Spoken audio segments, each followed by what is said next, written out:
Madrid. Civilization here is almost as old as the game of chess. Some claim the queen was given her powers to honor Queen Isabella. That, my friends, is a chess legacy. Passion for chess continues to thrive in Madrid. For the first time in 30 years, Spain's capital plays host to the Candidates, the most important tournament in chess. At the Palace of Santona, the stakes are high. And he definitely knows that he hasn't made his 40. Oh no! Oh my goodness. 8 of the world's best players competing for the right to challenge for the most coveted title in chess, the World Chess Championship. The Candidates is grueling. The winner requires mental endurance and unbreakable focus. There are those familiar with the biggest stages in chess, yet still chasing unfinished business. Oh, You know, the Hikaru well is grabbed his dry. coat. Oh, He yeah, knows you it's know over. what that means. And others from the next wave of stars with little patience for yielding to those before them. Mis amigos, the next challenger to the world champion of chess must come through Madrid. Like Queen Isabella before them, the Candidates is all about leaving a legacy. Mis amigos, welcome back to the 12th round of the 2022 FIDE Candidates. We are live in Madrid, Spain at the Palacio de Santoña. As you see in front of you, the flags, they're blowing in the wind. The fans are trickling in to see the live commentary, the action unfold. And here we see the Chess.com Spanish team as some people are sitting down getting ready for their favorite commentary sessions. And we are live in the venue. The players not quite seated at their chairs yet. That's Chandler. He's the videographer for Chess.com, taking so much of this great content. And Liren, the smallest chair in the room, but the player who's on a big winning streak. Welcome, everybody. This is International Master Almira Skripchenko, Grandmaster Daniel Naroditsky. I am Grandmaster Robert Hess, and we are super excited to be here. Almira, yesterday, another really battle-fought day. Well, Jan scored such an important victory yesterday. He's getting closer and closer to the tournament victory, but it's not over yet. Certainly isn't over, Danya. It absolutely isn't. We've been commentating tournaments for a long time. We've been watching tournaments for a very, very long time, and we've seen crazier things happen. So the tournament is not in the bag. None of the players think it's in the bag. All of them have had their own crazy experiences. So this is reason enough to cancel all of your obligations and watch the last 3 rounds very carefully. It is the weekend, and what's in the bag is 3 wins in a row for Liren. He beat Fabiano Caruana with the black pieces, and Janupomshi did the same against Alireza, Almira. Well, first of all, Liren realized such a tour de force, as French would say, and I think that you use this expression in English. He won 3 games in a row, and he certainly wants more. And Jan, he beat Alireza Firouzja, who was in a very difficult situation, tournament situation. He had nothing to lose, but he played in somewhat like what I would call a cavalier fashion, and he lost almost without a fight. He did indeed, and well, Danya, Hikaru Nakamura, he tried his very best 90-plus move game against Richard Report. Hikaru is in a great spot in the tournament, so he's trying to take some risk without playing anything crazy. Richard Report essayed the Sveshnikov Sicilian for the first time in his career. Now, we know Report is one of the most unpredictable players in the tournament. That's what makes him so fun to watch. Hikaru, he chose a pretty solid continuation. At one point toward the ending, it seemed like Hikaru had acquired winning chances, but Richard Report's endgame defense was stellar, and realistically, there was never a concrete winning chance of the game, very justifiably ending in peace. And the other game between Timur Jabal versus Jan-Krzysztof Duda ended in peace, but all eyes were on Janupomshi as he took down Alireza Firouzja. Here is your recap from round 11. Prior to round 11, Alireza Firouzja decompressed before his game with the tournament leader Jan Nepomniachtchi by playing hundreds of online hyperbullet games, many of them against commentator Daniel Naroditsky, who won their match. Inevitably, questions arose about Alireza's preparedness for the game. He played the first novelty in a unique line in the Petrov, knight to d4. After Nepo's natural queen to b6, Alireza struggled to find a way to untangle his queenside, and he struck out, first with the dubious but playable g4, and then with the extremely aggressive, probably overly aggressive, h4. Jan calmly sipped his tea, stared Alireza down, and began targeting his pieces towards Alireza's weaknesses. On move 21, Nepo rapidly offered a piece, with knight takes f4 check, and he followed up a few moves later with the beautiful hammer blows, 24 bishop takes g5, and 26 rook takes d4. Though Alireza defended stoutly, after his knight wandered into b7, Nepo's bishops and rook were able to turn their attention to a vicious attack on the king. With either checkmate or catastrophic material losses looming, Alireza resigned. With 8 out of 11, which, as chatters noted, is a score more typically seen in Title Tuesday than in the candidates, Nepo has not yet mathematically clinched first place. But even his competitors are starting to concede that he has essentially locked up a victory. Wow, wow, wow. Janupomshi, the devil is in the details, and he scores another nice victory with the black pieces. And Almira, that game yesterday, it was probably a lot to do with an over-eager Alireza. Well, Alireza certainly overpressed it, as chess players might say, and what a different trajectory for both players. Alireza is clearly last. He's at the bottom of the standings. Jan Nepomniachtchi is leading the tournament. And what I wanted to say that it might come as a surprise to you, but Jan Nepomniachtchi has never crossed the 2800 barrier. And after this game, he reached his all-time high, and he is galloping towards the 2800. He wants that rating spot just like he wants another shot at the World Championship title. And Danya, on the other side of things, Alireza Firouzja, he was at 2800. His rating has been dropping. But these players who may be at the bottom of the standings, they will play their part down the final stretch of the candidates. They absolutely will. We should not underestimate the role that rating plays in motivating these players. They are not just going to give any games away just because first or second place is out of reach. So that group on the bottom, Alireza, Richard Report, JKD, if anything, with nothing to lose, they might play some of their best chess in these last 3 rounds of the tournament. So we shouldn't take our eyes off of them, and we certainly shouldn't take our eyes off of the group in the first half of the tournament standings. We certainly can't, because while Janupomshi, he's sprinting ahead of the field in first place by 1.5 points, there's a trio, and maybe you can even call it quartet if we want to include Timur Rajabov. They're fighting for second place, which may be very important. And as we caught up with Ding Liren yesterday, Dina Belankaya had a great interview with him about his game with Fabiano Caruana and what should happen in the event of a tie for second place. Ding, 3 wins in a row. How does it feel? Of course, today is very lucky. I was in defensive mode entire game, but in time trouble he blunders the position very badly. So today is very lucky. It all started with a very deep line analyzed by computers. Apparently, was knight g7 in your preparation?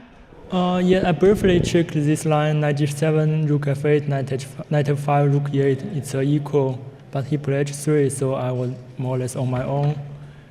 And after knight e6, here I have so many choices here. I believe my position won't be worse, but I don't know where I went wrong. The position seems very unpleasant for me.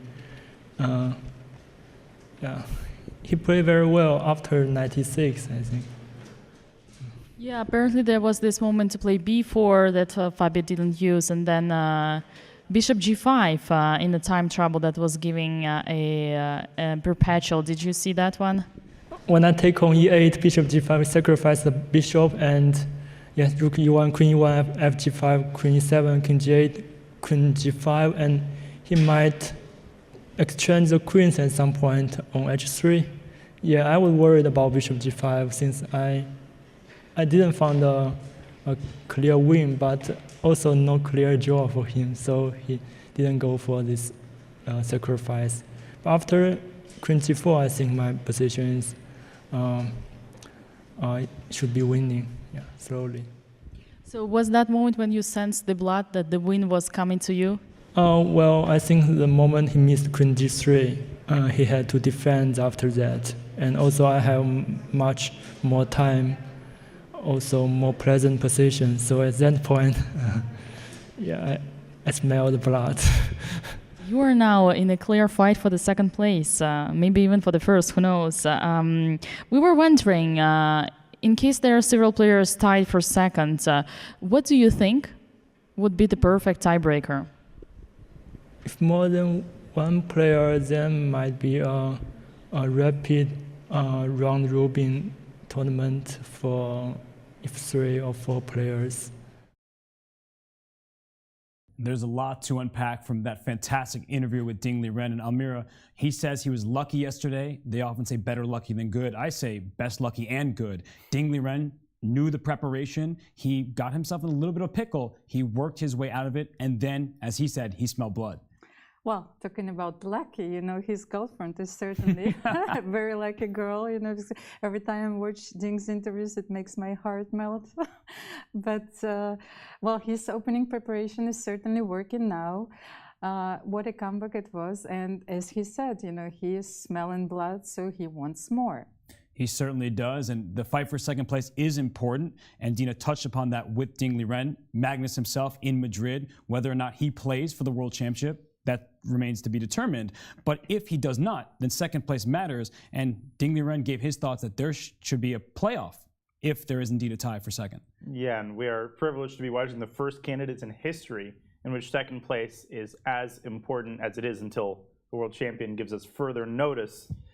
It used to be win or go home, gold or bust, but now there's a dogfight going on for second place, and someone like Fabiano Caruana, who has had a disaster of a second half of the tournament, that doesn't mean that he's out of contention. Ding Liren has only a half-point lead over the group of wolves, or to use Magnus's word, the group of sharks, or wannabe sharks, who are tailing him. So lots of intrigue remaining, and of course, as I said at the start of the broadcast, Jan, he doesn't yet have it in the bag. He cannot take his foot off the gas pedal. It is win or go home for several of these players. They're all going to go home at the end of the tournament anyway, some happier than others. But as we look at the first pairing here, Danya, Richard Report against Fabiano Caruana, a great lifetime score for the American, but both players have been struggling in the second half. Yeah, it's been a tremendously frustrating experience for both, especially for Fabiano, who called it a 2-horse race after the first couple of rounds. He seemed to be in excellent form, and yesterday was just another frustrating entry in this line of incredibly maddening games that he's played, whether it's been losses or draws. And today he has to put that behind him. He has to play solid chess and harness his opening preparation. Richard Report's preparation, it's been spotty with both colors, and Fabi just has to play the position. Richard usually gives you chances. He goes for a fight every game. So I'm expecting an interesting, drawn-out battle where Fabiano Caruana tries to get out of this tailspin in the last 3 games of the tournament. Okay, you heard it from Danya here, the Fabiano. He's put those games in the archive and probably lose them. But Ding Liren, he's on a 3-game winning streak. It seems like he's in the best shape of maybe his life, of definitely in this tournament. We haven't seen 3 wins in a row since 2013. So Almira, as he takes on Timur Rajabov with the white pieces, what do you expect? Well, first of all, to paraphrase Danya, it's about to get extremely violent. I think that Ding Liren is coming to this game well prepared. And this is sort of a remake of their World Cup final where Timur Rajabov deprived Ding of, well, probably a well-deserved title at that time, but both players were fighting ferociously. And we all know how Ding needs to win this game. So, I cannot wait. I think the fans are with you on that one, Amir. They cannot wait either. And I'm going to stick with you. 2 players in their first candidates, Jan-Krzysztof Duda, Alireza Firouzja. Not the results they were hoping for, but they play here. Alireza has a massive score against Jan-Krzysztof Duda, but Duda, with the white pieces, beat Fabiano Caruana a couple rounds ago. What do you think is going to happen when he gets the white pieces today? I wanted to ask Danya, well, Jan-Krzysztof Duda and Alireza Firouzja, they're playing their first candidates tournament, so they're the wannabe sharks, yes? Yeah, the baby sharks makes it into the category. The baby sharks, okay. So I think that it doesn't matter how your tournament goes, you always want to finish it on a positive note. Well, play some creative chess, and let's not forget to win some rating points. It's very important for the chess players, especially at the top level, because it can affect their standings and while they're going to remain in the top 10 or going to exit the top 10, so it's very important. Right, because the rating carries over with them, unlike many other sports. So that's very true. These players remain hungry. And Jan-Nepomniachtchi, the white pieces against Hikaru Nakamura, the tournament leader, the winner of the previous candidates. He takes on the biggest chess content creator. Danya, your thoughts about that one? Well, Jan has, I wouldn't say dream pairings in the last 3 rounds, but dream colors. He's got 2 whites in a row. And I think the most important, the most pertinent aspect of this game is going to be the first move. We're expecting 1 e4 from Jan, but will Hikaru play his typical Berlin? And if he does, I fully expect Jan to force the queen e4, queen d4 draw, and we certainly would not be able to blame him for that because the tournament situation makes a draw more than sufficient for Jan. If Hikaru wants to guarantee a fight, we might see a Caro-Kann or a Sicilian. He's basically played everything throughout his life. But yet again, we shouldn't hold it against Hikaru if he goes for a Berlin, because beating Jan in his current form with the black pieces, that's an incredibly tall order. But we're going to keep a very close eye on how that game begins. And we see Janupomshi at his chair. And after that eloquent breakdown by both Almira and Danya, it's my turn to quickly vote, make my predictions for today's matches. And this is not going to be easy, but as I go through them, I'm going to go with Fabiano Caruana. I just think that he has more at stake. I know it hasn't been a good stretch for him, but with Richard Report's shaky preparation and sometimes feeling like he just wants to go home, I'm going with Caruana in this one. In our next game between Ding Liren and Timur Rajabov, Ding Liren seems unstoppable. He's won 3 games in a row, 2 of which were with the black pieces, and he just beat Fabiano Caruana, so I'm going with Ding. With white, and actually a lot of people going with Ding. Oh my goodness. We have Jan-Krzysztof Duda against Alireza Firouzja. I think all the only people who voted for Timur there were his parents. His wife. Well, one of these players, unfortunately, will keep on struggling, and I think it's going to be Alireza with the black pieces, so I am going with the Polish #1, Jan-Krzysztof Duda, to get his 2nd win in a row with the white pieces. And last but certainly not least, we have Janupomshi and Hikaru Nakamura.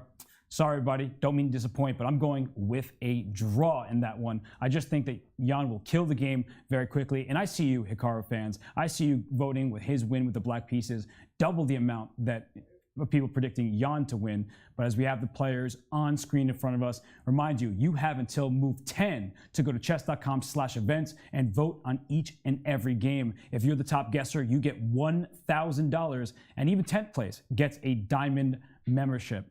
Well, look at Janupomshi staring at the board, Hikaru Nakamura doing the same. And the big question, as Danya posited, will Hikaru play e4, e5? Will we get something else? And that is the biggest question of all. Yeah, it's impossible as Hikaru inspects the score sheet. There's nothing written on it yet. But will the first move be a vowel move or a consonant move? Will it be a C pawn? Will it be an E pawn? I think that's the big choice facing Hikaru Nakamura as he fights for 2nd place. Now, Hikaru is going to, I believe, have a game against Ding Liren.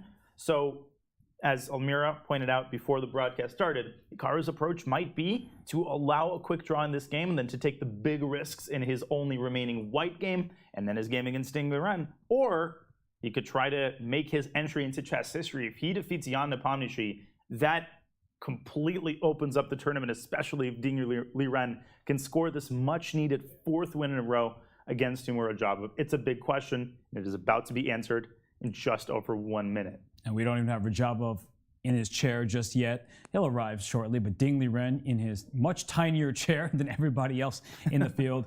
He's been focused. He's been really excellent in the last bunch of rounds. And as we see Alireza Firouzja hoping to bounce back after a tough defeat there, Jan-Krzysztof Duda, he's had a much better last couple of rounds, Almira.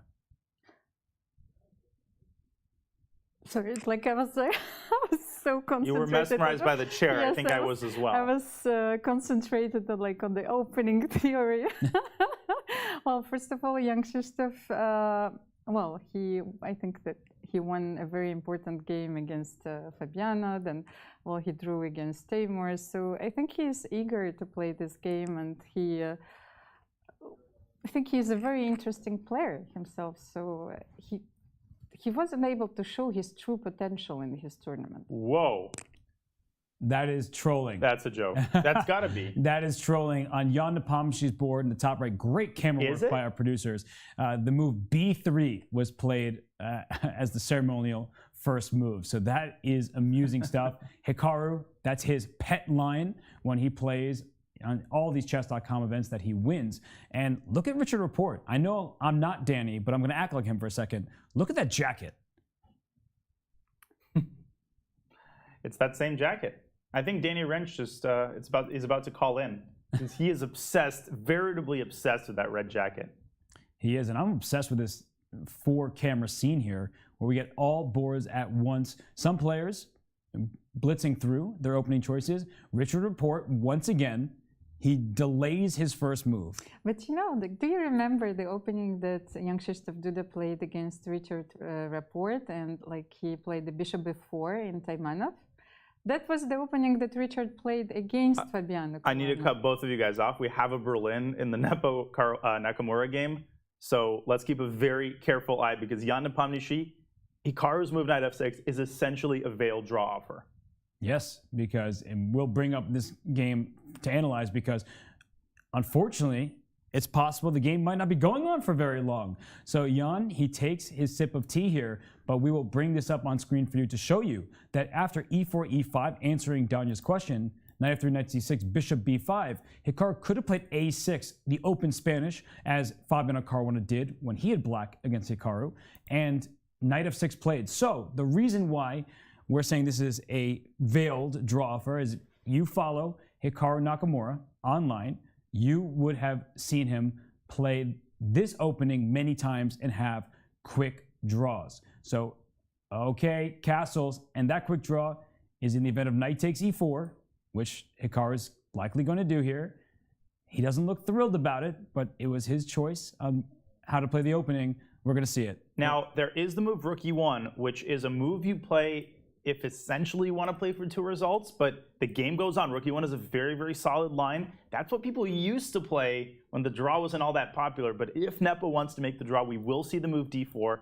That is also the entry point into the Berlin endgame. So if Nepo plays d4, that doesn't necessarily mean he will go for the draw, but I'd give it about a 90% chance that this game is going to end Nepo taking a sip of his pure tea. But all that caffeine might be unnecessary if Nepo decides to end this game. And I'm just going to show that this is the start of the Berlin variation. Vladimir Kramnik, he used it to great effect against Garry Kasparov in their World Championship match. The queens are off, black has the pair of bishops, but the compromised pawn structure. But why we think this might be a draw is not this position, this would be a fight, but instead, if after knight to d6, white takes on e5, sacrificing this bishop on b5, that's a free piece. White plays a4, and now this knight is trapped. So black brings the knight into d4, white takes on d4, and here, after knight takes d4, queen takes d4, d5, this is not illegal. Look, Chess.com lets me do it. E takes d6, even though the pawn wasn't on the square, you get this position. The queen takes, queen e4 check. Here, the king's in check. If the bishop on c8 moves, you lose b7. If you block with the bishop on e7, white plays bishop f4 and knight c3 and develops very quickly. So the move is queen e6, queen d4, and back and forth we go. This might be a very, By the way, very quick draw. Nepo's not actually thinking. He knows what he's going to do. He's just sort of steeling himself against what I think will be the audience reaction if he goes for the draw. But I will say preliminarily, we cannot blame Nepo for taking the draw here if, in fact, he takes on e5 in this position. We can't blame him because the first priority, the only priority of the players has to be to maximize their chances to win the tournament. And if that means disappointing the fans and making a quick draw, then so be it. He has to operate within the confines of the tournament format, and we can't expect anything other than that. But feel free to disagree. No, Amira, for being honest, the onus, the burden is on Hikaru Nakamura because, as Danya is saying, Jan is happy to make draws and finish this tournament because if he draws his final 3 games, it is quite likely that he will be alone at the top of the leaderboard. So for Hikaru Nakamura, if he was trying to fight for a second and get a victory or even come closer to first, he would have had to play something different and maybe risk more. Well, I think that Hikaru is playing wisely today because if he would to take any risk, then it should be against Liren in the last round with black pieces. So, like, he's still having a game with white pieces tomorrow, and then he's playing his direct, concurrent, adversary at the last round. So I think that maybe from a mathematical point of view, this decision is justified for both players. I completely concur, because for Hikaru, he knows how important second place can be. He still plays Ding Liren later in the event. And here's the big moment for Jan Nepomniachtchi, because after knight d6, will he go into the mainline Berlin that Vladimir Kramnik, the former world champion, used to great effect? I know. We all know that he is just pretending to think at this point, because if he plays d takes e5, we will likely go down that variation. But a big question is there anything that Hikaru Nakamura, having played this position so many times, can he avoid a forced draw? And as Brewer's Gambit asked, why would Hikaru go for a draw? Well, we were just talking about that. It's because he wants to fight for second place, and with Ding Liren still on his docket of opponents, he doesn't want to throw away his chance in that going to that last round. So we have d takes e5. Hikaru with a little wry smile there. We have it. He certainly expected it.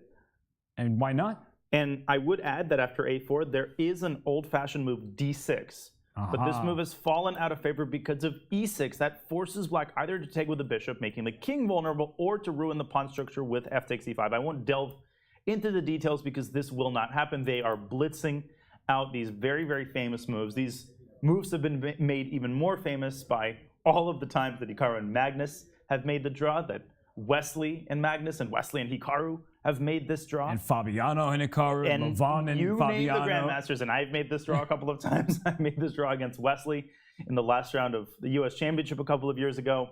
And Jan and Hikaru, they're looking at each other. He's sipping his tea, but this game is over. And Jan Nepomniachtchi will move to 8.5 out of 12. Well, I think it's important not to burn all the bridges now for Hikaru. Yes, that's a great way to sum it up. That you just don't want to throw all your chances away because you play with the black pieces. And Hikaru said this. And everyone in this tournament who's tried too hard with black has lost the game. So we see e takes d6, en passant, queen takes d6, and Jan trying to at least wait for the photographers to leave before the game ends. I don't think that's happening. We're about to see a draw with the queens going back and forth, as we have been highlighting. The white queen goes here, and the reason why this game is a draw is that black's best bet is to follow the white queen. And wow, I mean, this is just this is the result both players, I guess, won. Jan might repeat this tomorrow. I mean, he's got a second white. And I think that Hikaru, he's probably going to get the brunt of the negative fan reactions, because people are going to be asking, you knew that this would happen. Why didn't you play a Caro-Kann? Why didn't you play a Sicilian? I want to make one thing very clear. Apart from the fact that the Berlin is Hikaru's main opening the last couple of years, so it's not that easy just to pull something, pull some trick out of his sleeve. It doesn't work like that at the top level. The other thing I want to point out is that if a 2760 wants to make a draw against you with the white pieces, they're usually going to succeed. There is no opening that does not permit any solid lines. Against the Caro-Kann, you can take on d5 and play a line that Jan is not going to lose in a million years in the kind of form that he's in. Against the Sicilian, there's drawing lines in virtually every variation of the open Sicilian. We have our handshake there. There is no opening, save something incredibly dubious, that would allow Hikaru to guarantee the ability to play for a win. And what I would say is it's not Hikaru's fault that Richard Rapport and Alireza Firouzja went all in against Jan Nepomniachtchi. First, Rapport didn't take a draw when he could have. Then Alireza Firouzja just threw his kingside pawns forward and found his king in danger. So it's not Hikaru's fault that Jan is so far ahead of the field. And for Hikaru, he needs to do what's best for himself. And what's best for Hikaru is making this draw, getting the white pieces in one of the next games. And then if he's behind Ding Liren in the standings, he's not going to make a quick draw against Ding Liren. He is going to go all out, and that's where we'll see him use all his energy. So for Hikaru, this is a very, very good decision. For Jan, obviously, he's thrilled because he made a draw. All the pressure now is on Ding Liren. And with currently a 2-point lead over Ding, that if Ding Liren can win his game, now all of a sudden he's really getting close to Jan Nepomniachtchi. So 3 games remain. Even though the leader has his game done with, it doesn't mean we won't have excitement. In fact, Ding Liren's position in the upper right, and Ding playing quickly, that knight on a6. Rajabov throughout this tournament has done some obscure things, some avoiding mainline theory but playing energetically, and I'm not sure that's always the recipe for success against someone like Ding Liren. Well, it's interesting to notice that Ding's opening choice was to play d4 in the first move, because during their match in the World Cup, that was a very intense theoretical battle in the English opening, and Ding won an incredible game when he sacrificed the pawn. Like, I can show it a little bit later when we have the analysis position on the board. So here we can see the classical Nemtsovich with this e3, which has the reputation of being a very solid opening. Okay. That is also a very solid Took me opening. right back to the more solid opening. Here we go. Yes, I wanted to show you just at the very beginning, when one game when he started with c4. I don't know if we, oh yes, with the analysis board. So c4, c5, knight c3, knight f6, e4, e6, e5, knight g8. That was the line played by Ding, well, Rajabov and Ding. So knight f3, knight c6, d4 here, takes, knight d4, and Ding sacrificed the pawn here, played, so Rajabov played knight e5, knight b5, and he won like a very nice game after a6 and knight d6, and it was a chef-d'oeuvre. But here the flavor of the game is quite a bit different. Yes. Yeah, so Nimzo Indian from Timur, and I think the move that might raise eyebrows from fans who are not as used to the Nimzo Indian, and it raised some eyebrows for me, is knight a6. So this is the Rubinstein variation, as Elmira pointed out. Incredibly solid. This is all pretty normal stuff. It almost looks like a Carlsbad structure, but this move, knight a6, not only does it allow white to take that knight and ruin black's pawn structure, but that knight seems to have absolutely no prospects. And I think it's important to understand two things. One, the light squared bishop is white's most important piece. If you give it away, you weaken all of the light squares in the center. Black can get his bishop to f5, and the dark squared bishop for white is the inferior of the two brothers. Second thing is that the knight on a6 isn't actually trying to go to b4.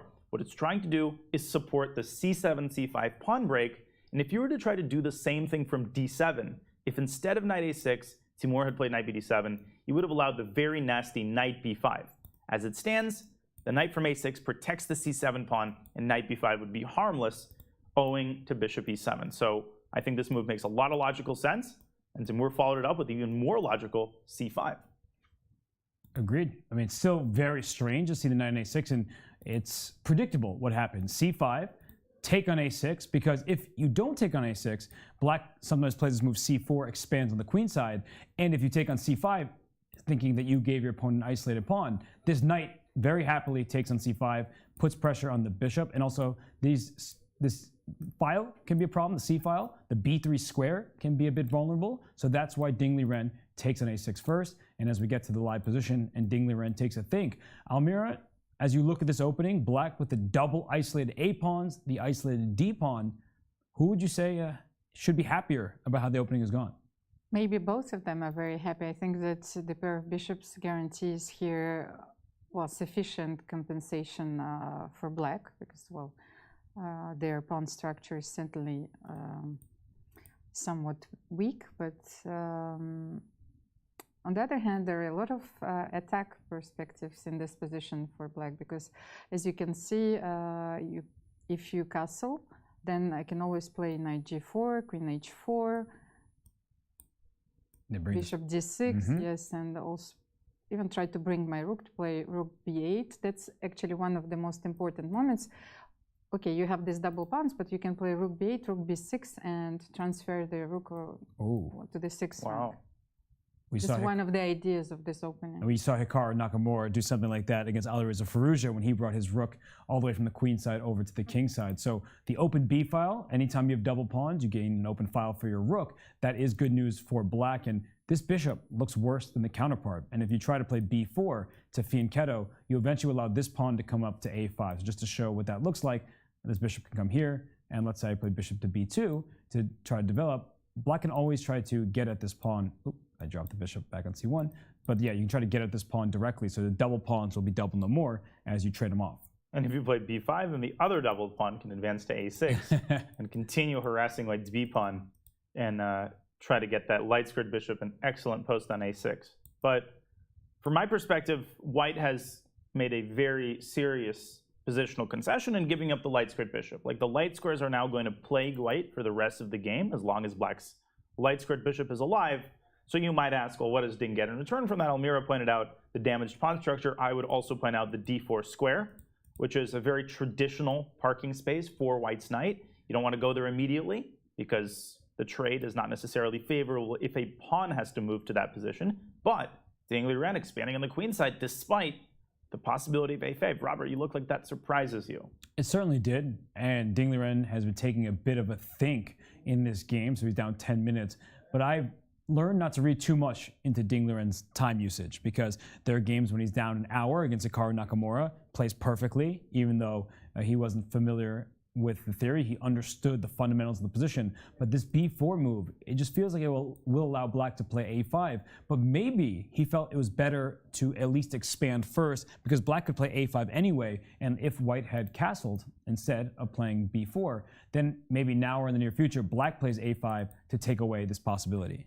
Well, I think that after b4, well, black first of all has two moves. Maybe bishop d6 is more flexible, but Ding's idea is probably to deprive black of this typical breakthrough in the center and to exchange the pawns to play d4 at some point. So if he castles, but now the problem is that if I play bishop d6, are you forced to play h3? Is bishop h2 is the threat already, for example, if you castle? Yeah, these are always risky decisions because the king is open, and if you're king g1, this is how you lose games, everybody. Queen h4 comes in, your rook has to move because queen h2 is checkmate, and once the rook moves away, f2 falls, and then the king is still being hunted. So you really don't have that option to castle because of this check. Your king would have to go up to g3, and while in this position it looks like it pans out for white, it's very, very dangerous with the king out in the open. So as we look at the live position, we are joined here by Hikaru Nakamura, the most popular chess streamer, the biggest content creator on Twitch for chess. Hikaru, not a very long day today. Yeah, I mean, there were a couple things, obviously. First of all, Jan's very fortunate because he's in the situation where he seems to be playing for draws and then winning with black. Like, he's like being solid with black and then winning with black. So, I mean, if you're going to win every game with black and you have the white piece, it's like, I mean, what can I really do? I thought about changing it up, but when I played the RCC right before I left the States, I played against Fedoseev actually, and I played a Sicilian, and he just like killed me. I just got absolutely destroyed in that game, so I didn't think the risk reward was there really. Mm-hmm. How much does that weigh on you? A recent game, as you're saying, against Fedoseev, if that game hadn't happened, do you think you would have been more likely to play the Sicilian? Maybe, but also there's a problem that I played Richard yesterday, and I was looking at a lot of Sicilians before the game. From the white side, and so even when I look at it from the white side, the problem is I think a lot of people forget that Jan, he only had to face e5 in the match against Magnus, but he obviously did a lot of preparation across the board, and it didn't seem practical. I mean, if I think about the risk reward, even if I were to win the game, I don't think the chances of me catching Jan were very good, since I had black against Ding in the last round. So I didn't think that makes sense. And then if I lose the game, of course, there's no shot at second place either. So it didn't really make sense. And I had a feeling Jan would do this because, I mean, let's be honest, Ding is not going to win the last 3 games, I don't think. So it's just, yeah, it's what it is. Hikaru, I know you're focused on your own tournament, but a quick question about Alireza. What do you think might be behind his overall lacking performance, and how disappointed were you in the fact that he lost a pretty one-sided game yesterday? Oh, I thought you were about to say, Other than the 5 a.m. how disappointed was I that he lost you in a match? Right. And how disappointed were you that he couldn't even beat a commentator in a hyperbullet? Yeah, I mean, I thought what he did was fine if the intention was to make a draw. If the intention is to just make the quick draw with the white pieces, then I think it's completely reasonable. But as soon as he went c4, I had a feeling that it was going to go downhill. And I mean, he was fine. He was fine out of the opening, but it just you can't play till 6 a.m. and then play a game of classical chess. And actually, that was kind of the thing is when I think about when I was in Berlin, I think that I was playing something after the first game against Wesley. But I think I knew quite well that I was going to be solid and try to draw the second game. So like I already had that in mind. But if you're going to play a lot of blitz or bullet and then play a classical game against a top player, it's ill-advised. And I understand he was trying to let off some steam, but at the end of the day, it's too much. It's just too much. So yeah, that's my general take on it. But you know, I think a lot of people have been critical of Jan. They feel like he's gotten a lot of gifts. He's been lucky. But you know, when you play well throughout the way he has, I mean, you make your own luck, and so I think it's very deserved in terms of how Jan has performed. And something you mentioned here is, you know, you're still in the fight for second place. So you played Ding Liren in the last round. So if you are within distance of him, or I think what you're maybe implying is that you're willing to take a risk in round 14, but not this early? Yeah, I mean, I think the big difference when you look at it overall is, well, I guess first let's back up. First things first is that if you look at the way, I'm going to use Fabiano as an example because he's the best example. Fabiano has been playing every game, taking huge risks. So it's very clear that Fabiano does not believe for a second that second place is in play. It's very clear that he thinks Magnus is full of baloney. Let's put it that way. And I generally have the same attitude as well, but I still want to have a chance where maybe there's that backdoor option where I can get to second place. So yeah, I mean, if I have a chance, we'll see what happens. The situation obviously determines a lot, but realistically, I don't think it's there. But it's still something where if there's a chance, you want to have that possibility. And what would you think about that? Like, you want that possibility, but a world championship match not featuring Magnus Carlsen, is that at all odd to you? Yeah, I mean, it's very weird that the best player in the world suddenly doesn't play. Especially when he's very clearly the best. Like if you go back in time, I'll look at Fischer. I assume Fischer probably would have beaten Karpov, but it's kind of close already after 72 if they play in like 74, 75. Whereas Magnus, I don't think you can look at it and say someone else on paper is going to beat him. It just doesn't look realistic right now. So it's kind of strange to hear that, but I mean, maybe Magnus, he's tired and he wants to do other things. So he wouldn't be the only one. I mean, I've certainly transitioned away a bit too, but yeah, but I mean, poker is one of those things where it's fun when you have a deep run in a tournament, like he did in the whatever it was in Oslo. But I mean, if you go into like the main event in the World Series and you bust on day 1 or day 2, it's not really very exciting. So, and that is going to happen if you play tournament poker. So, yeah, I mean, maybe he'll find other things, but at the end of the day, I think he said it in the heat of the moment. I think he's done a little bit of trolling as well, but I mean, if he doesn't play, I'd be shocked. I just don't buy it. I mean, we asked Jan this yesterday, and we were wondering the players, like, what kind of input would you give about a world championship match? Because it seems like for Magnus, that's a big part of it. I'm sure the lack of prize fund relative to how chess is growing is also an issue. But what would be your preferred format for a world championship match? I think the thing is, when you look at the candidates on the world championship, they're very different than other tournaments. So for example, I'll just use the Grand Prix or the Grand Swiss. I spent a couple of weeks preparing before the Grand Prix in Berlin. Just a couple of weeks, that's it, nothing special. I think everyone else did the same. So you kind of go in, you're sort of freewheeling. You're not freewheeling, what's the word? You're sort of just going in and you come with ideas on the fly. Everything is on the fly. Nothing is really set. And when you play in the Canada's tournament where players have like 6 months or more to prepare, everyone's repertoire is very, very solid, and they have a lot of really, really good ideas. So it's very different. It's just like, if I go play the US Championship, people will prepare for maybe a month before the event, if that, and you go play. So everyone's coming up with things on the fly, whereas in the Candidates and the World Championship, you have months and months to prepare. So because of that, there's far less room, I think, to kind of be creative and take chances. And I think for Magnus, that's probably why he's so frustrated, because it's not fun having to prepare for the Petrov for months on end. I mean, he had to deal with it with Fabiano and obviously Jan as well. So I think that's maybe the thing, is perhaps if they had it where it wasn't such a long break, where let's just say this tournament ends today and you go play the match in let's say September, for example. I think that's probably the biggest thing that could be done right off. To also make it more exciting, because if players have 6 months to prepare, you're not going to have many decisive games no matter what, because people that's the nature of chess. If you're well prepared, you play a good game, it's going to be a draw. So I think that's probably the biggest thing that I would suggest changing, which doesn't require like adding rapid or blitz or other things into the mix. Mm-hmm. One more question for me on a slightly different topic. This is a 14-round event, super grueling. You're no stranger to 14-hour streams and incredibly grueling online events. Do you feel like all of the focus that is required to conduct a long stream and keep up a high level of chess online helps you keep your level of play sharp as this tournament nears its conclusion? Yeah, I mean, I actually thought in the Grand Prix as well, it was definitely the case. I think I alluded to this, but when I was playing against some of the younger players, I think Yasipenko in particular from Russia, it seemed like he was getting tired before I was getting tired. I was kind of confused because he's half my age. But yeah, I mean, it's a little bit of a different skill set, but just being sharp for so many hours on end, I think it does help. And And also, when I'm playing against really strong players online nonstop, that definitely it makes a difference. So I think for sure it's helped me. But I think probably the biggest thing that's helped me with this tournament specifically is that I had the experience in 2016 playing the candidates where things really didn't go my way at the start, and I was able to kind of win a couple of games in the middle, had a decent result. And like to use an example, I think like for Alireza, if he had the right people around him who were sort of like keeping him calm, telling him that you'll get your chances later in the event, I think it could have been very different. Yeah, no, but I mean, I think it could have been very different. But I think the problem is he doesn't have that experience. He doesn't have people around him telling him to just like you just stay solid. There are going to be opportunities, and like even if I look at my games, I didn't win yesterday, but I got this opportunity out of nowhere against Richard.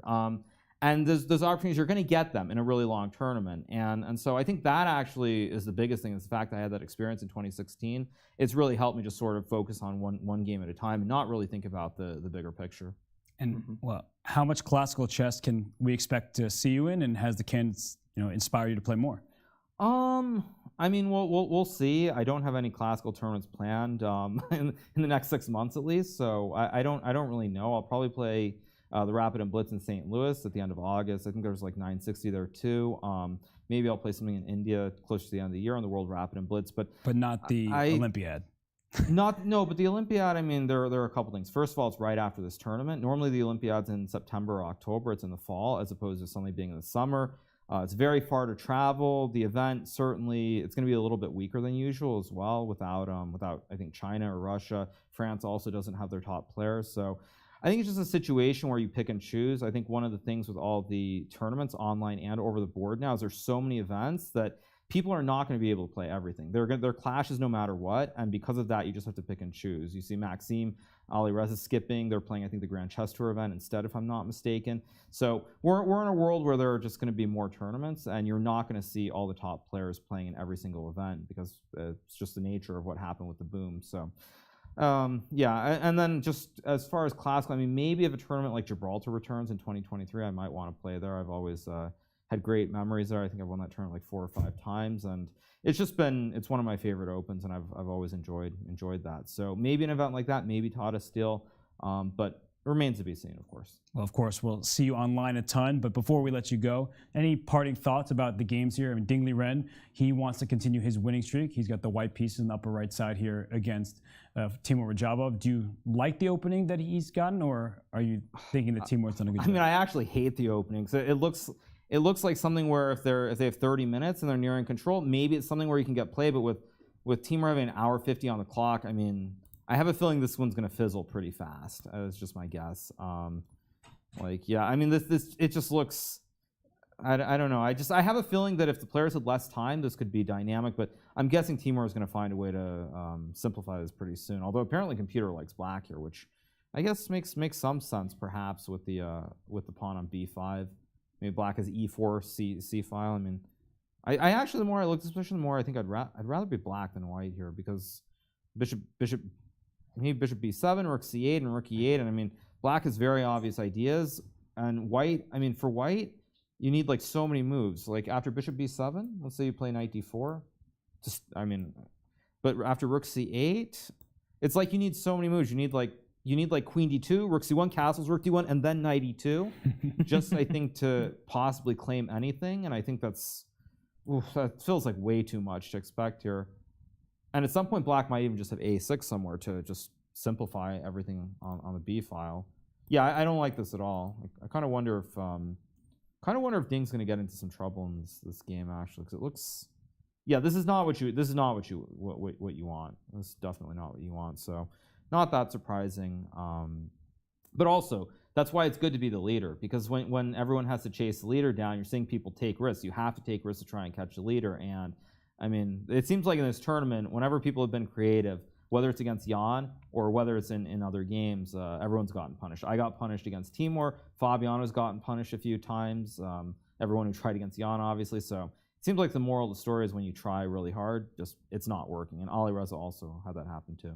Fair enough. And actually, really last question, I promise you. Ding Liren, we had him for an interview, and he said, in response to what do you think should happen if there's a tie for second place, he said it should be played out over the board.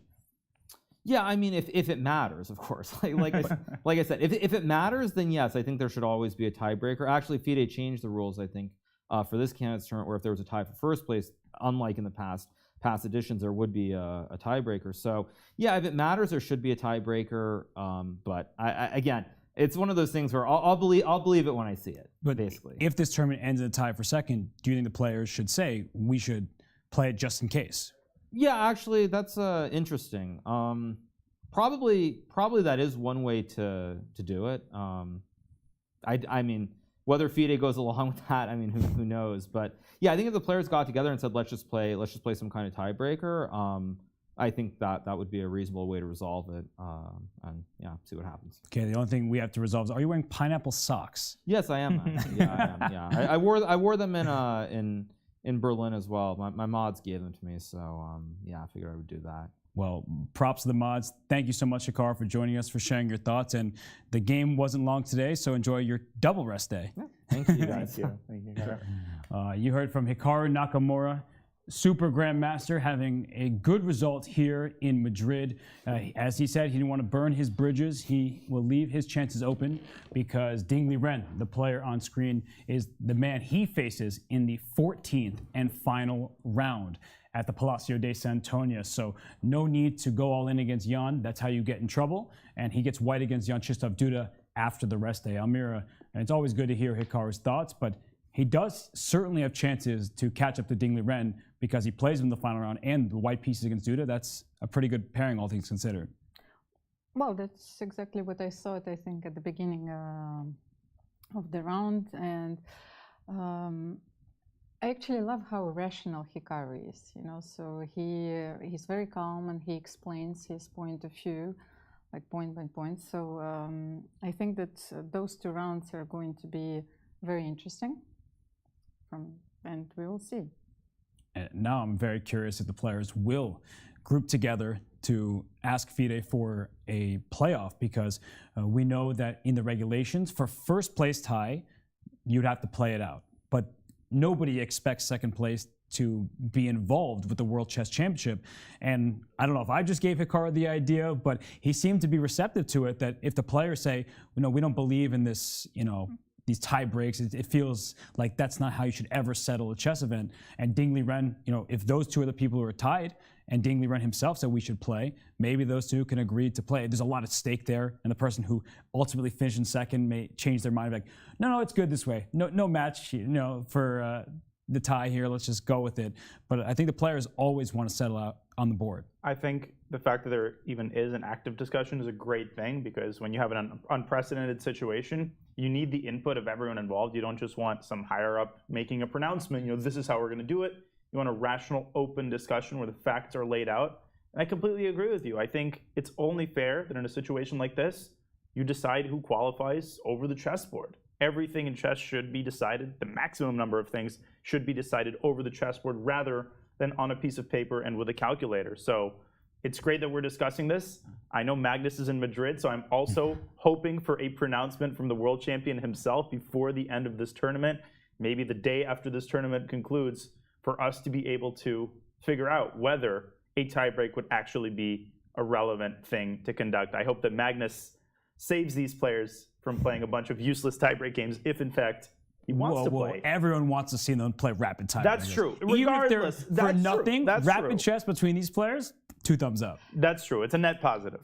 I was thinking that, with the so many people behind Ding and the huge community behind Hikaru, there might be very important leverage finally, on the side of the players, so they can negotiate against FIDE. Absolutely. And the players are saying they want it. And also changes the dynamic of that last round. We know in the 2016 Candidates Tournament, Fabiano Caruana, Sergei Karakin were tied for first place. Fabiano had the black pieces, but because there was no tiebreak match, Fabiano had to play for a win from move 1, which is really uncomfortable. And if Hikaru Nakamura wins round 13 and Ding Liren draws the next 2 games, and somehow Ding has better tiebreaks, we might be in that same exact situation where instead of a draw being okay, they tie for second, they play a match, that now Hikaru from move 1 has to play for win if in fact they're tied heading into the round. So we'll see what happens with respect to that. When we see Fabiano Caruana on screen, we heard Hikaru's thoughts on the Ding Liren's game. So why don't we go to Fabiano's game against Richard Rapport? They're already 12 moves in, so if you haven't voted, well, you missed your chance because it's only up to move 10. But here we see a pawn structure where both sides have double pawns. Yeah. Go ahead, Amira. Isn't it like with the same variation that Fabiano played with white? You know how important it is like to study the opening theory for both colors. But I think that Fabiano went for bishop b6 or not bishop d6. Okay, we'll bring up the analysis board and show that moment for you all. Okay, just to go through the opening. What a surprise. Anti-Berlin. And Almira mentioned the move bishop to b6 here instead of bishop to d6. I don't remember which move is more common, to be honest. I think that was like, already this line was sort of considered to be very rare because Fabiano used it against Hikaru, like knight d2 and knight b3 then. So what is more flexible? Well, bishop b7, I know, is also a possibility here that prevents knight g5. Bishop b6, I think, might be more natural from the perspective of controlling the maximum number of squares, putting pressure on f2. I mean, you're not exactly going to develop a mating attack in the next like 4 or 5 moves, but that bishop looks pretty safe and sound. But Richard did try to exploit the fact that knight g5 is possible, and he played it straight away, essentially forcing black to give away the light squared bishop. I don't know what to make of that, though. Who does that favor? It's hard to say. Can we talk about how many knight moves have been made? Like, okay, knight f3, that's one knight move. Knight bd2, that's a second. Knight b3, third. Knight g5, fourth. This is captured. Fifth move. Oh my God. Move, seventh knight move of the game, and we're only 13 moves in. Black should play knight d4 just for the heck of it, even though that's a bad move. Yeah, I mean, it's clear what Richard is doing. And Almira, I have to ask you stylistically, it looks like Richard's trying to avoid anything that could get him in trouble. Like he's playing the most solid position that you could ask for in a chess game. Well, and that's actually for me is a very strange opening choice because that's what the story that I was telling right at the beginning of the round, that Richard himself played against Fabiano Caruana, this Taiman of Sicilian with bishop f4, this crazy line. But Fabiano went for a solid opening himself here. So he doesn't want to take any risks, and he's been struggling in the second half of the tournament. I wanted to show you that we might get this very strange looking pawn structure if white takes on b6, so it's very compact. Oh, so no, I mean, no, you no, made the no, worst no, possible. Yes, you cannot say. Yeah. Let's say you castle, and if knight b6, you have this. It's not very often that you get this type of structure in a game. I like it. A pawn cube. People on Twitch love that. I know chat is probably going crazy right now. Well, you know, we don't typically love double pawns, but they occupy so many squares. I mean, look at this. They can go up, and the second one can join the party, then you can keep going over here. So it's like a convoy. You know, you keep moving it forward, and they have your back. So queen d7 is played by Fabiano, and that means after knight takes b6, no longer can you take with the a pawn. Your rook is loose on a8. That's why you needed the queen over here. So he's willing to take away from the center with c takes b6. And in the event this happens, look at this little, like, what is this, like I don't even know what this is, like a lightning bolt or something? Yeah, this is some sort of parallelogram shaped pawn structure. Also not something you see every day. I guess there's only one set of double pawns here, even though it looks like there's more. Yeah, I feel only the B pawns are doubled. I feel like I'm playing Blockist or Tetris or something. Right, exactly. With this kind of piece. So, well, what do you make of this, Almira? That the fact that Fabiano is willing to capture away from the center, we typically don't advise that if we don't have to. But what do you think his ultimate goal in this position is? Well, actually, it's even more complex than that. I was thinking about positionally. Which piece is better, the bishop on c1 or this knight on c6? I think that Fabiano wants to play c5 here and to establish a very, a Marazzi bind with black pieces. Richard will most certainly play for f4 here. He will castle and play f4, maybe on the next move. But then if I'll take bishop b4, I will always have this queen d4 and queen b2. That's why I think Fabiano wanted to keep his queen on the d file. I'll just show that Almira's points f4 would be a nice, useful move to get the bishop open, but there's a tactical flaw that after bishop takes f4, this knight captures, this rook captures, and after queen d4 check, you may just be dropping a pawn over here on b2. It's not the end of the story because black's king is in the center and things of that nature, but you don't want to just drop a pawn like this. Yeah, and I would also make one more point, which is that if you give up the knight, it's like that feeling of not having the right screwdriver. I don't really experience that feeling because I don't really use a screwdriver. I don't do any repairs myself. But after something like bishop e3, c5, if only you had a knight on c3, that knight would have a mouth-watering square on d5. So that's the problem. Oh, or a light squared bishop on c4. So you have the worst possible minor piece. Now, the bishop on e3 isn't terrible because, as Almira pointed out, it can potentially support f2, f4. But black has this incredible bind on the d4 square with no downside because white doesn't have the machinery to exploit the drawback of black's pawn structure. So yeah, the fact that black has to take away from the center is a little bit unpleasant, but it's really not a big deal. And I think that Richard is going to keep his knight on c4, at least for the time being. Yeah, there's no reason to capture right away and report. He doesn't look thrilled right now. He's kind of slouched in his chair. And Dina Belankaya caught up with Richard, and he gave us insights into what's going on in his head. For joining, how satisfying is your game today? I don't know. I don't really care at this point. So I again got in totally normal position, then I decided to lose, and then after making the decision that I will lose again today, I changed my mind and I drew it. Yeah, so yeah, very strange game. I mean, I guess there was many people who would have bet that after, I don't know, it takes b3, bishop takes b3, the game will finish within 5 minutes, but not for me, not on this tournament apparently. Yeah. So it's okay. According to the computer, it was a relatively clean game, and in fact, Hikaru was the one, let's say, who didn't use the white color. You were playing really solid. Yeah, I mean, this opening is generally very solid. He went for this line with g3, which I think is not the most ambitious one.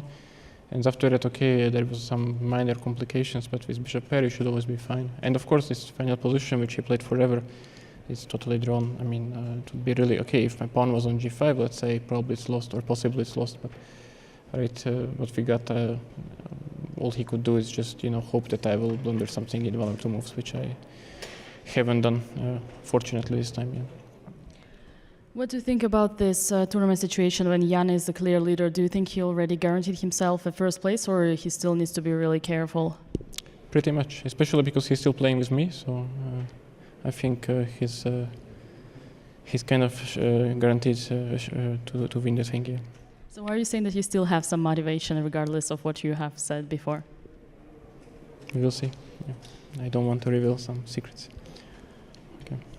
Right, thanks a lot, Richard. Richard Report has a great sense of humor, very self-deprecating, hard to tell when he's being serious or when he's just joshing around, but he is a fantastic player. He should be invited, I've said this earlier in the event, to every single chess tournament because of his creativity and his exciting play. We know that the result didn't go his way against Janupomshi early in the event, but he declined to draw. He called himself stupid, and he said he should throw his laptop out the window. But it's just great to see a player like didn't do that. Yeah, no. That would not be good. You need to look down and make sure nobody's there before you toss anything out your window, which you shouldn't do in the first place. But Almira, I mean, we just heard his interview, and he's ready to go home. Well, it's quite surprising for me because Richard is such a fighter, but he certainly had high expectations for this tournament, and he looks so disappointed. He's like, I wanted to make a joke, he looks like a suicidal fish, But, well, he keeps joking about it, as you said, so we can call this interview Unraveling the Mysteries of Richard Report. And, well, there are three games ahead of him. And Donna, he said that Jan Nepomniachtchi, he has this win in the bag. He still plays me. But we know that when Richard takes him on, he is not going to play lightly. He's going to take that game very seriously. And I'd say two things. I think, chess fans need to be very discerning of, the way in which Richard said self-deprecatingly that Jan is still playing him. And he said at one point, I don't care. I think none of us can actually accuse him of not caring. He's putting in his best every game. Somebody like Richard Report, it's not that he consciously puts in effort every game. He can't help it. He lives and breathes chess. The guy gives all of his energy every single game, and you can sense the disappointment even at very minor inaccuracies, because that was all he committed yesterday. And the second thing I'd say, I think some people might look at this interview and say, well, I can sense his disappointment, but did Richard really think that he had serious chances to win the candidates? Yes. That's why we want to invite him to every tournament. We don't want to invite someone who's just there to fill up the tournament standings. We want to see players who believe in themselves and who obviously have the results to back that up. Richard does have the results to back that up. He has the rating to back it up. And I love seeing a fighter, and even a disappointed fighter is better than a happy non-fighter. That doesn't really roll off the tongue, but you know what I'm saying. Well, he has been fighting. We see a win against Jan-Krzysztof Duda in round 8, followed by 2 consecutive losses against Alireza Firouzja and Liren. Some disappointing results there. He drew Hikaru Nakamura, but that wasn't for lack of trying from Hikaru's point of view. And for Richard, he defended for over 90 moves. So now he gets the white pieces against Fabiano Caruana. They are actually very good friends. And from Report, he hasn't played that much overall, but in the last year, it seems like he's playing everywhere, right? He actually was also going to play in the Norway chess event, but he dropped out of that because it ended a few days before the tournament. Timur Rajabov did take part in that one. So for a Report, we are getting to see him much more over the board. We know that there's this whole thing with him transferring from his native Hungary to Romania. He has some sponsorship. He has previously spoken about the lack of sponsorship in chess. Now he feels like he doesn't have support. So it seems like he's doing well, and his wardrobe, of course, it is only natural that he's attracting sponsors with that.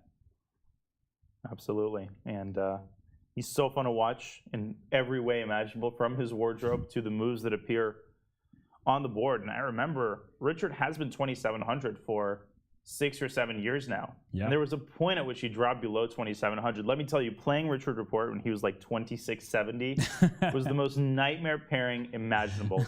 So now he is back to his rightful place, over 2,760. And he's taking his time in this position, deciding whether to take on b6, whether to castle queenside, delay castling, to throw in a check on h5. It's symmetrical from the point of view of material, but very positionally complex given the pawn structure and given all of the options available for both sides. I also wanted to say that given his psychological state, it was very important to stop the bleeding yesterday. So he made the draw against Hikaru, and well, he still has 2 games with white. And, well, maybe a more difficult game with black. It remains to be seen what he's capable of, but we haven't touched upon this one final game in the bottom left between Jan-Krzysztof Duda and Alireza Firouzja. So let's bring that one up. Let's give the youngsters, the 2 youngest players in the candidates, their due. It's their first candidates tournament, and before the game, I had to make a prediction, and I said that Jan-Krzysztof Duda was going to win. I have to pick somebody, but if we look at the live board here and we look at Jan-Krzysztof Duda, his position, at least the outline of it, looks really nice for white. Well, do you remember, Danny, if Alireza Firouzja played the Miran before? I don't even really know what he plays against d4. The funny thing is, this started as an Imzo-Indian, and then Alireza transposed into a semi-Slav and played the Miran. So to answer your question, I don't remember Alireza in these positions. Well, actually, what I wanted to say, it's true for Timur Rajabov and for Alireza Firouzja that both of them played the King's Indian. As kids, that was their first love, the opening they loved so much. So how do you come from the King's Indian and then you play the Queen's Gambit and there are more solid openings? Yeah, I mean, one of my criticisms of Alireza this tournament, I think Hikaru echoed that, was his opening choice. I mean, he hadn't played for many months. We were expecting, opening wizardry. And at times, his choices and his play overall hasn't been totally aligned to what we think his stylistic preferences are. And yesterday, he definitely over-relied on the engine assessment by his own admission. So we're keeping a close eye on Alireza's opening choices in the last 3 games. The Miran has the upside of being a very tactical weapon. It's existed for decades. It's very reputable. It's incredibly well studied. This move b7, b5 is what really defines the Miran. It's named after a city in I don't know which European country where this was first played. So black expands very quickly on the queen side. Fianchetto's the bishop on b7. And in the Miran, black has a lot of possible pawn breaks. That b pawn, it can move forward to b4. The c pawn can move to c5 and open up the light square bishop. And finally, you often see black playing the third pawn break, which also featured in this game, and that is e6, e5, which is often played in response to white pushing the pawn up to e4. Robert, the position is complex tactically, structurally, positionally. This is one of the most well-studied and yet one of the most open-ended openings in existence. Yes, and you mentioned the B pawn push first, and that's why Jan-Krzysztof plays A3. If you play C5, you're going to drop this pawn on B5. And there are times where you can do this because this bishop slices across the board to take this knight, and this bishop is aiming towards H2, but not in this position. C5 would be a mistake too soon because this pawn on B5 can be captured. And it doesn't end here, right? We've seen games like Bishop B8 and Viswanathan Anand, the 5-time former world champion. He won a beautiful game against Levon Aronian in such a position. So you have to be careful from White's perspective. Don't just take pawns and assume you're good. But Jan-Krzysztof Duda has undoubtedly studied these positions. So Firouzja goes A5. We saw E4, and as you said, Danya, E5 is the response. After the swap of pawns and then knights, we get this position where White plays H3. Almira, you called out in the Liren game against Timur Rajabov that you have to look out for bishop takes H2 and knight G4 check. So H3 takes care of that problem. Well, first of all, I still remember this game, Levon Aronian against Visha Anand, and maybe we'll have some time also and we will show you the final sequence. This game is absolutely breathtaking. But here, this opening actually reminds me of a boxing match because it's very concrete. So you should always be aware of the threat of your opponent with both colors, and you play B5, A3, then every time White plays E4, you should almost always reply with the E5, the counterattack in the center. Then Black's on E5, you have to play H3. What was the next move? Bishop A6, I think, here. And yes, Bishop B3 was played. Could he play Rook D1 here? Or it's unnecessary? I was not sure. Yeah, Rook D1 is possible. I guess Duda's keeping his options open and waiting to see how Alireza will react, because after bishop e3, you've completed your development. Maybe this rook wants to go to d1 and this pawn goes to f4 at some point, so it does feel like a flexible approach. And when I'm looking at this position, I understand that bishop a6 was played so that you could play b4 but next. That's why I wanted to play rook d1, because you should always consider the tactical consequences, because once again, bishop a6 with the idea of playing b4, so we should calculate what happens next. Just showing why b4 would be impossible. The queen would be loose there, or hanging, because the rook is on the same file. So after rook d1, the queen would have to move, and I don't know, where should it go to? Here or here? That's an interesting question. Almost always we ask ourselves where to put our rooks, but here queen e7 or queen c7 is also possible. I mean, I would be inclined to put it on c7 to prevent f4. But maybe f4 with the rook gone from the king side is too weakening, so maybe it's not even a danger in the first place. But I'm impressed with the fact that Duda clearly identified Alireza's idea. I mean, bishop a6 is not exactly a mysterious move. Like, I'm wondering what he's preparing. He stared it in the face and he ignored it. Duda just continues developing as if nothing is happening. So the question we have to ask here is what happens after b4? Because it's clear that Duda is planning to sacrifice a pawn. You have to take on a6. Now, rook a6, a takes b4, and the rook hangs, so that's not what Alireza is intending. He wants b takes c3 instead. And I think a lot of people, you guys can co-sign me on this, would reject the line right here, out of hand. The pawn will take on b2, black will get a monster passer that's supported by the bishop, looks terrible. But let's keep calculating. Bishop back to c4. The upside is that white has gotten control of all the light squares. The bishop has no equal And here, white has rook a d1. It's very important that this move comes with tempo, because after the queen moves, let's say queen c7, white can now chase the bishop away from e5 with f4. Queen c7 here is actually a very, very bad move, because the bishop walks inevitably into a fork. So the queen has to go elsewhere, but I think Duda has seen this idea of f4, and he has decided that his initiative and the fact that he has a light squared bishop is fully compensating him against that very nasty pawn on b2. It's a very, very sharp and interesting decision. Yeah, I mean, what a pawn sacrifice down there on b2.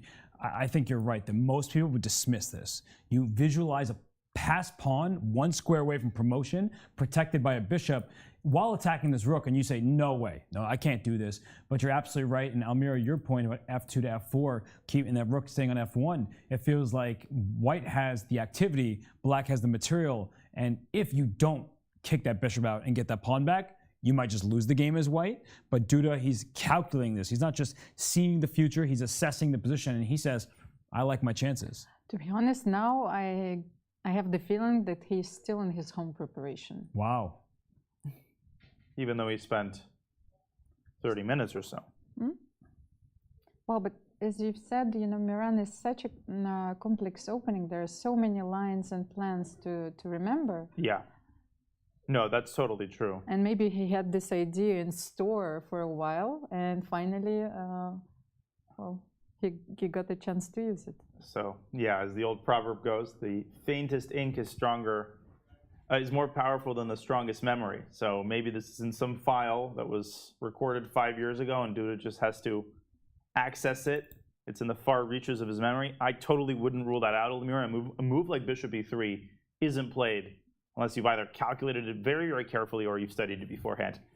I don't think Alireza, though, has much of a choice. Having said A, you have to say B in this case. Positionally, you might just be borderline lost if you don't play b4, because your bishop on a6 looks silly, the c6 pawn becomes a target, and maybe yesterday's debacle might influence him today. He pushed pawns forward, pawns can't move back, and then you get yourself in some trouble. But I think, as you said, Donna, you say A, you have to say B. He's already all in on the b4 move. So we'll leave Alireza Firouzja to it. We'll leave Ding Liren and Timur Rajabov to slug out that position, which looks interesting and not clearly defined. And of course, Fabiano Caruana, he looks to rebound today with a win with the black pieces over Richard Report. But Richard, he is playing a sturdy opening. So we're about an hour into the round. We are going to take our first break here in round 12 of the 2022 FIDE Candidates. And we want to remind everybody of the upcoming I Am Not a GM Speed Chess Championship featuring Eric Rosen and FIDE Master James Canty III. This is the finale. These players are playing for gold at the razor sharp Canty and the always tricky Rosen. So you'll not want to miss that matchup on Thursday, July 7th, 10:30 a.m. Pacific time. We'll be right back here for more coverage for the 2022 FIDE Candidates. This is Chess.com's broadcast. We'll return shortly.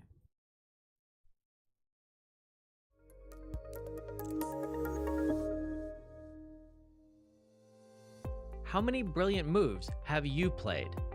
When do you play your best chess? How many games have you won by castling in the endgame? How many opponents have you played from New Zealand?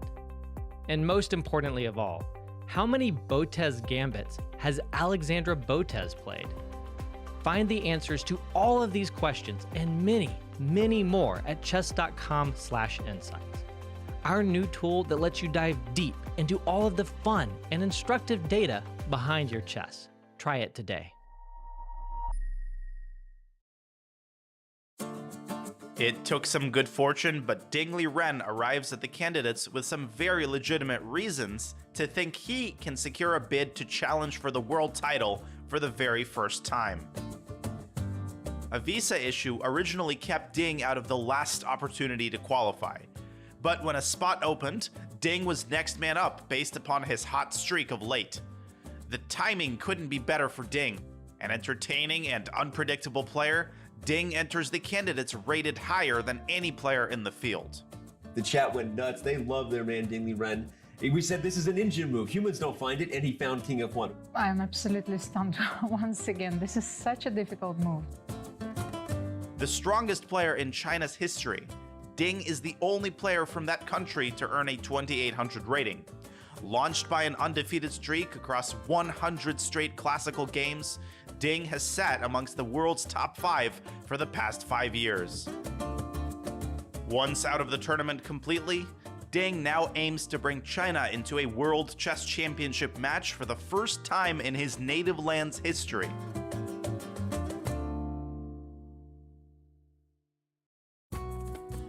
El ajedrez puede ser jugado por todo el mundo y ese es el enfoque primordial de ajedrez con cabeza, demostrar que todo el mundo, aunque no sepas nada de ajedrez, puede acercarse al ajedrez y disfrutar del ajedrez. Pues en este club ahora mismo hay 300 personas de socios, entonces hay de todas las edades, de niños que van de los 4 años hasta señoras y señores que tienen 85. We always say we are a family. The people who come here say that it is like being home. Everyone is very comfortable here. Empezamos un grupo de amigas y empezamos sin saber nada. Y ahora jugamos mucho y estamos súper enganchadas al ajedrez. He salido muchas veces a jugar por las calles de Madrid con el Club de Ajedrez con Cabeza y hoy, por ejemplo, pues en la primera inauguración de este club no me la podía perder y nada, pues estaba aquí esta mañana pues jugando con todo el mundo. Tuve, la verdad, el honor de ser invitado a la fiesta de inauguración del torneo de candidatos. Fue un auténtico privilegio pues, ver a los jugadores y estar a menos de 1 metro de ellos. Cualquiera de los 8 jugadores yo creo que puede dar la sorpresa y retar a Carlsen. Chess Kid is fun. Chess is great for the brain, but it's also fun to play. And Chess Kid makes it easy to have fun. Whether your child is a total beginner or a prodigy, they can hop on and find a well-matched opponent from around the world at any time. Chess Kid is the safe, parent-approved way for your child to play chess online. Chess Kid is educational. To kids, it feels just like playing, but chess is a great way to learn patience, strategy, and critical thinking. Chess Kid features a comprehensive training program that guides kids to level up on their way to mastery. This curriculum is designed to work with Common Core standards and global educational guidelines. There are more than 50,000 chess puzzles and a whole library of entertaining videos that teach strategies, tactics, openings, and endgames specifically for kids. Chess Kid is easy. Whether you're a parent helping your child, a coach managing dozens of kids, or a school of hundreds, Chess Kid helps you organize your students and monitor their progress. Each child receives a weekly report card that shows how many lessons, puzzles, and games were completed. You can also organize kids into clubs and send them messages. Chess Kid is the online home of scholastic chess for thousands of kids, parents, schools, and coaches. Signing up is free and easy, so what are you waiting for?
Chess player.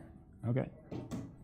And as we see here, the players are on screen. Well, there are some empty chairs here because Janupomshi and Hikaru Nakamura have ended their game after a short draw in the Berlin, and only one player at each board. So I think we know whose move it is. Fabiano Caruana on the clock, as is Liren. Oh wait, no, I think Liren has made his move. So Timur on the clock, and Alireza Firouzja trying to work through his position. And as we have seen and mentioned, still tired. What? Still tired? No, I was not going there, Danya. And no someone more is blame falling asleep, on you. yes. I'm trying to avoid that storyline, and you're just bringing it right back into the discussion, Trying to Danya. avoid your face. Oh wow. Okay. Well, here we do have 3 games remaining. Jan-Nepomniachtchi takes the short draw because it allows him to maintain his lead in this event. All eyes on Liren because he needs to win. And Almira, just during the break, we were talking about Fabiano Caruana, what he needs to do, and also the type of preparation he does.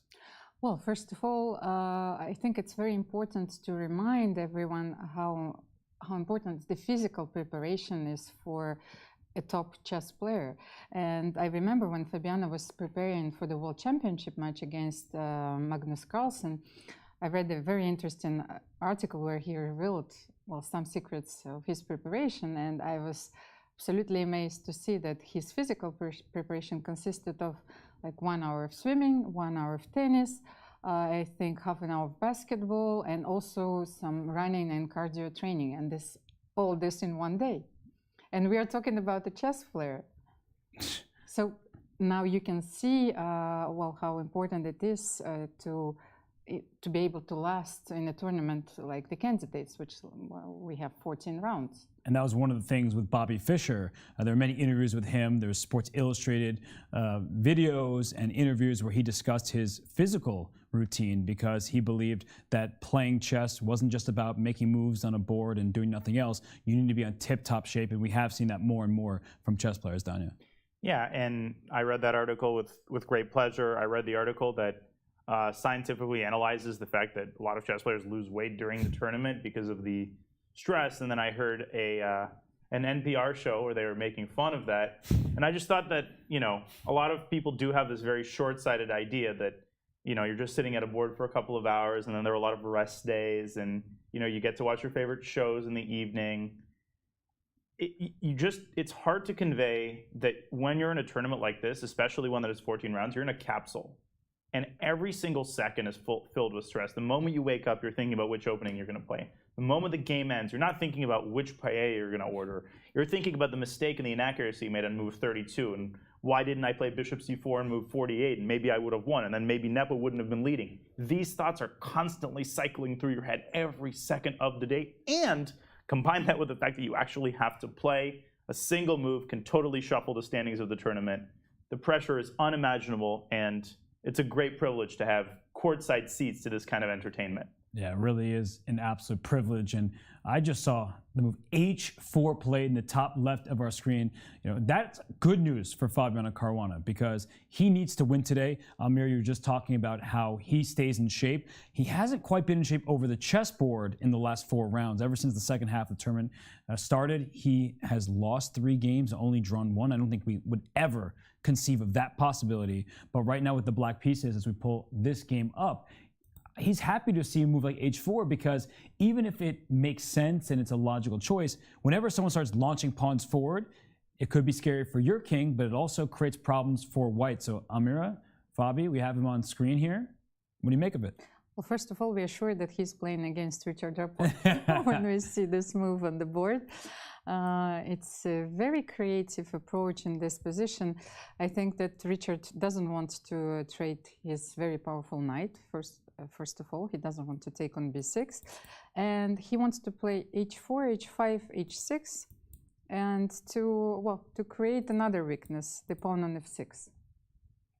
It's a very good idea, right? Because if we just show that, let's say I make some move like a6, h5, and I'll just make a random rook move like rook d8 and h6, you're saying that this f6 pawn can become a target, so you have to push it, and then the pawn chain shrinks, and a pawn chain is only as strong as its base pawn. f6 is more approachable by white's pieces. Well, then it can be justified to take on b6, to play on f4. There are similar ideas in Rosalima. Then you triple on the f file, and at some moment you can even make use of your h6 pawns and to combine some mating ideas and to win the game. So you're a fan of h4 is what I'm... Well, I like it. Okay. Danya, what about you? Are you a fan of this for Richard Report, or if you're a Fabiano Caruana fan, are you happy to see it? Well, I have some thoughts on this position, but I want to make a more general point about how fashion and how general knowledge has shifted in the anti-Berlin. So when it got popular about 10 years ago, people were castling short automatically. That was just something you did. That was the teeth brushing in the morning. I mean, that was like putting your pajamas on in the evening. Castles happened very, very early. But just like knowledge in any field, when the knowledge progresses, certain basic assumptions start being questioned, right? Does the Earth actually revolve around the sun? They asked after it had been assumed as a given for thousands of years.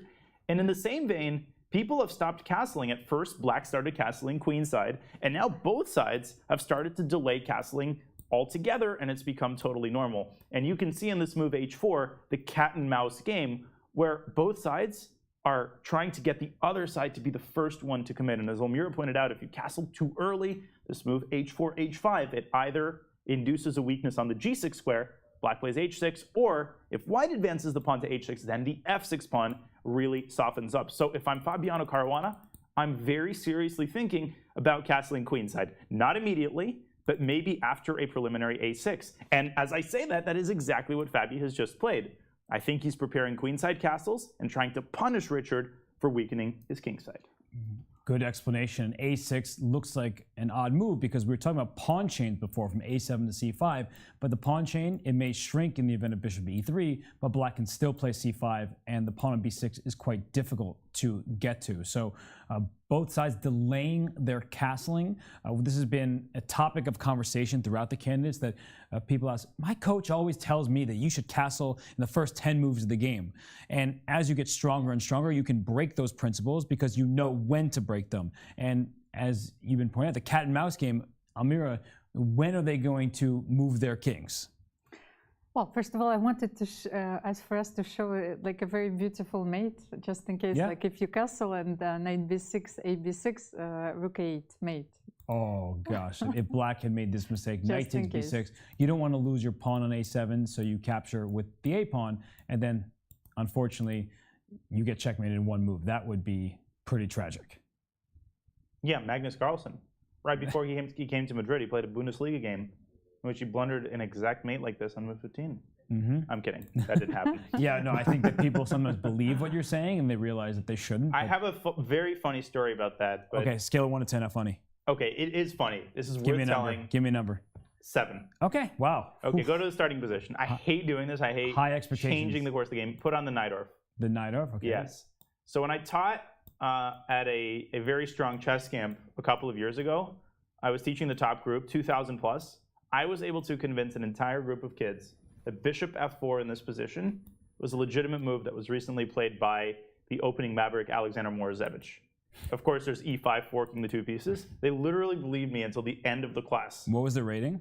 2,000, 21, 2,200. That's the power of authority. A GM saying something, you know, even though half of the things I say are untrue. So now everybody who's watching, the tens of thousands of people, are thinking about everything you said on the broadcast. And right. Like, do I actually believe a word that he said? You shouldn't. Yes, but it's very important. We were you have talking to question about authority, you know? Not an authority. We were talking about questioning everything and every dogmatic way of thinking. So here we are. And I did say that I give puzzles where the answer is just an equal position, because you should always be using your own brains, not just relying on somebody else. So that is true. That is good advice. Rely on Robert Hess's brain. Never do that. Coming back to the position and, well, to your question, Robert, when they're going to castle. This is a very interesting dance we have here. So after a6, Fabiano wants, well, at least he has this possibility to castle long. What can Richard do about this? Well, we're about to find out. At h5, it looks like. He's just going all in with that pawn. And a question I had, can this bishop move? The knight on c4, it's a very strong piece, but maybe I want to move my bishop to c5 and say you're not going to trade off ever on b6, and that might give Fabiano some more winning chances because the more pieces that remain on the board, the more options you have. So I have been wondering if Fabiano can move his bishop and maybe even to the d4 square, because most times you put a piece on d4, it gets kicked out immediately, but you're inducing a weakness in c3. And I wouldn't even mind going all the way back to a7. That's another thing a6 did, because this d3 pawn is a huge target. A knight comes to c5, a rook comes to d8, whether or not I castle, and then I'm going to go right for that pawn. So I feel like Fabiano, who understands these positions very well, he might just keep his bishop here. We do want to have the opportunity to put our knight here, but h6 in and of itself isn't that scary. I push g6, and I can always put a rook on f8, and now that my pieces are out the way, I can castle queenside and maybe even play for f5.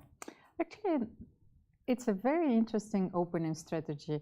He kept his bishop on b6. He prevent white with the most obvious, from the most obvious plan, c3 in d4 or d4. And now, well, I like your idea. He can play bishop d4, bishop c5, and to keep this bishop alive on the board. And maybe bishop c5 is also possible because it could be transferred to the king side and to protect the, in order to protect the f6 pawn. So it's very interesting. But on the other hand, if you play bishop d4, can I start with knight d3 and knight f5? Certainly can. And the thing is, once your knight gets there, now h6, g6 will come with a tempo against this knight. So it feels like this knight on e6 is really the great piece in black's position, because not only does it defend g7 from any attacks, it can always hop forward, and it stops the move f4. So I do like these positions from the black side. I have a slight bias because I play them from the black side, and Fabiano, instead of moving his bishop, just castles queenside. He is not afraid of the capture. But I feel like for Richard, if he doesn't capture that bishop, Fabiano will move it out the way, and then it won't be easy for him to play because it's not clear what his plan is. I think maybe now it's very important to take this bishop because you can play bishop b3 with a tempo, so you develop a piece. Well, most probably Richard will castle long as well. So what do you think? Knight b6, he takes b6, bishop b3. If Fabi plays c5. Okay, we'll analyze that here. Knight takes b6, pawn takes bishop e3, and c5. I mean, at some point you may consider the move e4. Queen d2 could be an interesting candidate move here to potentially, as Elmira said, prepare castling and simultaneously. It's kind of funny because black has so much control of this board. Like, this knight is great. This bishop, even though it has a pawn in sights, that pawn is defended by a knight. The queen can always move up the board to defend the pawn. I like this position for black. I really do. I just feel like the bishop doesn't have as much promise as the knight, and the side that controls the pawn breaks is usually the side with the advantage, and I could see an f5 coming or even a c4. So I think that black has a little bit more control. I agree with you conceptually. I do think that if white castles queenside in a position like this, now you could throw an h6, g6. We could debate the usefulness of that. But white does have this plan of going g3 and f4 and trying to expand on the king side. And I much preferred black's position had Fabi saved the bishop. I really think Fabi should have put more thought into playing your move bishop d4. There's also a very powerful psychological effect that such a move produces, because when there's an option that you dangle in front of your opponent for several moves, and then your opponent doesn't take it, and then that ship sails, I feel like Richard would have started questioning himself. Maybe I should have taken that bishop when I had a chance. Maybe I shouldn't have let Fabi keep that bishop on the board. Now he gives Richard another opportunity, and I very strongly feel that white needs to hop on this opportunity train before that bishop moves, because if he doesn't take the bishop here, then I think Fabi will probably move it to d4 or a7. Agreed. So Richard, he has his work cut out for him. Will he take on b6? That's the big question. He is down a little bit on the clock, but still doing fine. As we look at our, well, I was going to say four-board view, but one game's already done as Richard takes the knight on b6. The bottom right, we saw Janupomshi, Hikaru Nakamura make a very quick draw. And, bottom left, by the way, we see that Duda and Firouzja are going down this variation. It's going to be a slugfest between those two. And Liren, he has a lot to prove because it looks like his position, as Hikaru Nakamura predicted, is worse with the white pieces. And every single half point in this tournament is meaningful because the players, they get additional money for every half point. It's 3,500 euros per half point. So thus far in the tournament, the players are adding that up until they see the final standings and may add 24k euros for third, 36 for second, and not bad, 48,000 euros for first. So what have the players earned thus far? That's the big question. I know a lot of people, when they watch chess tournaments, they're like, how much do the players make? Why do they get these secret appearance fees? And we can't figure it out because, of course, everyone wants in on everyone else's business. But we do have that information that Jan-Nepomniachtchi has already made 60,000 euros approximately. Wow. I'm mesmerized by those numbers. Not bad. He's going to raid that Tesla dealership when he comes back home. And you know, Alireza Firouzja down there in 8th place still has made 28,000 euros, and with every half point he scores, that's 3,500. So if he wins a game, that's 7,000 euros for each win. Well, it's a very important prize pool, and well, it looks like a poker tournament. You were discussing poker tournaments with Hikaru, so. And I think that's the first time that the money is distributed in this way, that players get additional money for half the points. And what is also interesting is that Fabiano said at the press conference that he doesn't even know what was the first prize.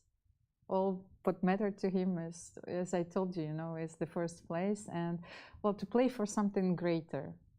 To have a shot for the World Championship title. And that prize is much bigger than even these, but still, it's good to see the players getting rewarded for their efforts. They put a lot of energy in, and these prizes do not include the first through third additional prize fund. So with Janupomshi already securing at least 59,500 euros, if he keeps this, he'll gain that extra 48,000 euros to that. So he's making a huge payday here in Madrid. So on that note, we're going to remove the money, but the players are hoping to find money moves here. My eyes are on that Ding Liren Rajabov game. Ding Liren down on the clock with the white pieces, and his position just looks worse, right? Black has the bishop pair. And Timur's taking a page out of his book, using that queen's rook and doing work with it. Usually it's Ding Liren with the rook on b6 or b3 by move 17. This is... I mean, Hikaru called it. I think Hikaru called it even when the position was closer to equal objectively. And things are kind of getting worse for white. And we should explain, by the way, why knight takes d5 isn't just a free pawn here. Yes. But more generally, do you agree with my general assessment that this is souring for Ding? Yeah, just going to show why it looks like it's just a free pawn in this position. But the problem is this king is still in the center. So you're giving black all of this time to make moves like queen to b8, hitting the bishop here. This rook is going to come over to c8. And if you just move your bishop away, like say bishop a1, rook c8, look at black's play here. All the pieces working together. And you think, yeah, it's not a big deal. I'm going to move my queen. Well, where do you think you're going to move your queen to? If you go queen a2, that runs into bishop e6. Thank you very much for your rook. It's pinned here. If you move your queen to d2, you blocked your rook's access back to d1. So here comes rook b1 check. And the position falls apart immediately. So Ding Liren can't go pawn grabbing. And Almiro, we were looking at this knight a6 move back in the opening. Timur clearly coming prepared. And it looks strange, but it's paying off. Well, I think this move looks very natural after you have played bishop d3. There are similar ideas in the Caro-Kann.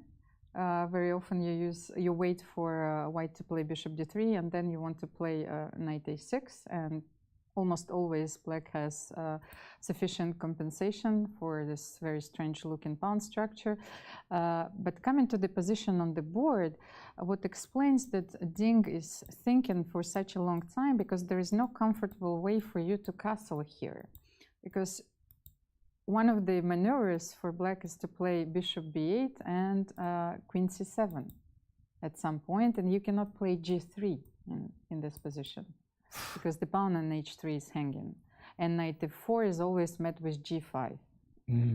Yeah, just going right for the attack, and little things make the biggest differences at the top level. So I'm going to go back to that moment with knight a6. This actually might have been a really critical moment. Ding Liren did take time. He put his knight to e2. Maybe he should have put his knight on f3. And the reason you don't typically want to put your knight there is that at some moment bishop g4 will be annoying to deal with, because with the knight on e2, bishop g4 is a non-issue, but with knight on f3, potentially capturing here would double white's pawns. But knight f3, if we continued with the same line, c5, bishop takes, pawn takes, like this, then white has an easier time castling because the knight is better placed on f3. The second knight can also go to e2 to blockade the isolated pawn. So I wonder if Ding Liren got a second chance. He plays this game and then immediately plays another game right after. If he would pinpoint that move on move 9 and say knight f3 was actually an improvement, oops. It's a very interesting idea. And I also wanted to ask you, what was the black's idea if I would play b4, not knight f3? Because I was thinking, how do you justify playing knight a6 here? Maybe c6, knight c7, and a5 is the general queenside strategy here. Something like this. I still think Ding would have probably preferred this position over what he got. But here I think he was concerned about black using the pawn as a hook. Right, because the Carlsbad structure, and white sometimes plays for b5, but that opens up the queen side and can be problematic. And the knight quickly hopping around to c7, maybe into e6 later, and black will have more firepower on the king side. And I've seen better dark-squared bishops in my life. So bishop c1 and g5 would have been an excellent move here. Of course, but maybe we can make it work here. Bishop a6 here, and knight a4. Yeah, just trying to go for this pawn. It looks like that, this pawn, unfortunately, going forward, it's a little slow because the king is in the center. White's down several moves in development, and maybe you can protect the pawn or just play a move like a5, because if you steal this pawn here, I think that, whoa. I was just going to say a rook b8, but I'm looking now, and it says a takes b4. Giving up this rook in the corner is good for black. The catastrophic lack of development here is what destroys white in these positions. Yeah, the queen is trapped in the corner. So black's next move is like bishop a6, the queen's trapped, your king's in the center. No good all around. This line helps us to understand the nuances in the position. So this line is very tricky. Yeah, it is. And Ding didn't push the pawn or bring his knight up to f3. He goes to e2, and as we catch back up, b4, bishop b2, and a5. Black's play is so simple, right? He goes b5, black plays a6, and exactly what we're talking about with Hikaru.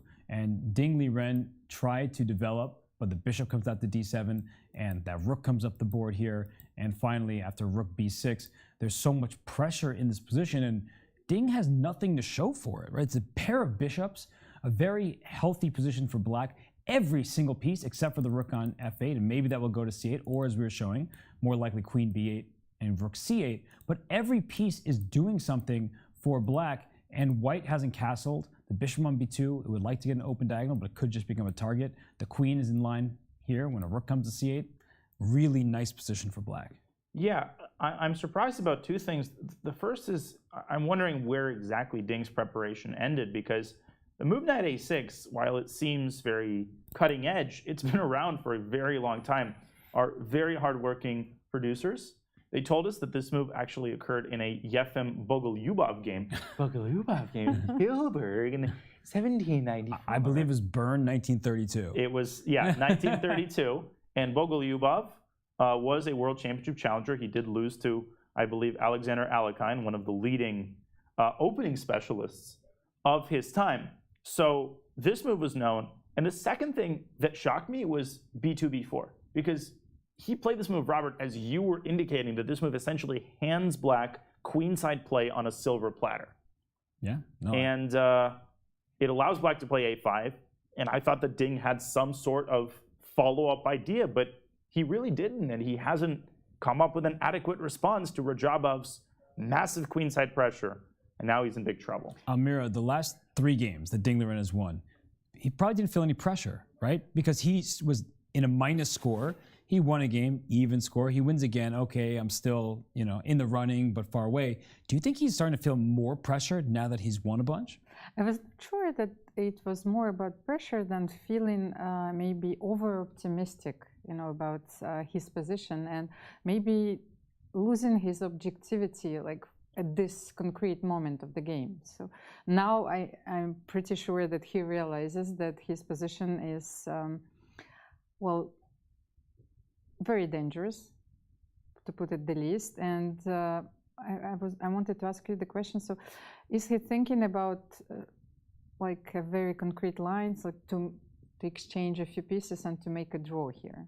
I think he would love that. Yeah, I think he does. As you said, he realized he's worse. So if he could exchange pieces and make a draw, he probably would do that. You know, especially Hikaru just drew.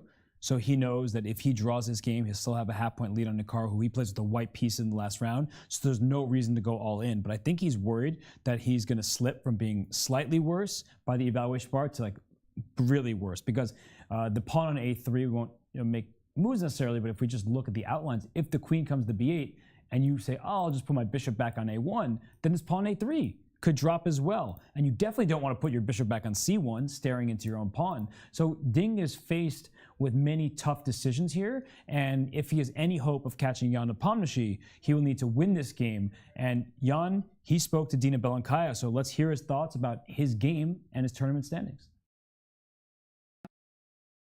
Jan, Berlin, we kind of expected it, but still had some hope, you know, for Hikaru going for a fight, and yet he chose Berlin. Do you think it was the right choice? Well, it's hard to say. So it's, I mean, okay, basically the ball was on his side. So, I mean, obviously one can try few ideas against the Berlin, but because, okay, a lot of players here, I mean, okay, for example, at least Hikaru and Timur, they play Berlin. So, I mean, surely it could be played differently, but in general, okay, once again, tournament situation probably screams that so far I shouldn't like burn some bridges. So I was like preparing for all kind of, I don't know, murky lines, like, I don't know, maybe some Birk or some, I don't know, rare Spanish lines, but yeah, I thought like, okay, if Berlin, then okay, then that's it.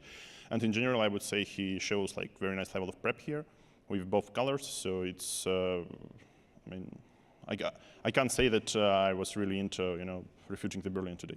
Right, and in general, overlooking at all your games here in at the candidates in Madrid, what do you think so far has been the reason of your success? I don't know. I'm just trying to keep, you know, my head calm and not, you know, let, you know, any emotions drive me. So trying to do my job more or less, and maybe that could be this could be the difference with the players who like play their first candidates. But I mean, it's hard to judge. Yeah. So once again, it's like we like as spectators, like we can see only, you know, very few aspects, and a lot you know, the bigger part of iceberg is surely hidden. Yeah. So that's, we don't really know what's happening in every player's team. Now that the stress is slightly going down, any particular plans for tomorrow, rest day, apart from lying in the bed? Lying in the bed, yeah. So, I mean, okay, the tournament is nothing like over, yeah, so it's still, I have 2 games which could be like extremely tense. And, I mean, so far, once again, so far it's so good, but I mean, it's too early, you know, to give some promises. Thanks a lot, Jan. Thank you. Janupomshi, he draws Hikaru Nakamura. He just has 2 games remaining, including white after the rest day against Richard Report, and in the last round black against Jan-Krzysztof. He showed a lot of respect for his fellow competitors because he mentioned how Hikaru has been in great form, has shown great preparation. He said, I don't want to refute the Berlin today. Well, of course, he knows that there are still 2 games left. And what I liked about this interview that he, well, that's why I didn't want to talk about Jan yesterday. I know that he's not, he doesn't allow himself to feel, you know, he's restraining himself. And he knows there is still a lot of pressure on him. And it might not seem like this, but he's a very sensitive guy, you know, so he showed a very impressive play like till now, and he feels that he needs, you know, to stay very focused in order to finish the tournament. But one also interesting thing is that he said that we don't know what is the bigger picture is. It's just what we see is just the tip of the iceberg, and what is the preparation what players feel during the tournament, and this was a very important comment. Yeah, and he also said at the end, Dinah, the tournament's not over yet, that it's tense for him. So do you think he really believes that, or do you think at this point he's seeing the finish line and seeing everybody else behind him? I think both can both can be true at the same time. Jan is obviously aware of the reality. He knows that while the tournament isn't in the bag just yet, barring a miracle, if he continues playing, even 80% of the strength that he's played thus far in the tournament, he should be able to lock up first place. With that being said, I need to keep coming back to the point that I made at the start of the tournament. Anybody in the candidates is capable of beating anybody else. And Jan understands that perfectly. He's playing Richard Rapport in the next round. There's a very high probability that Rapport, with nothing left to lose, isn't just going to play the Berlin or even the Sveshnikov again, both of which are openings against which there are reliable lines that essentially always lead to a draw. Rapport might play the Scandi or a Perk or something crazy. So Jan knows that he has two very difficult fights ahead of him, and he knows that if he messes up his next game with White, the tournament is going to be blown wide open. And his last round matchup against JKD with the black pieces is no easy matter as well. So tomorrow's rest day is a critical one for him, and it's one that he will spend in a disciplined way, alternating between the bed and the laptop. And I think what might play a part in this is what happens in Jan-Krzysztof Duda's game today, because Jan-Krzysztof gets White in that 14th and final round against Jan-Nepomniachtchi, and he could spoil Jan's tournament. So Duda beat Fabiano Caruana. Right now, he's playing against Alireza Firouzja in a very sharp game. And if he can win this game with the white pieces and then gets White in the final round against Jan, Duda is the type of person who's not just going to hand Jan the tournament. He's not just going to say, we'll make a Berlin draw from the white side. He will play, and he has come to play today. He absolutely has, and what a fascinating turn of events. Now, we got word that at least up until Bishop C4, and we'll update you, they were following two Alexei Shirov games from over a decade ago. And Shirov is one of the main proponents of Moran-type structures. He is an expert in the Slav, and our team is very hard at work verifying whether they are still following any games. But the interesting decision was Queen E7, and they are still indeed following a game between Daniil Dubov and Alexei Shirov. That is incredible. And looking at from 2013 and looking at the clock remaining on their times, at the time remaining on their clock, looking at the clock remaining on their times, it's quite clear that neither of them are aware of it. In an exchange sacrifice by Alireza Firouzja, Robert, I think you'll second me on this, Queen E7 that he played 2 moves ago, I'm pretty sure it was not a blunder. I think it is a conscious decision to get rid of White's dark squared bishop and make it impossible to play f2, f4. And there we see JKD grabbing that exchange on f8. And what a sequence this is. And first of all, shout out to Alexei Shirov. Always fire on board when that man plays. And it makes me think, if they didn't spend so much time, I would have said, is Alexei one of these players' seconds? Is he working with somebody? But clearly, they haven't seen this position before because you don't spend this kind of time to get here. But that move, Queen E7, as Johnny pointed out, it wasn't a blunder. Bishop C5 is a wonderful move. If you think you have a free piece, think again, because when pieces are in line with one another, think about what happens when the piece in between gets out the way. And here it can do just that with check to the king on G8. Thank you very much for your queen, and thank you for the game. So the queen slides over to C7, and we see bishop takes F8 is the last move played. And after black recaptures this bishop, I'm not sure if you take with the king or with the rook, but either way, what black has accomplished by giving up a rook for a minor piece is that you also have this pawn. And it's not any pawn. It's a pawn on B2. And that's 1 square away from promotion. It's protected by a bishop on the dark squares. And then we'll have this dynamic with bishops of opposite color. I'll just take with the king just so I can get the position to be finalized here. When you have a material imbalance and you have not just a rook for a knight and pawn, but also opposite colored bishops, it's the side that can control squares, has a safer king, than the side that's happy. So Almira, which side would you be happy playing with after Alireza recaptures on F8?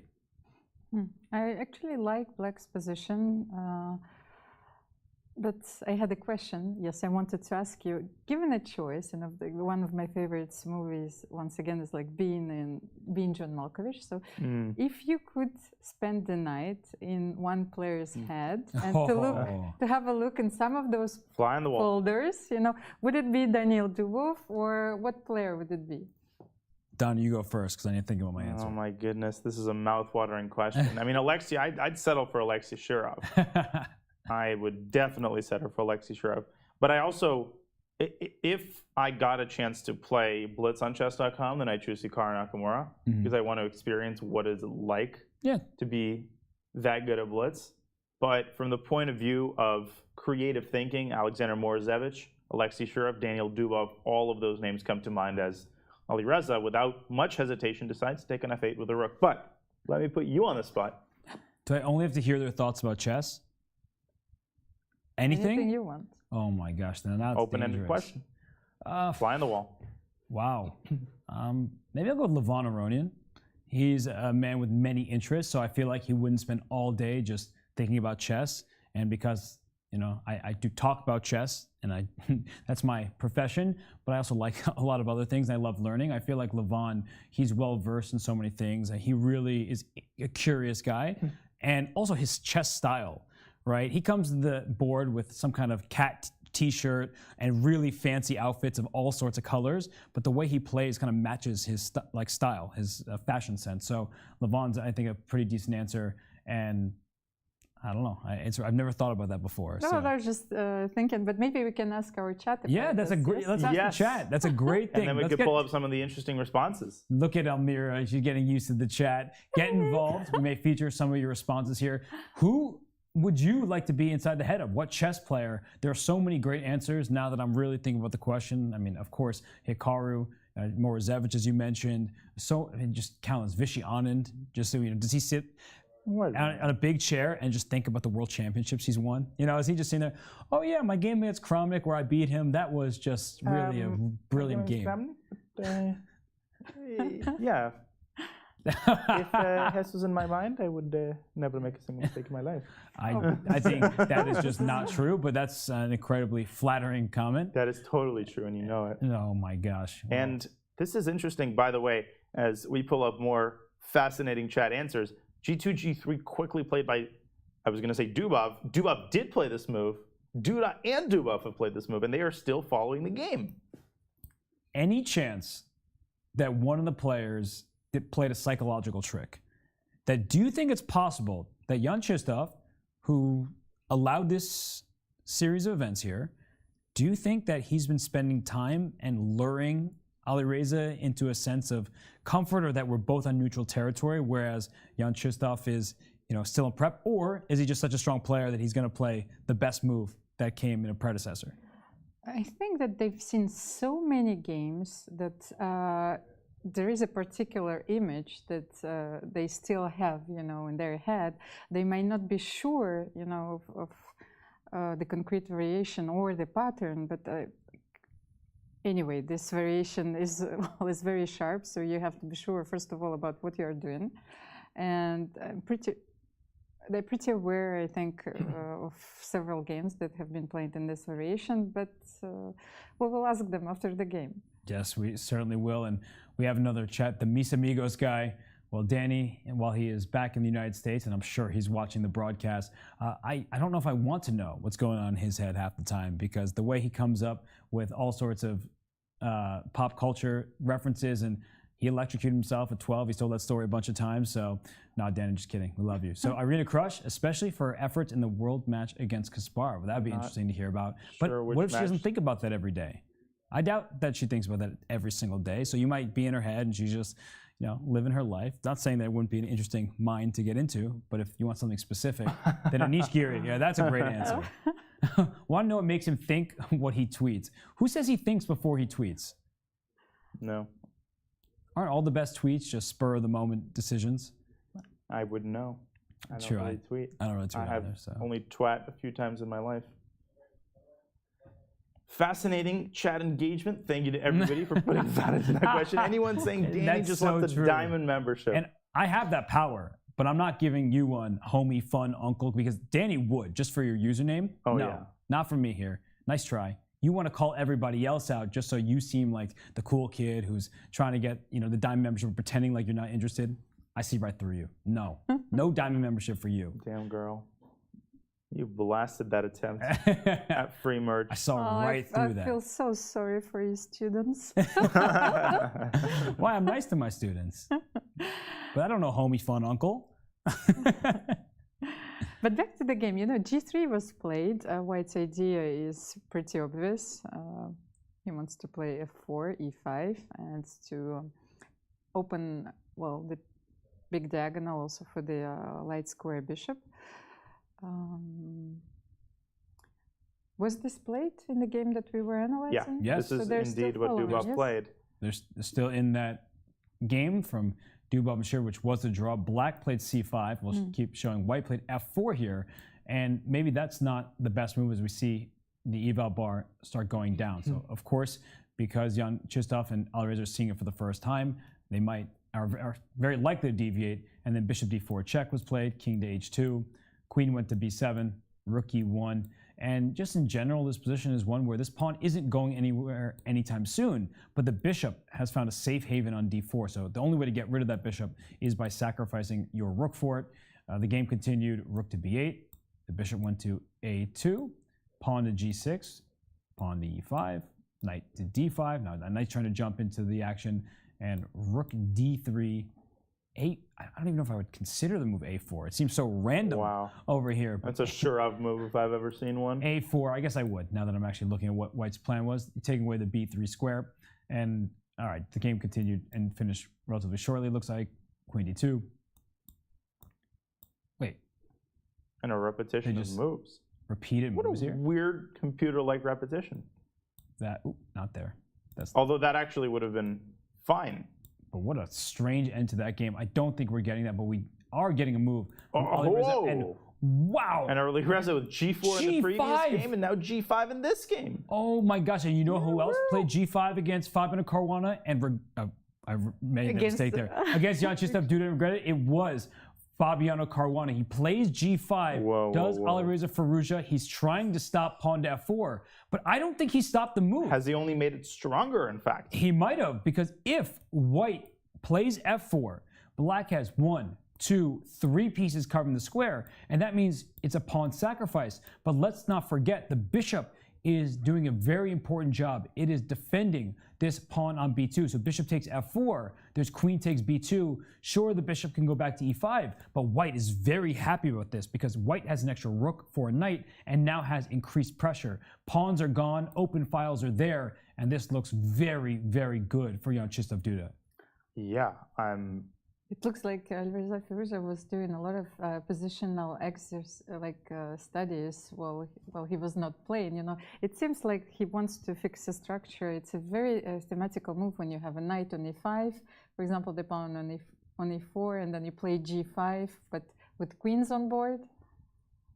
Yeah, it's almost like he's only adding more kindling to the fire rather than extinguishing it. Now, to your question about whether there is any possibility that the players have seen this before, I think the answer actually is yes.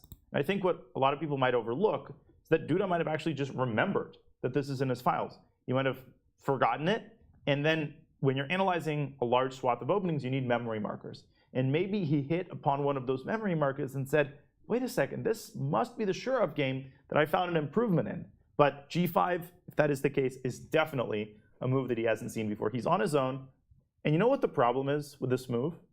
It's that Duda just doesn't have all that many ideas here, which I think makes f2, f4 easier to find and a lot easier to play. Because if you're not playing f4, what else are you doing? There's no other way to dislodge the bishop on e5, and that means there's no other way to get to the b2 pawn. I think we're going to see f4, and I think Alireza might be in trouble yet again. It helps that he was already thinking about f4, right? He played g3 to make sure that f4 could work, so he's much more likely to find it. And let's not forget, the game he won against Fabiano Caruana, his amazing move, f4, right near the time trouble, that was a tactical shot that earned him the victory. So f4 makes perfect sense. The game doesn't just end. There are all sorts of ideas with his queen eventually coming to b6 with check, and the bishop trying to come to d4. But the bishop doesn't have the stronghold over the square with the pawn as it does the pawn c5. It feels like black's pieces, a queen to b6, a bishop d4, you're going away from this king on g8, and with the move f4 coming and files opening, this king looks like it's the one that's going to be in trouble because white has the extra rook for a knight. Maybe this is where I could use that Alireza Firouzja flew off the handle. Yeah.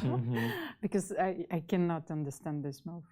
I think I might have an idea about what Alireza might have underestimated here. Okay, let's analyze If we it. go down that line one more time, f4, gf, gf, bishop f4, that seems essentially forced from a human perspective.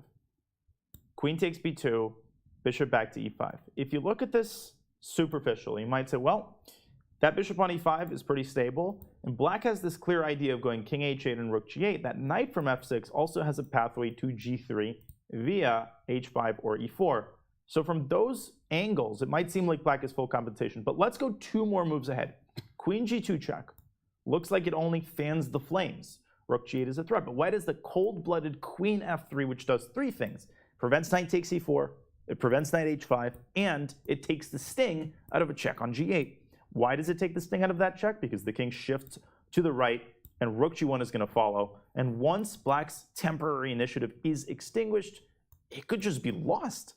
Yeah, the queen defends everything over here on the king's side, and as you said, rook g1.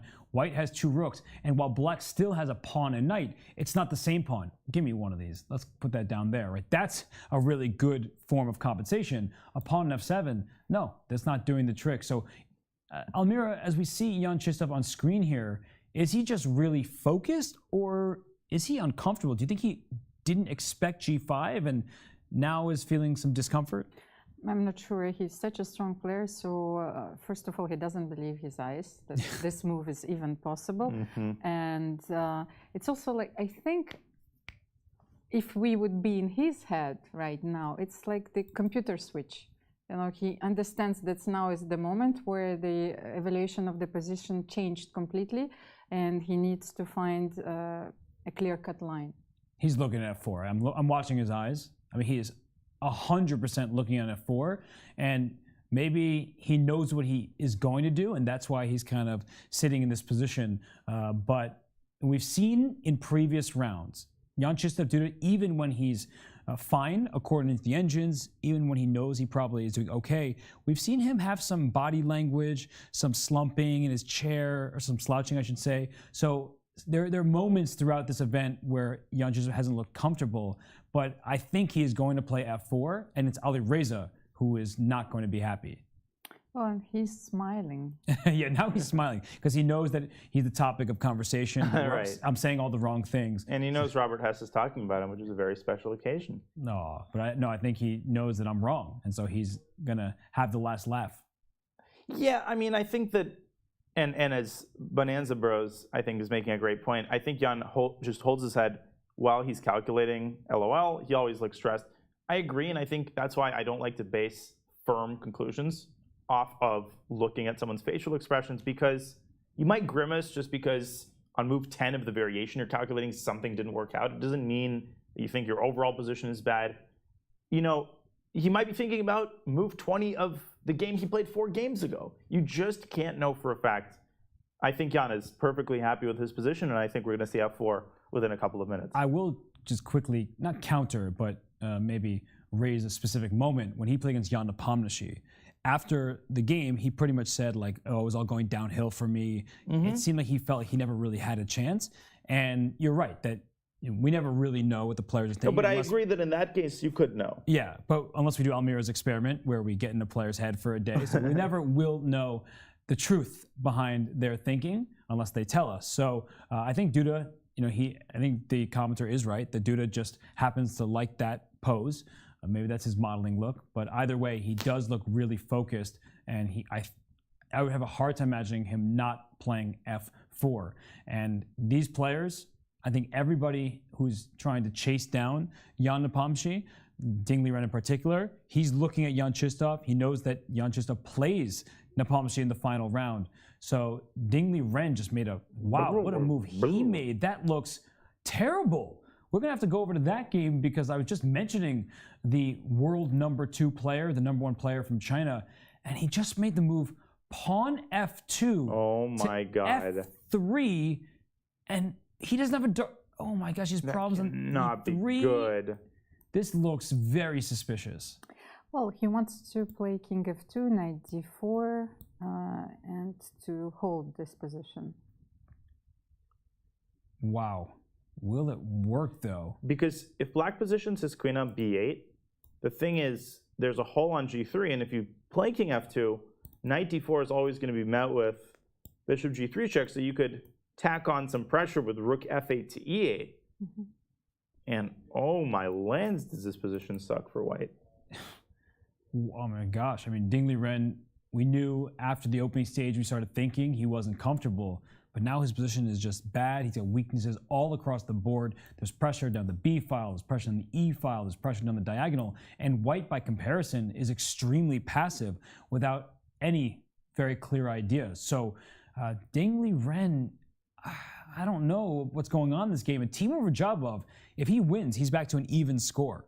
If he wins this game, he's only a half point behind Ding Liren, and out of nowhere, Timur will be fighting for that second place. And more importantly, Jan-Nepomniachtchi guarantees himself at least a 2-point lead, right? Yes. Unless, no, even That's if Fabiano Caruana That wins. is correct. Let's pull up the standings for a second just to verify that. That would be absolutely huge. That means Jan would guarantee himself a playoff, even if he loses the last 2 games, and either Ding or Hikaru win the last 2 games, which is already exceedingly unlikely. Well, and he reached like 8.5 points out of 12, which was the tournament victory for the previous candidates and a few of them before. He still has 2 rounds. And he gets the white piece against Richard Report next. So if he wants to do what he just did against Hikaru, he would definitely do against it. Report, he would force that draw, win the candidates for a round to spare for the second time in a row. So Jan gets the white piece against Richard, everybody else in the field. And I think Richard himself will play something combative because Richard seems to be a very sporting individual, right? He regretted his decision against Janupomshi in the first half because that objectively should have been a draw, and then he just lost the game because he didn't take the draw. But on move 1, you can do whatever you want, and nobody's going to blame you for trying. And honestly, who cares what anybody else says? But even if Report can't get first place, can't get second place, I feel like he's the type of player, for the sake of the tournament, will give it their all, where many other people would just say, here's a handshake, congratulations, you go to play Magnus, or if Magnus declines, the second place finisher. Well, and he's not going to throw away the game, which is even more important. I do not see losing the last 2 games. So for Ding, it's going to be critical right now to play perfectly. He has to be perfect the rest of the game. If he wants to save this position, I don't know how it's going to happen, but he's going to have to pull a rabbit out of his hat. Rajabov is 20 minutes up on the clock. He's flat out winning out of the opening with the black pieces against a Ding Liren who's won 3 games in a row. That's why we watch the candidates. You never know what's going to happen. And much has been said about Timur Rajabov. He hadn't won a game since 2019 in classical chess. Before this event, he beat Hikaru Nakamura, who Jan Nepomniachtchi was saying is in great shape with great preparation. And if he can beat Ding Liren, who just won 3 in a row, now the fight for second is wide open. In this position, I mean, it really does not look pleasant for white because of the piece placement, because of the weakness on e3. But there's a lot of fight left, because if Rajabov can't find the right sequence of moves, we have some plans for white now. The king is going to f2. He didn't want a castle. And just to show you that the reason you don't want a castle when a queen and bishop are lined up is because there could be sacrifices. So just a turn ago, castling might have just allowed bishop takes h3. And that's what Ding Liren was afraid of. After g takes, the queen happily takes on h3. There's a checkmate threat here. If you block the checkmate threat with your pawn, in comes the knight. This is just devastating. You lose the game, and you also lose everything in the position. And just no hope. This is game over. So Ding Liren feels like he has the castle by hand, starting with f3. He'll put his king on f2, bring the rook into the game. And if Rajabov can't find a knockout, then he'll still have chances. Whew, we have so much going on in this round. 1 game happened to be a draw very quickly. We still have 3 exciting games in store for you all. And 2 hours into the round, it's time for our second short break. And there's not much of a break after the Candidates Tournament, because when the Candidates Tournament concludes, the Blitz Champs event is coming your way. Watch your favorite NFL stars compete for their share of the $100,000 charity fund. There's Hall of Fame wide receiver Larry Fitzgerald, hoping to receive the most of his opportunities against linebacker Micah Parsons. We have top 5 pick Kayvon Thibodeau, and of course, new Cleveland Browns receiver Amari Cooper. So the biggest names in the league will be there July 9th and 10th at 1 p.m. Pacific time. So as we leave the players in the hall trying to work their way through the calculations, we'll head to break. We'll see you soon for more from round 12 of the FIDE Candidates.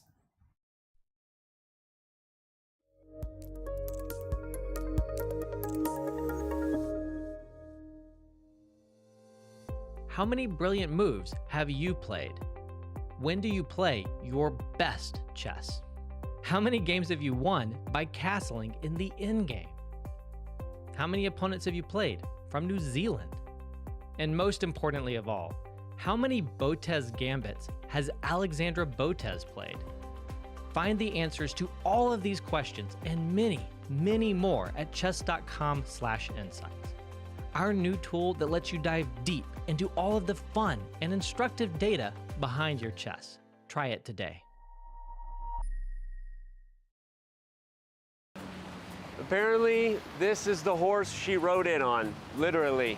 Queen Isabella herself on a knight, a noble steed, you know, changed the world forever. It's why everyone in Madrid knows the game of chess. They know that the Candidates is here. They know that, that this is one of the capital cities of our great game. And it's all because of that lady right there on that noble steed. Now that's a knight. Thank God for Queen Isabella changing the rules, right? And giving the Queen her powers. I know that in the filming we're really running with this, but in my head it was the Queen of France.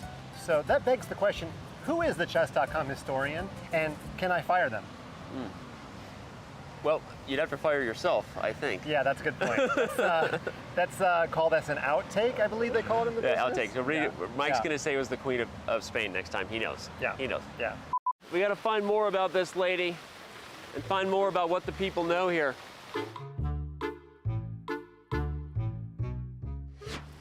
You guys excited for the Candidates? Hey, can we talk for a second about this? Here we go. To the plaza we go. Which way's the plaza? You guys play chess? Yeah. Yeah? There you go. Are you excited for the Candidates? Yeah. Yeah? You don't know what it is? I do. Actually. Okay, what is it? We've watched the Queen's Gambit. Oh, you watched the Queen's Gambit? No, Me too. Okay. You guys actually play chess, like on your phone? No, he does. Yeah? What are you playing on, Chess.com? Yeah. You're about 1,300 on Lee Chess. Yeah. So it means you'd be like 900 on Chess.com, actually. Yeah. Give me your username, I'll give you a diamond membership. Not kidding. He's gonna be a contender in like 3 years. There it is. He's up and coming. So I'll give you a premium membership, and then you won't have an excuse. Then you can use our... Yeah, I'll go back to it. Yeah, all right, man. Oh, you're an IM? That's me, man. Crazy. Yep. Magnus, he's like #1. Oh yeah, the guy that like beats. Yeah, so this tournament decides who plays Magnus Carlsen. So the next challenger comes out of this tournament. All right, guys, enjoy. Thank you so much. Have fun. See Have ya. a great trip, guys. There you go. No drinking. No drinking. Actually, yeah, we're 18. Still true. no drinking. That's true. You guys are connected now? Yeah, no, we're buddies on. We're gonna send each other some ticks. Do you think they already talked about And then this? we'll talk about it. Is that your phone buzzing? Are they already Yeah, talking? they're already hitting me up for my digits. Okay. Yep. Maybe wearing a pager wasn't the smartest idea to fit in with them.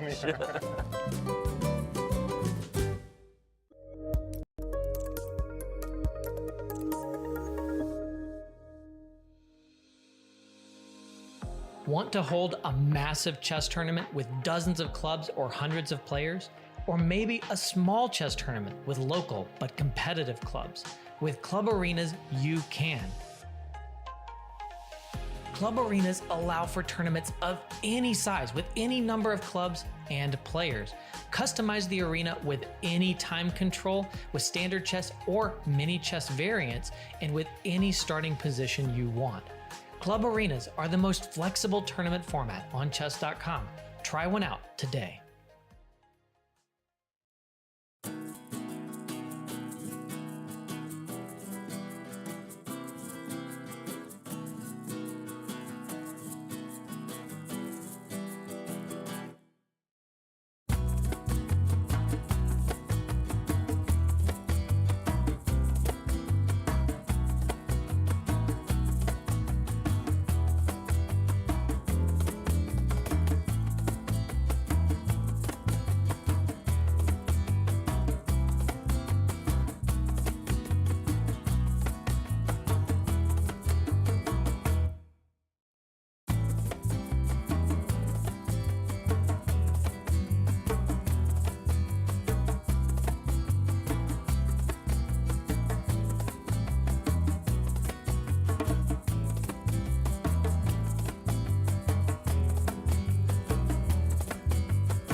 Madrid. Civilization here is almost as old as the game of chess. Some claim the queen was given her powers to honor Queen Isabella. That, my friends, is a chess legacy. Passion for chess continues to thrive in Madrid. For the first time in 30 years, Spain's capital plays host to the Candidates, the most important tournament in chess. At the Palace of Santona, the stakes are high. And he definitely knows that he hasn't made his 40. Oh no! Oh my goodness. 8 of the world's best players competing for the right to challenge for the most coveted title in chess, the World Chess Championship. The Candidates is grueling. The winner requires mental endurance and unbreakable focus. There are those familiar with the biggest stages in chess, yet still chasing unfinished business. Oh, the Hikaru well is grabbed his dry. coat. He knows you it's know over. what that means. And others from the next wave of stars with little patience for yielding to those before them. Mis amigos, the next challenger to the world champion of chess must come through Madrid. Like Queen Isabella before them, the Candidates is all about leaving a legacy.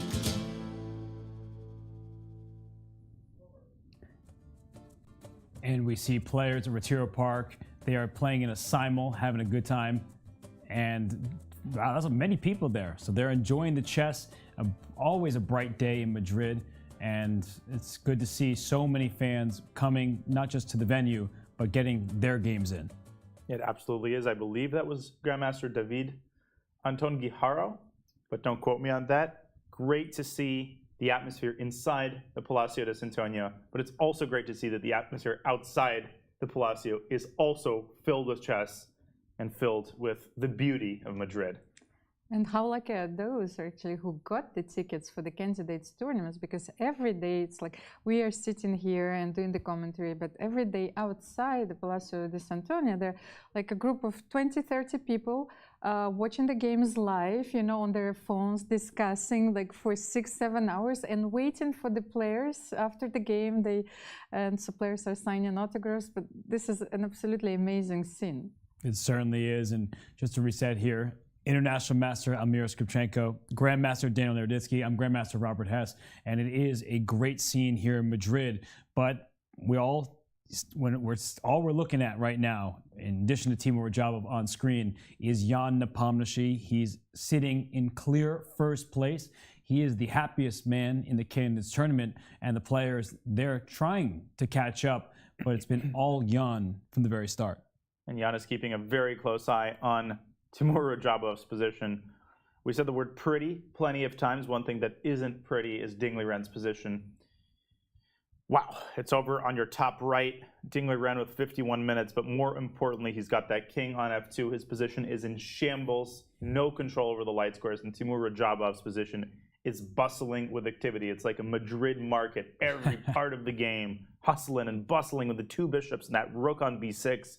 Ding Liren needs to pull a rabbit out of the hat here. I think he's sweating. Like, he's wiping his head. He doesn't look very comfortable right now at the board. And part of the discomfort is undoubtedly because he has so many appealing moves. And when you are in a position and you have 7 different options that all look equally good, I mean, if we just started making move candidates, bishop f5, very reasonable move, attacking the queen. If we don't do that, we talk about queen b8, using the other bishop to form a battery with the queen while putting pressure down the b file. I mean, so many moves look good here. This rook to c6, why not? If we want to use a queen and rook, why not pin this knight? So there's so many options, and he has just played a move, queen to b8, that is the best one. And for Ding Liren, still so much to figure out as he scurries back to the board. My lands, this position is terrible. What is the purpose of a move like queen b8? Those, I think, can be the hardest moves to make, but also the most instructive.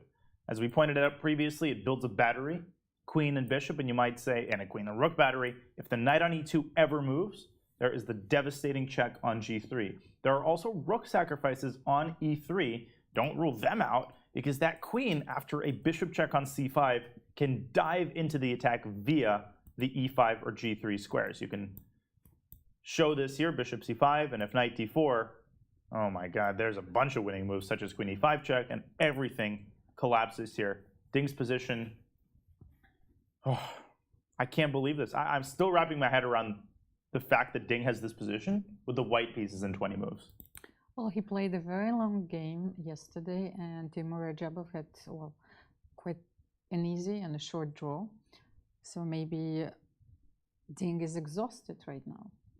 He is going to be even more exhausted, and he thankfully gets the rest day tomorrow. But if in this position, his best move is like bishop c1, just to make sure that you can defend this pawn here, that shows how sad this is. And I think, though, that we shouldn't make this sound like a foregone conclusion, because it's very far from it. Black is up no material.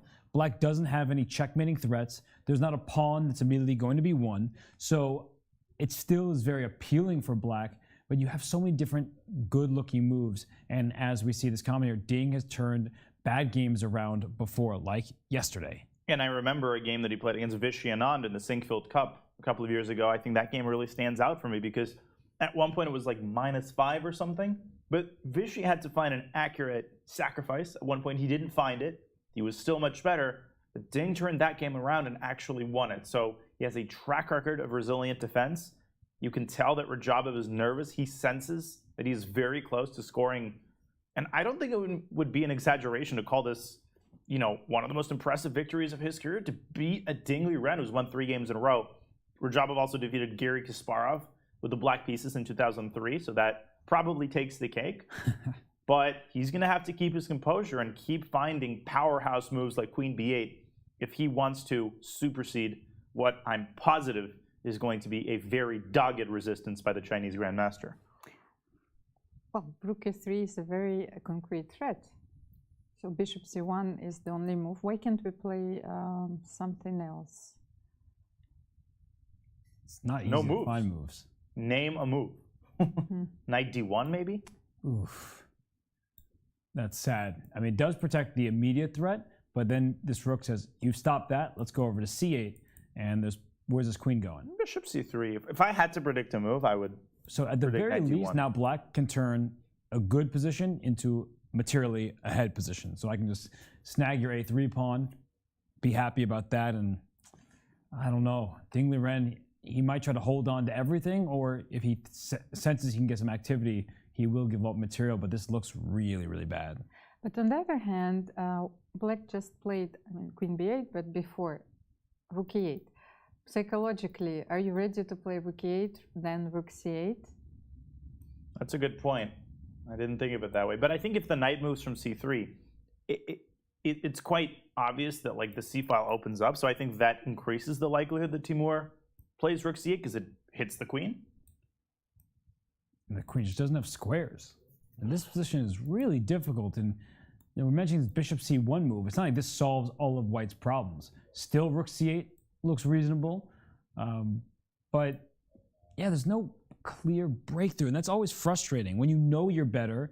And Liren also knows that Rajab was better, but you don't find a way to crash through like Jan-Krzysztof Duda is doing in his game. Because while this one is very favorable for Timur Rajabov, we see in the bottom left-hand side of our screens, Jan-Krzysztof Duda plays the move f4. We are clamoring for it. He goes with it. It earned him a victory over Fabiano Caruana, and it could very well do the same in this game against Alireza Firouzja.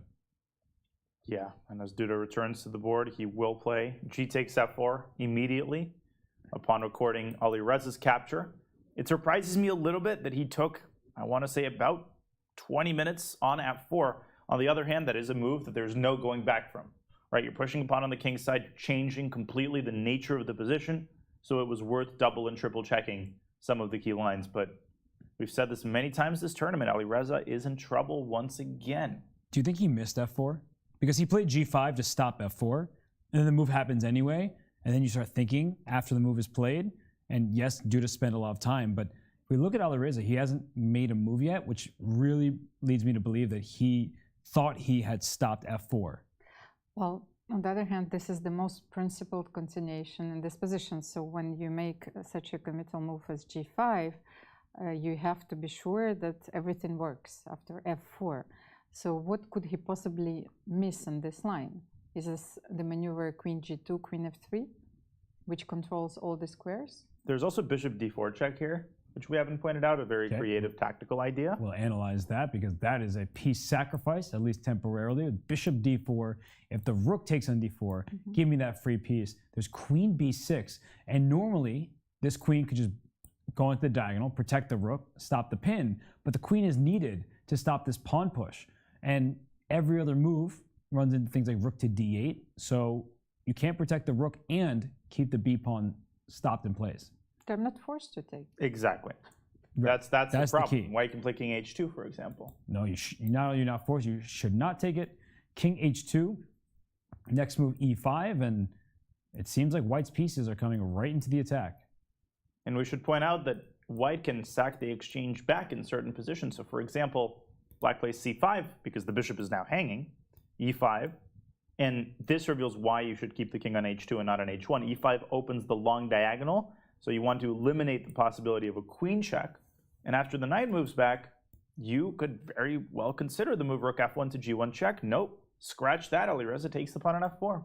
Oh goodness, I could see this game ending in the next 10 moves. And it's only move 24. Alireza plenty of time on his clock, but we know for a fact this position is good for Jan-Krzysztof. He missed f4. I think it just, you make the move g5 to stop it, and then it's a cold shower when your opponent plays it anyway, and Jan-Krzysztof confidently walks back to the board. He's going to take Black's best piece, that pawn on b2, and he's up material. Alireza's in free fall right now, in complete free fall, because the move c6, c5 to establish the d4 square, to me that was a given that he would play it. f4 is a threat. You can't prevent it. So, you have to adapt to it. And the fact that he missed f4, I mean, it is shocking to me. It just seems to keep getting worse and worse for Alireza.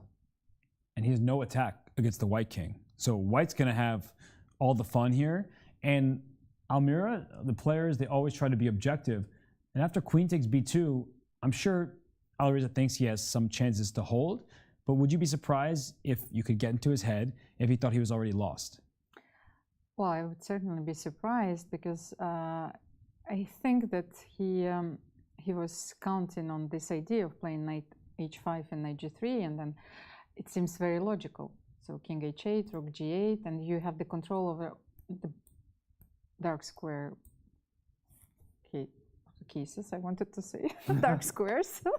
the French again. So how do you say the word in French? Cas. It's square. Yes. Yeah, casilla in Spanish, so similar.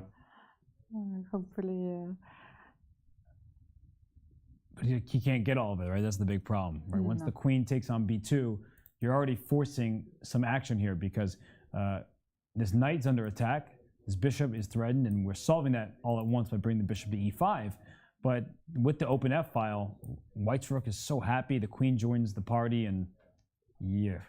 And oh my God. Wow, we have to go to the game. I mean, we're excited with this one, but the game between Timur Rajabov and Ding Liren, I predicted a win for Ding Liren with the white pieces, but after his move queen to c1, he has overlooked the tactic. E3. Oh my gosh, we'll bring this up. We'll bring this up on the analysis board here, that the rook takes e3 is a shot that Ding Liren has just missed, and we were talking about it in a different variation. Here it still works. We'll show you why. Rook takes e3. You have to take, otherwise you've given away a free pawn. But after king takes e3, this king is out in the open, so bishop c5 check. It's the same exact variation, knight d4, and queen comes to e5, and white's position falls apart completely here, as if you run your king back. Thank you for this one. Where's your king going? King f1, there's even knight h5, knight g3. We were just talking about that idea in the other game. Here's knight h5, here's knight g3. It's Swiss cheese on the king side. This is shocking, stunning, unbelievable. Choose your adjective. Rajabov is going to find rook takes e3. He looked over at the camera there. I feel like he's thinking to himself, is this really happening? Is this too good to be true? Am I misevaluating this? And the answer to all those questions is no. He's got almost an hour on his clock to calculate a forced variation. Insane. Insane.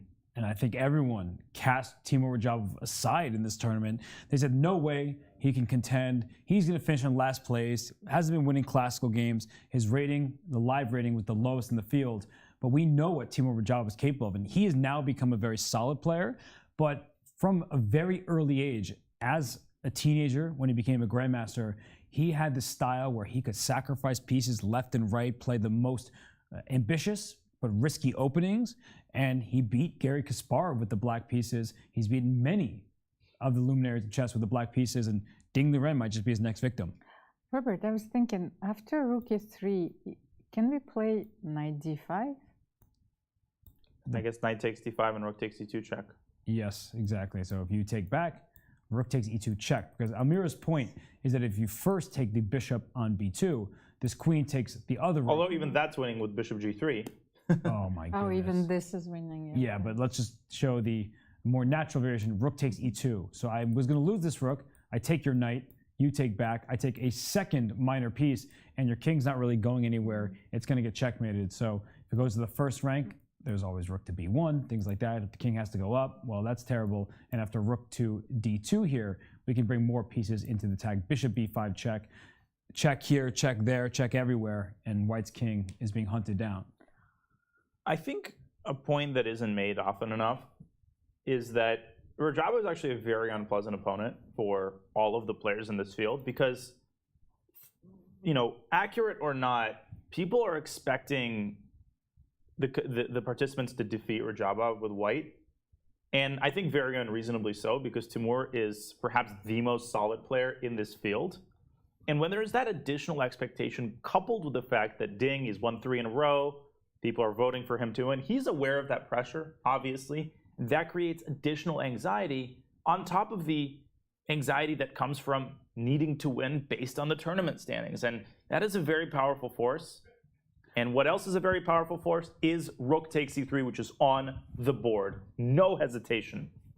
A huge moment there by Timur Rajabov. He rested his head for a moment, but he is not going to rest on this position. He goes rook takes e3. He steals that pawn. And for Ding Liren, when he gets back to the board, sees it, he is not going to be happy. I just found yet another crazy line. Rook e1 in this position.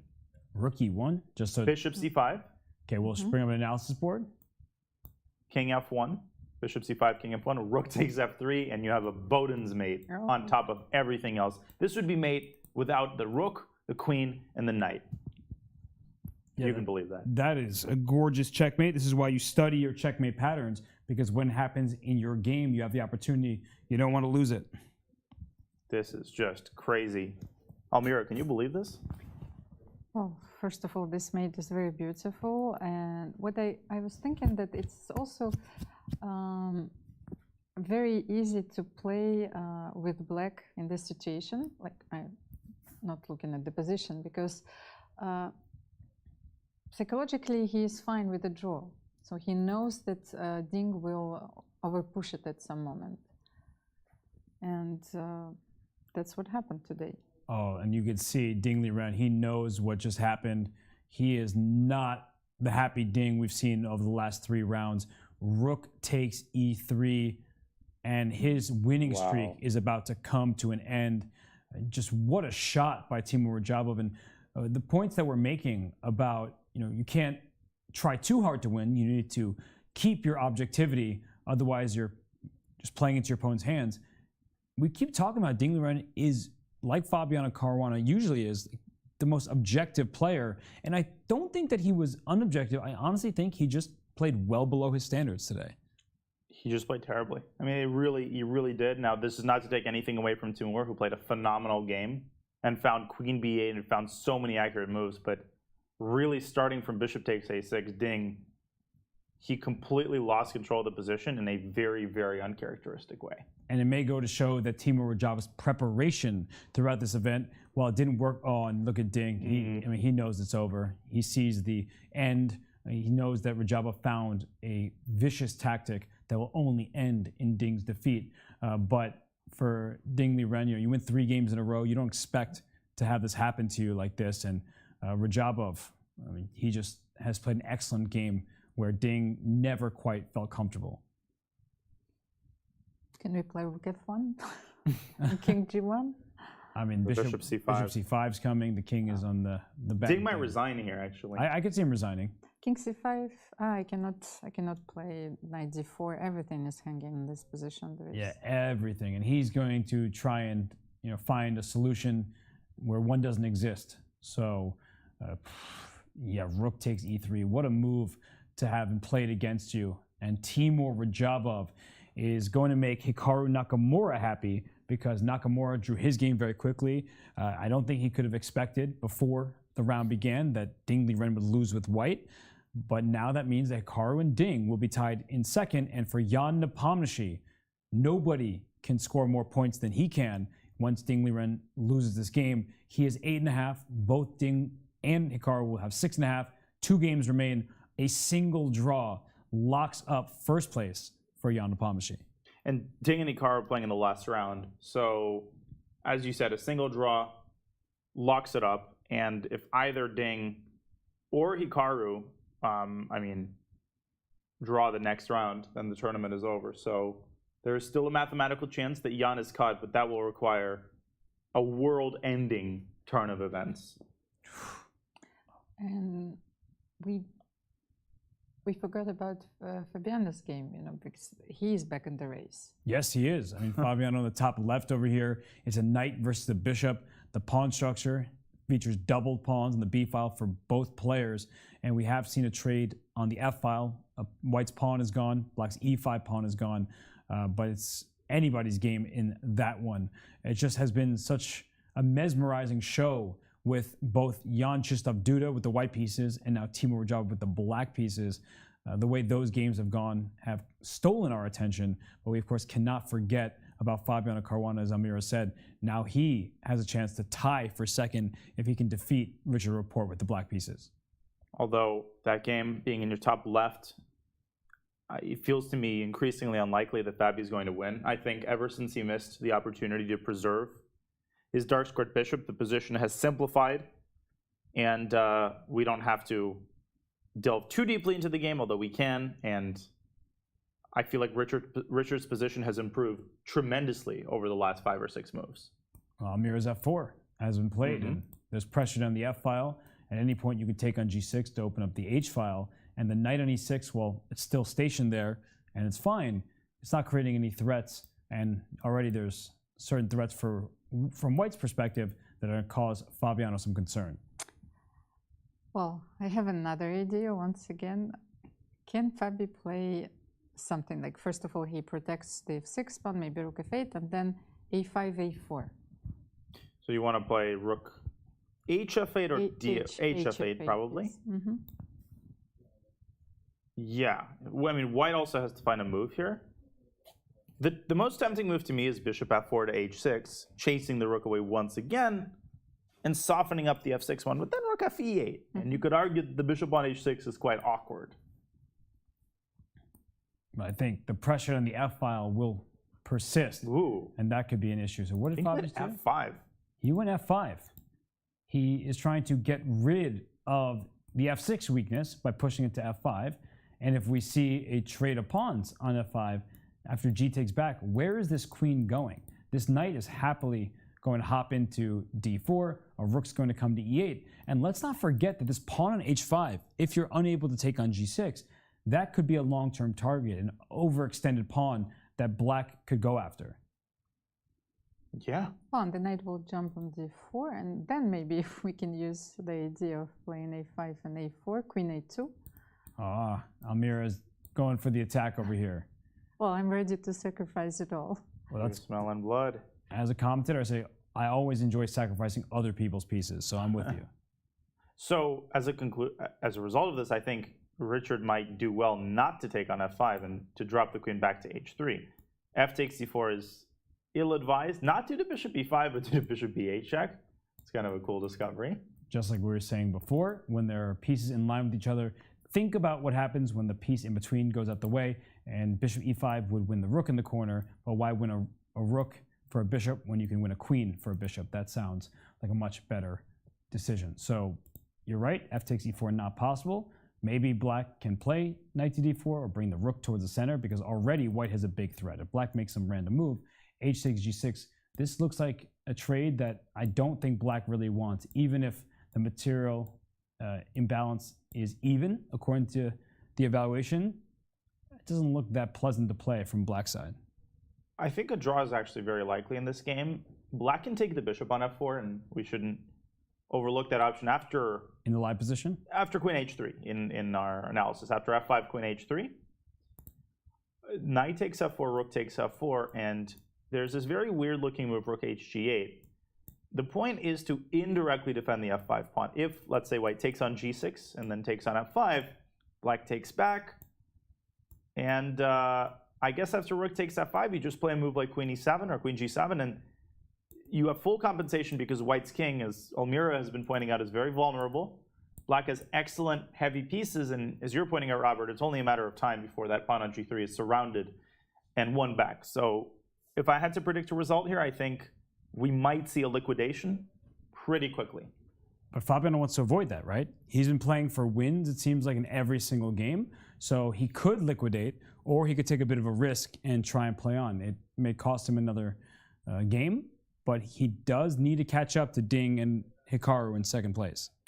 Well, do you think he had a look at that game? He knows what's going on? In Ding Liren's game? Oh, yes. He's definitely going to be walking around, checking out the positions and looking at Ding Liren's game. And when you see rook takes e3 in that one, Ding Liren hasn't moved, all the players can just look, calculate, and be like, all right, Ding Liren, his winning streak has come to a close. Yeah, there's not much to say, not much left to say in his game as he continues in vain to look for a way to prolong the game. You can see the despondency, the desperation written all over his face. You can't help but feel sympathy for Ding. His hopes dashed in a very cruel way by Timur Rajabov in this game. And Rajabov has dashed Hikaru Nakamura's hopes as well early in the tournament. So Hikaru was looking to pounce on Timur Rajabov. Rajabov said nope. Here in this game, Ding Liren just couldn't really get out of the opening stage of this game. And what move number is it? I don't think I've ever seen Ding Liren be lost with white in 21 moves. That seems unfathomable. I don't know if that's ever happened since he hit 2,700. Well, against Janupomshi in the first round. First of all, he almost never loses with white. Yep. This result is absolutely exceptional. And it has like some of the characteristics of that game. Yeah, it definitely does. Although I think in that game, he played better in the opening. I think what's often overlooked about the first round is that I think Ding had a slight advantage at some point, and he just totally underestimated Jan's plan, which was to build up the kingside attack. Right. Here, it's almost like he never had a chance. It's like from the moment he played b4, and Hikaru really helped me understand this in his interview, Black's position was just so much easier to play. I mean, he was never really in the game. He never got the car started. And I think we're all saying this because of how much respect we have for Ding Liren. But if you showed somebody this notation, the score sheet, and removed the players' names and ratings, you would not think Black is a 2800. White, excuse me, Ding Liren is a 2800. You would think that it was maybe a grandmaster playing against a low-rated person, and it just shows that Ding Liren, something about today's game, caught him off guard. The knight a6 move, perhaps, but 3 long games, even though there's a rest day in between the first win and the second 2. Maybe he's exhausted, but we did have an interview with him. Dina Belankaya caught up with him. He talked about his game against Fabiano and what he's looking for in terms of second place. So let's remind everybody of that video because second place is very important. Ding, 3 wins in a row. How does it feel? Of course, today is very lucky. I was in defensive mode entire game, but in time trouble he blunders the position very badly. So today is very lucky. It all started with a very deep line analyzed by computers apparently. Was knight g7 in your preparation? Yeah, I briefly checked this line, knight g7, rook f8, knight f5, rook e8. It's equal, but he played h3, so I was more or less on my own. And after knight e6, here I have so many choices here. I believe my position won't be worse, but I don't know where I went wrong. The position seems very unpleasant for me. Yeah, he played very well after knight e6, I think. Yeah, apparently there was this moment to play b4 that Fabio didn't use, and then bishop g5 in the time trouble that was giving a perpetual. Did you see that one? When I take on e8, bishop g5, sacrifice the bishop, and yes, rook e1, queen e1, fg5, queen e7, king g8, queen g5, and he might exchange the queens at some point on h3. Yeah, I was worried about bishop g5 since I didn't find a clear win, but also no clear draw for him, so he didn't go for this sacrifice. But after queen g4, I think my position is should be winning, yeah, slowly. So was that moment when you sensed the blood that the win was coming to you? Well, I think the moment he missed queen g3, he had to defend after that. And also I have much more time, also more pleasant position. So at that point, yeah, I smell the blood. You are now in a clear fight for the second place, maybe even for the first, who knows. We were wondering, in case there are several players tied for second, what do you think would be the perfect tiebreaker? If more than one player, then might be a rapid round-robin tournament for if 3 or 4 players. Well, Ding Liren said that maybe a rapid round-robin if there are 3 or so players. If he does, in fact, resign this game, Hikaru Nakamura will join him, and Fabiano Caruana looks to do the same. So that's the big storyline. Magnus Carlsen here in Madrid. If he doesn't play that World Championship match, which looks all but guaranteed to be against Janupomshi, then one of Ding Liren, Fabiano Caruana, or Hikaru Nakamura will have the right to play against Janupomshi. Robert, but how long will it take if 4 players will tie for the second place and they will agree to play in a tiebreak? Oh, I forgot about Timur Rajabov. He's about to, when this game concludes, he'll have 6 points and be a half point behind the others. So how long will it take? I think that the players, they don't mind if it takes a while, but they always want it to be settled over the chessboard, because when you play the same opponents, you're all playing each other twice with white and black, having a slightly better tiebreaker, I don't think it's really important to the players, right? I feel like they hardly even know what it means half the time. When I played in chess tournaments, I never looked at the tiebreaks and was like, how did they calculate this? I want to learn the math behind it. You're just like, all right, I guess I'm a little bit behind. Right. Tiebreaks are necessary to a degree. When you have a big open tournament, it's impractical to always have a playoff, especially when you're talking about, a tie for 5th or 6th place. So they're necessary, but I agree that they're impure. And I think the fundamental assumption you make in the candidates is that, everybody has an equally difficult tournament. That's literally the definition of a round robin. So a tiebreak in a round robin just kind of feels weird. And I'm really, really happy that this discussion is happening. But I'm still processing what's going on in the Timur Rajabov game. We haven't talked about Rajabov too much in this tournament. In fact, that he's on 50% right now and rearing to go, and he's beaten 2 incredibly strong players.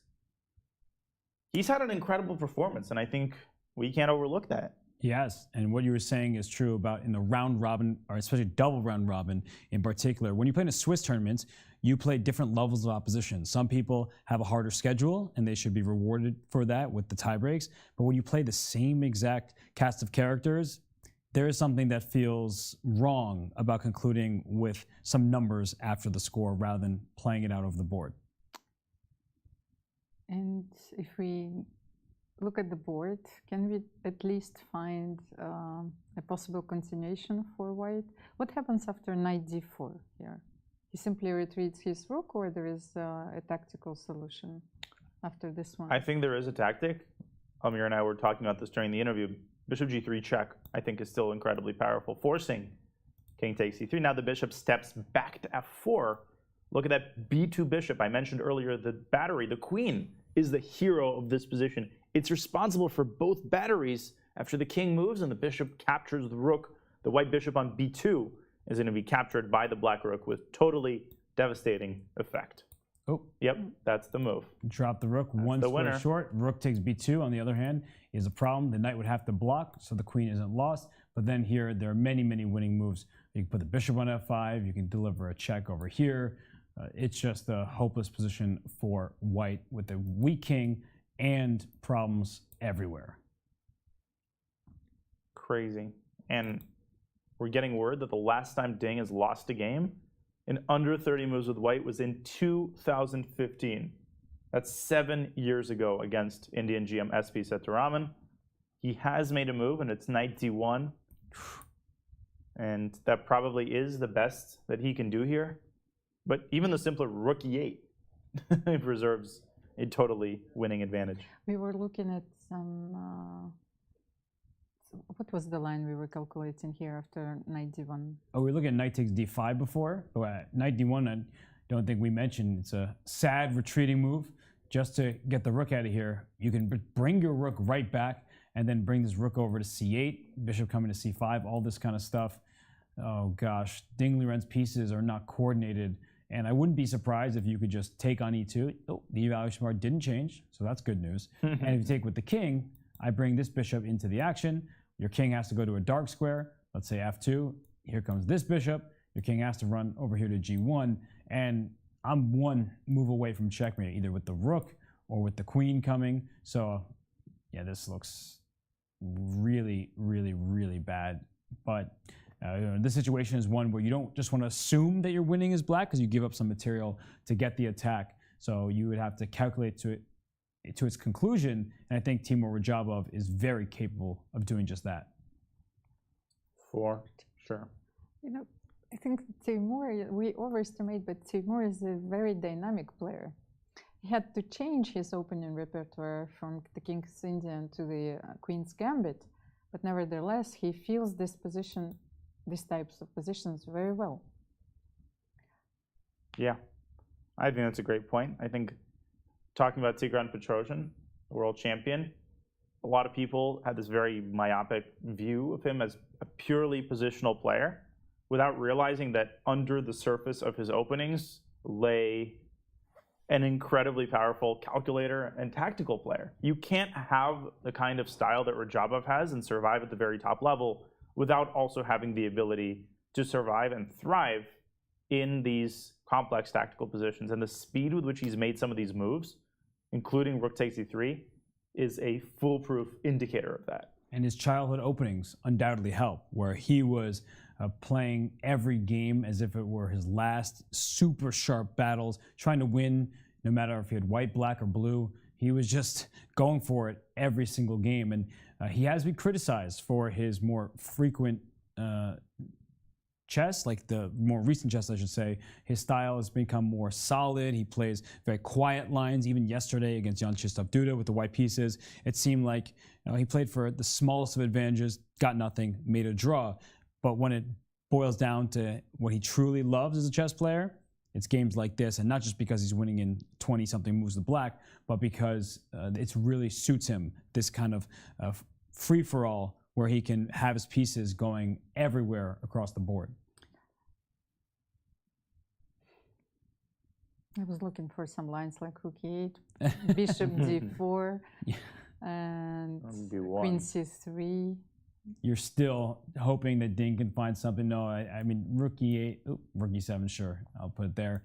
You move your bishop, there's always rook to b1 coming. And knight h5, let's not forget about that yes, idea. We keep forgetting about knight h5. But rook b1, queen c3, is it completely lost? Knight h5 looks... And knight h5 here. Give me that square. It's lost on all sides of the board, too. Center, queen side, king side. White doesn't have a single move.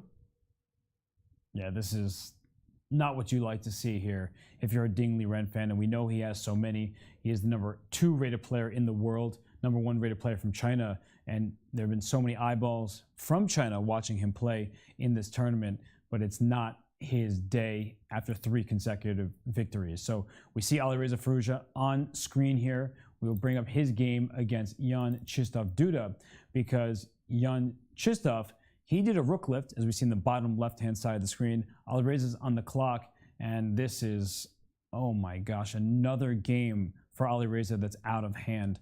The last couple moves were knight h5, getting out of a threat, right? The queen was attacking the knight over here, and then rook d3. But this is just so superficial by Alireza. I mean, he's making moves that set one-move threats. In that case, bishop e3 check. Duda's preventing them, and then, Alireza doesn't know what to do. Well, but he's deviating from our analysis, which was bishop b5, queen g2, and king h8, queen f3. So he probably understood that this position is completely lost. So he's trying to find some practical chances in this game.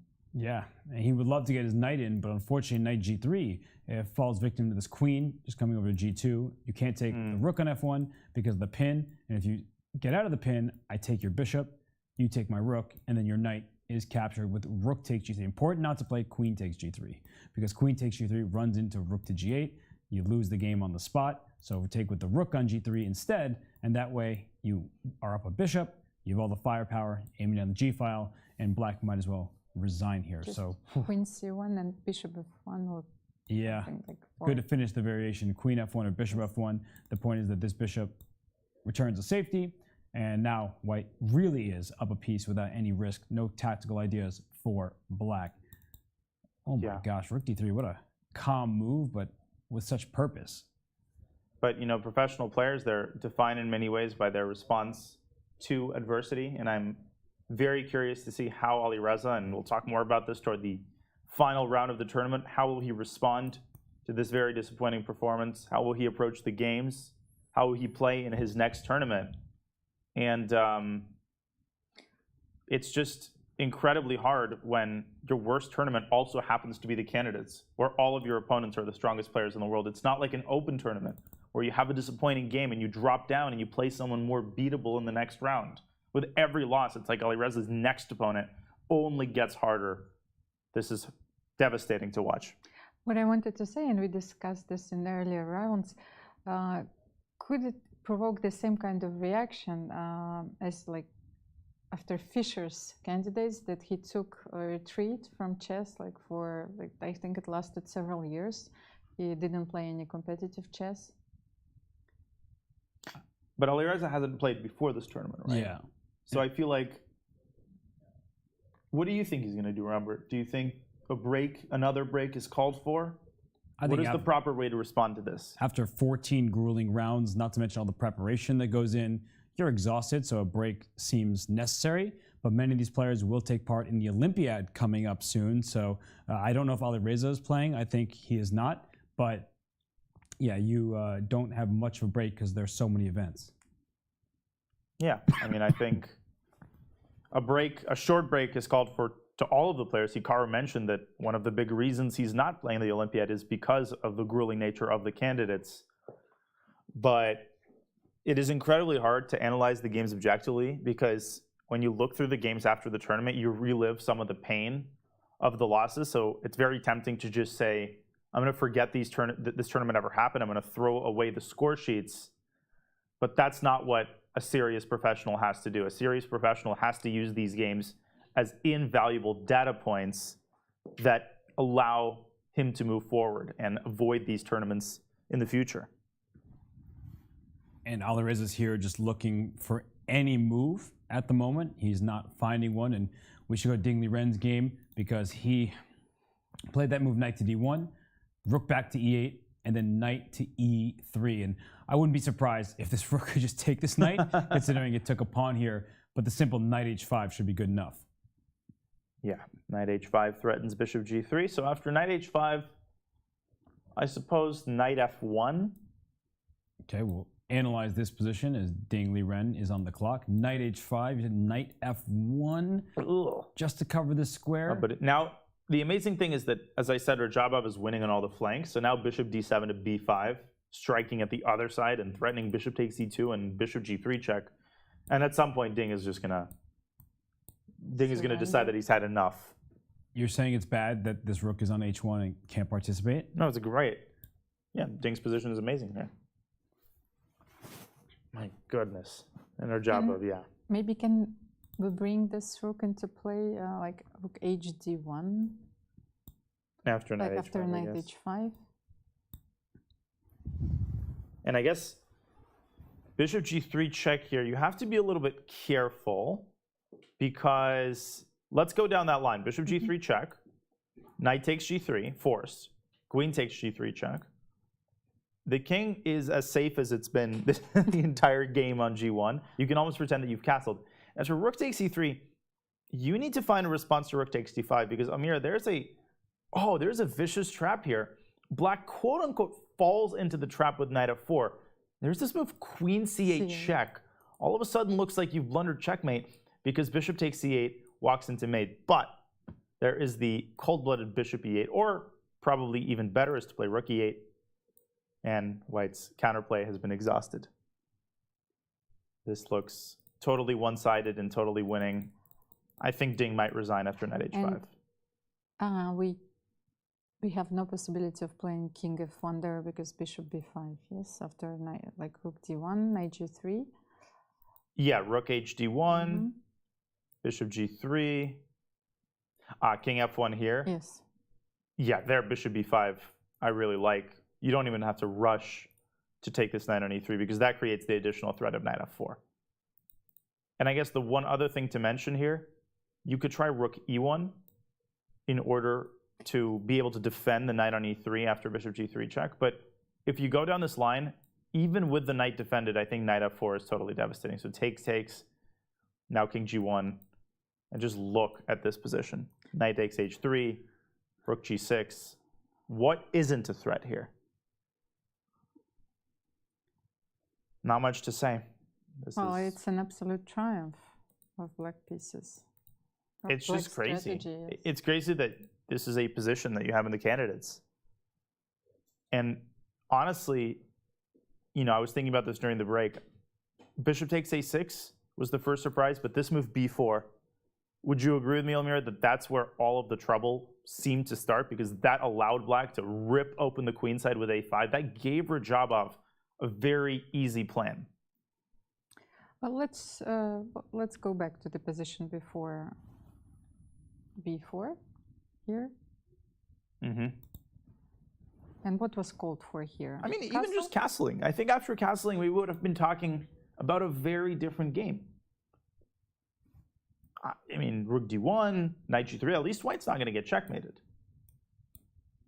Yeah, it's very true, right? You can play against the isolated d-pawn, and I think b4 allowed black such an easy game. And that's what Hikaru was saying. He was surprised by what happened, because as soon as you push the pawns forward, it's easier to counter.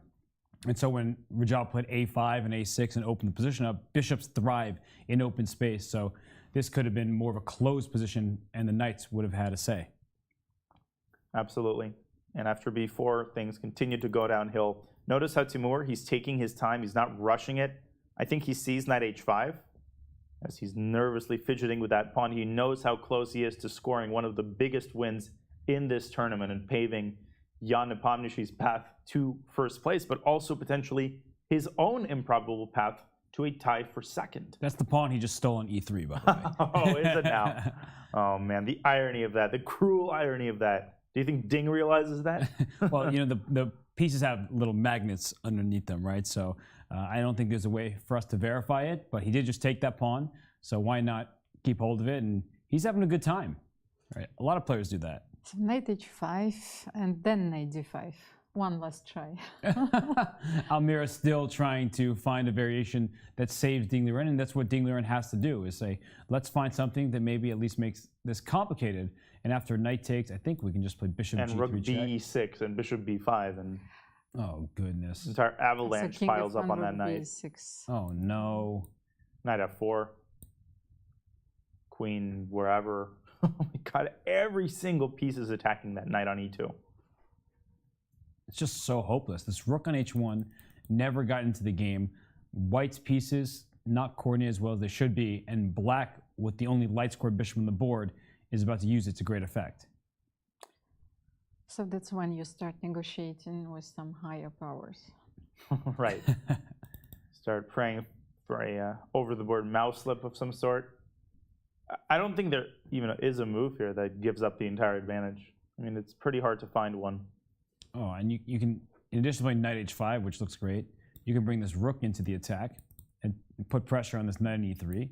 If the knight goes, well, then that opens the e-file for a future bishop b5, and black's pieces still come to life.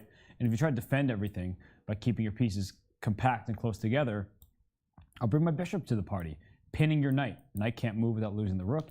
If you take that bishop, in comes my queen, in comes my knight to e4. This knight on e3 is already under attack by 3 of black's pieces. You can't survive this. Yeah, this game is 2 or 3 moves away from its conclusion. Wow, what a day.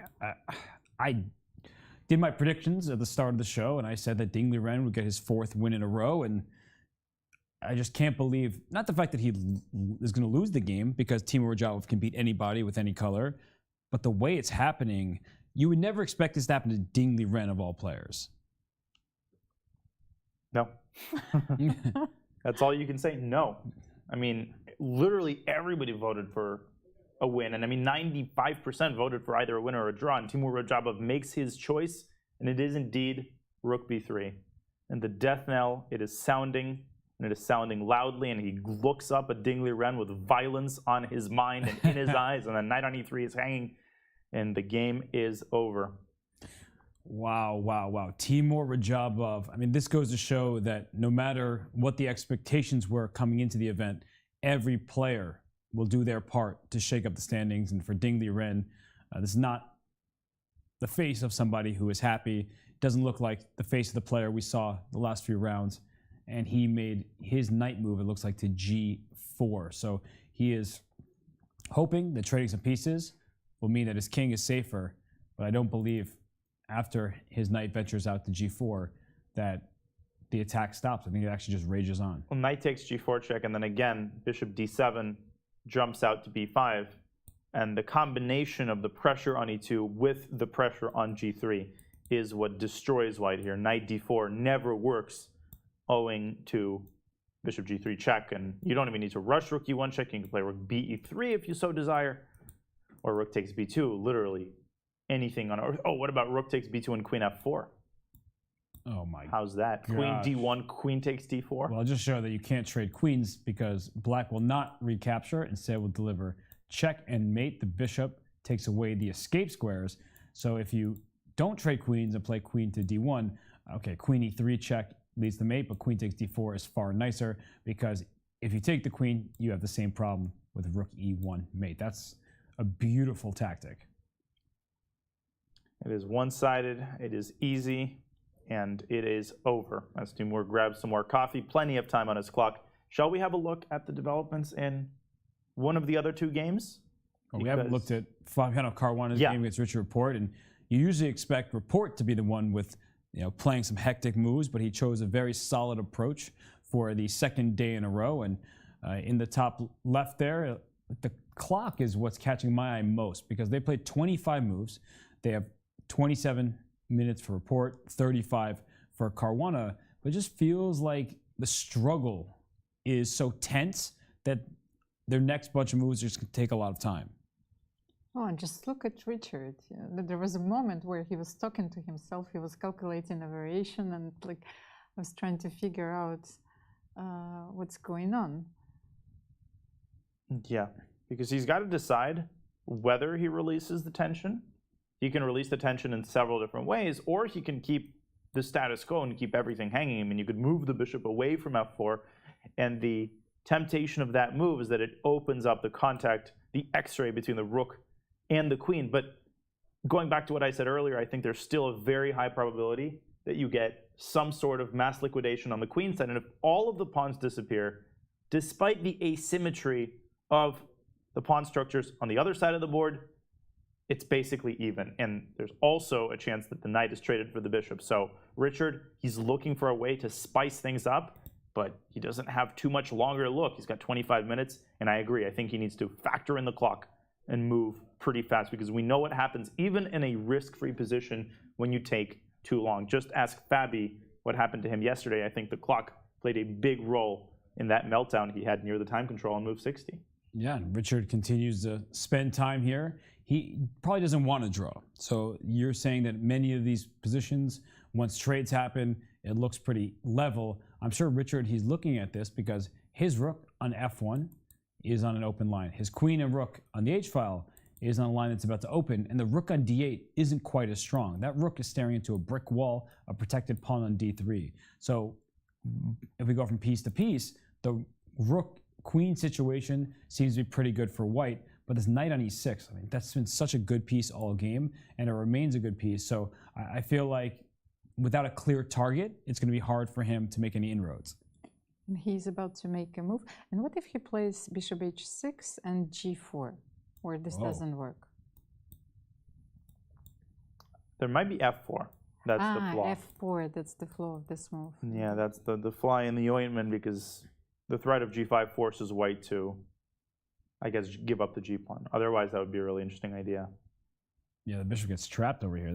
It's unfortunate, but your idea is a good one, right? You're just trying to use the pin to your advantage and say that you can't move your pawn on f5. What did he just do with his hands there? Maybe he can play bishop h6, rook f7, then retreat the bishop and keep this idea. Go for g4 next? Certainly. And oh my gosh, it looks like Jan-Krzysztof Duda. He made a big mistake, and we have him back on screen here. And the position went from what was like nearly winning for him to equal after his last move, rook f2. And it's not that clear cut. Sure, the engine says something, but his last move was rook f1 to f2, and that apparently is a big error. Well, queen c5 was a threat, winning the bishop on c4. Yeah, so there was the move king h1 here, with the idea of taking the sting out of queen c5, knight g3. We already know the procedure. It takes queen g2. But Duda wanted to combine two ideas, and he wanted to do it a little bit differently. That rook from f2 is threatening to migrate to g2 with devastating effect. But apparently, his move allows the bishop on f4 to drop back to e5 and open up the f4 square for the knight. And it appears that he's allowed black's minor pieces and queen to produce a tremendous amount of counterplay here. And I see what the evaluation bar says. I understand that black gets more play. But once again, as we say every single round, this is not how players think. They're not like, oh, I was +2 and now I'm plus 0.2. That's not what's going through their mind. So I don't think that Duda blundered. I think that's a bad way of putting it in this particular position. He just wasn't precise, and that gives Alireza a much better chance because he gains access to the f4 square for his knight, as we've been talking about. And this queen can always go to c5 at some moment. The dark squares are black's for the taking, but black's king does not remain sheltered. So with Alireza on the clock after rook f2, he has a new lease on life in this position. Maybe he will stop the struggles in his tournament, but we will see when we return here from the 12th round of the FIDE Candidates live from Madrid, Spain. This is going to be a real-time breakdown of Danny Wrench's games all time on Chess.com. That's cool. Oh! In the last month, I am playing 83.12. I'm less accurate than them in every stage. Yeah. Man, that stings a little You bit. should Okay. do the more game review. Okay. Yeah, thanks a lot. Okay, so Tuesday sucks. I gotta stop playing chess on Tuesday. Oh, it's because it's Title Tuesday. Look how many blunders there were back in December 2020. And now December 2021, 1,600. Don't look at this number. Look at this number. Best. Let's go to tactics. Mates. Probably need to work on these ones. Yep. Every single rook fork that has presented itself to me, I have found. No one has a higher percentage of rook forks than I do. Yes, correct. These are literally the knight forks that you missed. I missed knight d6? You saw it just now. What the is wrong with me? I could have done here and then taken this pawn, and I'm winning because my pawns get held together. That's probably the coolest part about this feature.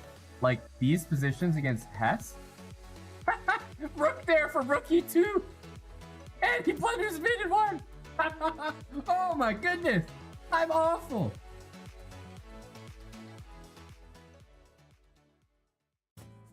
Prior to round 11, Alireza Firouzja decompressed before his game with the tournament leader Jan-Nepomniachtchi by playing hundreds of online hyperbullet games, many of them against commentator Daniel Naroditsky, who won their match. Inevitably, questions arose about Alireza's preparedness for the game. He played the first novelty in a unique line in the Petrov, knight to d4. After Nepo's natural queen to b6, Alireza struggled to find a way to untangle his queenside, and he struck out, first with the dubious but playable g4, and then with the extremely aggressive, probably overly aggressive, h4. Jan calmly sipped his tea, stared Alireza down, and began targeting his pieces towards Alireza's weaknesses. On move 21, Nepo rapidly offered a piece, with knight takes f4 check, and he followed up a few moves later with the beautiful hammer blows, 24 bishop takes g5, and 26 rook takes d4. Though Alireza defended stoutly, after his knight wandered into b7, Nepo's bishops and rook were able to turn their attention to a vicious attack on the king. With either checkmate or catastrophic material losses looming, Alireza resigned. With 8 out of 11, which, as chatters noted, is a score more typically seen in Title Tuesday than in the Candidates, Nepo has not yet mathematically clinched first place. But even his competitors are starting to concede that he has essentially locked up a victory.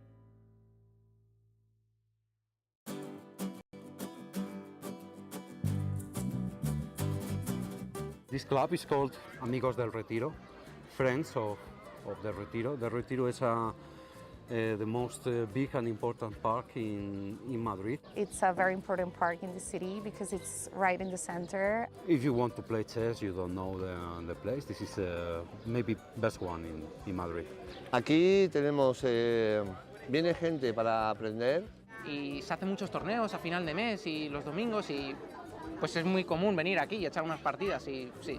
Hoy, porque como se juega candidatos aquí, pues queríamos hacer algo especial. Sí, hoy voy a dar la simultánea y a ver qué tal se da, a ver si juego bien y no consigo soltar puntos.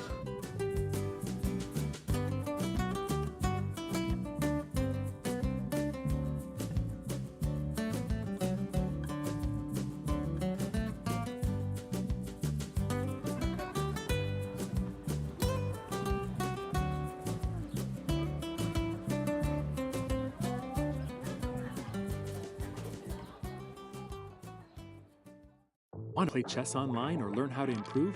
Join us at the #1 chess destination in the world, Chess.com. With thousands of people playing at any moment, you'll quickly find a game with someone at your level, whether you're a beginner or a grandmaster. Chess.com makes learning fun and easy. Sharpen your tactics with puzzles and enhance your strategy with our lessons by top masters. Learn from your own games with our easy-to-use analysis tool. Chess.com has everything you need to take your game to the next level. Signing up is free and easy. Join Chess.com today.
And we are back here in the 12th round of the 2022 FIDE Candidates. This is Chess.com's coverage. Excuse me, I just swallowed and almost lost my breath. That's how great the games have been. But we did have Dina Belankaya catching up with Janupomshi, talking about the tournament. And this was before Ding Liren struggled against Timur Rajabov. So we're going to watch that interview, let you all hear Jan's thoughts. Kind of expected it, but still had some hope, you know, for Hikaru going for a fight, and yet he chose Berlin. Do you think it was the right choice? Well, it's hard to say. So it's, I mean, okay, basically the ball was on his side. So, I mean, obviously one can try few ideas against the Berlin, but because okay, a lot of players here. I mean, okay, for example, at least Hikaru and Timur, they play Berlin. So, I mean, surely it could be played differently, but in general, okay, once again, tournament situation probably screams that so far I shouldn't like burn some bridges. So I was like preparing for all kind of, I don't know, murky lines, like, I don't know, maybe some Birk or some, I don't know, rare Spanish lines, but yeah, I thought like, okay, if Berlin, then okay, then that's it. And in general, I would say he shows like very nice level of prep here with both colors, so it's, I mean, I can't say that I was really into, you know, refuting the Berlin today. Right, and in general, overlooking at all your games here in at the candidates in Madrid, what do you think so far has been the reason of your success? I don't know. I'm just trying to keep, you know, my head calm and not, you know, let, you know, any emotions drive me. So trying to do my job more or less, and maybe this could be the difference with the players who like play their first candidates. But I mean, it's hard to judge. Yeah. So once again, it's like we like as spectators, like we can see only, you know, very few aspects, and a lot, you know, the bigger part of iceberg is surely hidden. Yeah. So we don't really know what's happening in every player's team. Now that the stress is slightly going down, any particular plans for tomorrow, rest day, apart from lying in the bed? Lying in the bed, yeah. So, I mean, okay, the tournament is nothing like over, yeah, so it's still, I have 2 games which could be like extremely tense. And, I mean, so far, once again, so far it's so good, but I mean, it's too early, you know, to give some promises. Thanks a lot, Jan. Thank you. We heard from Janupomshi about his tournament thus far, about his decision-making and how he feels going into the final 2 rounds. He's at 8.5 out of 12. And if Ding Liren goes on to lose this game, that means that Janupomshi can do no worse than a tie for first. A 2-point lead in the candidates. That's absolutely incredible. No, the 8 is not a typo. The guy actually has 8.5 points out of 12. And I think if we did that interview right now and you ask him, oh, how stressed are you? What are you going to do the rest of the day? He's going to be like, yeah, no, I feel really good. I'm up 2 points. I just need 1 more draw. I'll go to the Prado Museum. And we see that Ding Liren has resigned. He capitulates against Timur Rajabov. The Azeri player gets his 2nd victory of the tournament. And now he's back up towards the top of the standings. He'll be in 4th place at minimum after this game. I think even Timur Rajabov can believe that he won with black pieces so easily against Ding Liren, and he's back in the race for the second place. He certainly is, and wow, what a way to upset Ding Liren in the tournament standings, because before the tournament started, nobody predicted that Timur Rajabov could win the event. I think that most people thought he'd be at the bottom, but Danya, he has only lost 2 games, and now he's won 2 games, so he's right back in the swing of things. There were a lot of negative Nancys before the tournament, and Debbie Downers saying that Timur's just there to make draws, and he's just going to slog through the tournament and try to kill all the games with white. And that could not be further from the truth. Yes, Timur has had some short draws, but even take yesterday's game against Duda. He wasn't playing what he was playing to make a quick draw. It's just that some players managed to neutralize his openings. But I am deeply impressed with his wins against Hikaru and Ding. He took out 2 of the best form players in this tournament. He took them out in absolute style. And his games from this tournament should be studied if you want to know how to be solid and combative at the same time. Well, he's been criticized for the lack of fighting spirit, but on the other hand, you cannot play the candidates in the same way that you've played the other tournaments. So unless you're making the necessary adjustments to your play, and that's what happened. Yeah, no, he's been very solid, and we hear Janupomshi talk about it. In the candidates, you shouldn't lose your games, and Rajabov is very difficult to beat. So even if he doesn't win so many games like others, he has lost 2 games this tournament, but he is not the type of player who's just going to throw away games. He doesn't go, at this stage in his career, into this risky territory like we've seen Alireza Firouzja do, for example. Speaking of Alireza Firouzja, I think I found something crazy in his game. Okay. Now, we talked about Duda making a big mistake with Rook F2.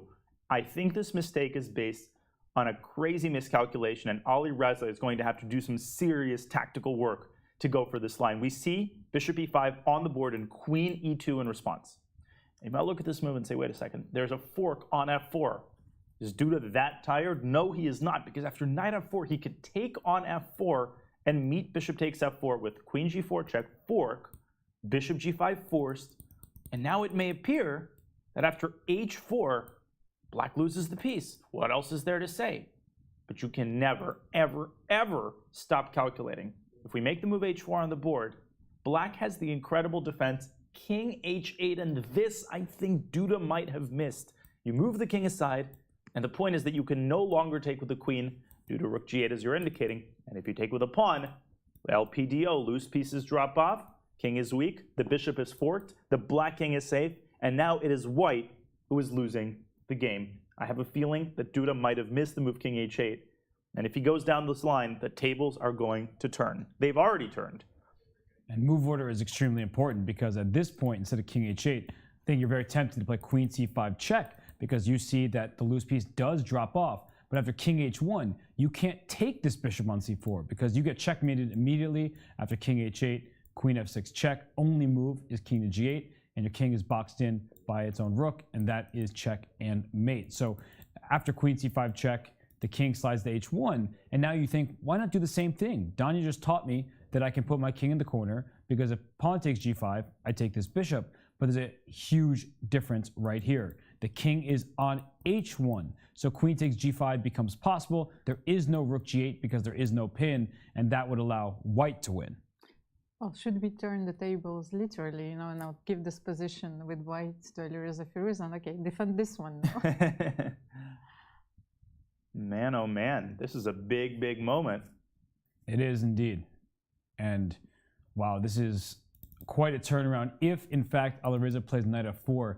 And knight f4, just to show again, rook takes f4, bishop takes f4, queen g4 check. Queen g5 would also seem to solve black's problems, but here you can just take on g5, and after bishop takes, now rook g3, there is no counter threat. There's no queen. If only there was another queen. Right? There's no queen coming to c5 to check the king and attack the bishop. So after rook g3, you protect, I attack.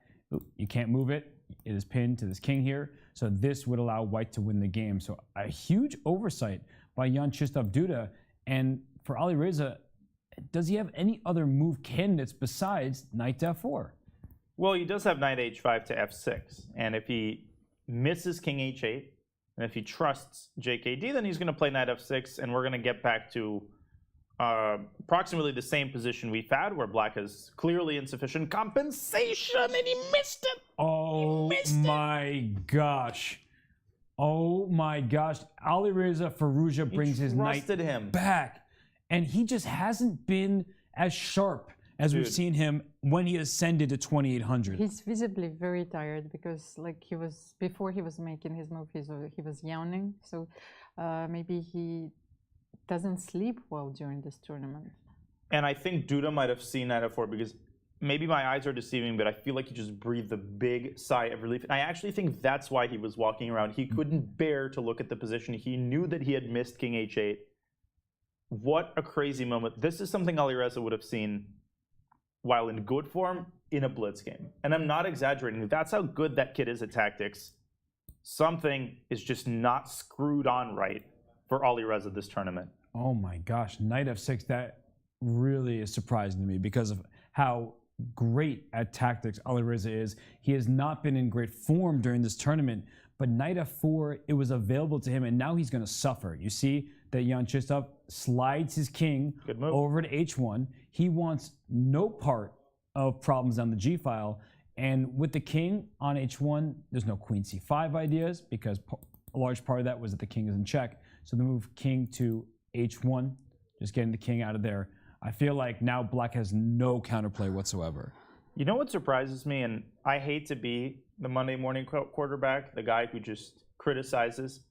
It's what I feel like is a lack of stubbornness on Alireza's part. It's like he's already resigned himself to the way this game is going to go. Because from his perspective, if knight f4 actually works, it solves all of his problems. He knows that. So I feel like you got to spend more time. You've got 21 minutes or 20 minutes, whatever he's got. You know that your position is lost if you don't find something crazy. You know that knight f4 is a very forcing line. You got to spend longer on that position. You got to be stubborn. And Alireza just seems to have lost his heart. Wow. But now he's not totally lost here. Do you just call him the Tin Man? The Tin Man? Wizard of Oz? Did I say the word tin? You say he lost his heart. Oh, the Tin Man had no heart. Yeah, the fact that I had to explain that to you really... I listened to the Wizard of Oz in Russian, and I actually didn't know it was called the Tin Man. Is that a Drovosyak? All right. See, I did see Wizard of Oz, so lay off. We outnumber you. That's right. You do outnumber me. I won't be able to understand what you say in Russian, but what I can understand is that Jan-Krzysztof Duda now has the upper hand here. He slid his king in the corner. Alireza did the same. One player has two rooks, and it is Jan-Krzysztof Duda. He has a rook for just a knight and one pawn. Now, there's no clear victory at this point for Jan-Krzysztof. His position is better. He can slide a rook over to g2. He can bring his queen up in some direction like this. But how is he actually going to win this game?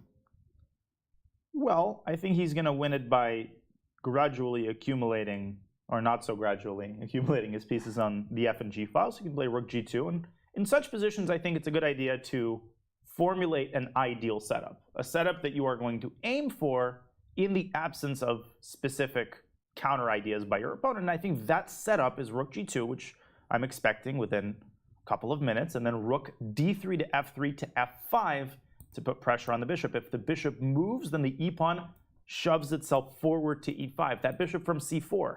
It looks good, it's putting pressure on f7, but you actually might want to bring it back to d3 in preparation for the black bishop moving away from e5. So something like this, maybe the other rook coming to g5 to push that bishop off of e5 one way or another. I feel like Duda is going to find a way to crash there on the king. Yeah, I'm just going to play some of these moves. Rook f3, very useful because rook b1 also looks like it's going to be checkmate, but you can block with the rook. You can also block with this rook. And yeah, this feels like a position where black is struggling to come up with any ideas whatsoever. Exactly. It's like put yourself in Alireza's shoes. What is he going to do? He's going to move his rook, rook e8, rook f8, sit and wait. Yes, sit and wait, but I like Daniel's plan a lot of rook f5 because not only does that pose a question to this bishop, at some point you can slide towards the g file and create some problems for this king. So the rook on the third rank has been pretty good, but it can't get to the open g file. So if you're all in for the checkmating attack, that rook lift, you take the elevator and you then walk to the side and go for mate.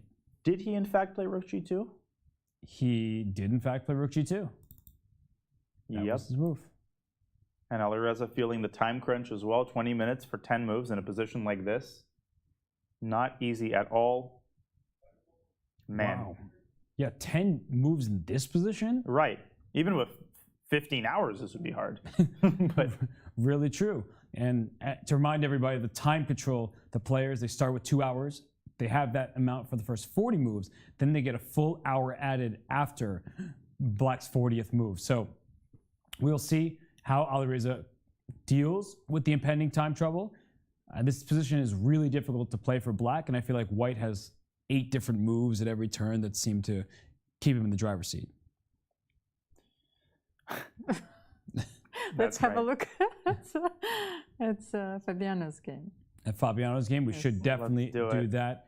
We will bring up Fabiano's game just to show everybody what's going on there, as Jan-Krzysztof Duda aims for a second victory in 3 games. He did beat Fabiano Caruana a couple games ago. And Fabiano, he's been struggling. He is trying to find a way to win his game against Richard Report, but that one is an ongoing battle. But we have Alireza Firouzja on screen against Jan-Krzysztof Duda. Alireza missed a huge chance. He's swinging his rook over to the queen side like we were predicting. So will Alireza find it within himself to continue fighting, or will Jan-Krzysztof Duda just score his second victory with the white pieces in 2 tries? the depressing thing about this is that I don't really see the long-term counterplay. White has so many ways to improve his position, and just looks like things are going downhill for Alireza, but we have a very special guest in the studio. We do indeed. And as we turn away from Alireza and Jan-Krzysztof, we are happily joined by Timur Rajabov. Timur, congrats on a nice game today. Yeah, thank you very much. It was a pretty good one. You're now back to an even score. How are you feeling about the tournament as a whole? Well, generally just fine, but I mean, I was just fighting in most of my games. Like, I don't know, I've spent like a few days probably there on the, in the playing area. So yeah, I mean, I played 7 hours games with the Firouzja and many others. So yeah, that was very hard. And today I just want to play at some point some King's Indian to try to spice it up. But then I decided, I mean, okay, I'm not in the, I don't have enough energy to really look at the lines and everything, and still he will go some G3 line, and then, you're not getting the real King's Indian. So yeah, and then went for my lines, but I was surprised. I don't know. I'm bringing Ding traumas like this already the second time. I mean, first time was the World Cup, where he was close for, I think it was his second final in a row. Yep. And in first he lost the final, and then he lost to me while going like +1 after 2 games. Yes, I think he won the second game and then lost the third in a very, close to equal position. And this moment here, this was what we were talking about here in the studio. Knight A6, your preparation caught him off guard. Yeah, I think somehow he was prepared to start this pawn race thing with f3, g4, queen going to f2 and h4 and so on, where black goes c5, c4 and lines like this, because he had to push today for a win, I guess. And somehow he found himself in this strange situation, because like the position that he had, in that position you have to play positioner to try to get an advantage. So you have to play for the a6, a7 pawns. You don't push before, I think, too early. I think we looked more at knight e2, knight coming to d4, then castling short, push, like putting the bishop on d2 and then trying to go around. Still black is fine dynamically, but I mean, they have to be precise. But I was very surprised already when he went for this b4 stuff. So I saw that probably he decided just to equalize and make a draw. And so I think he was playing between this type of position, was not giving him a possibility to push like directly.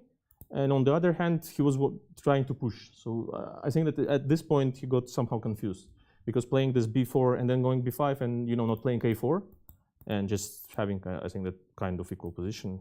I mean, can do the same like in the game, but then he can castle, put the knight on d4 calmly. So he left his king in the center, rook d1 was a very nervous move. I don't know, maybe the pressure was too high. He also played a very hard game yesterday.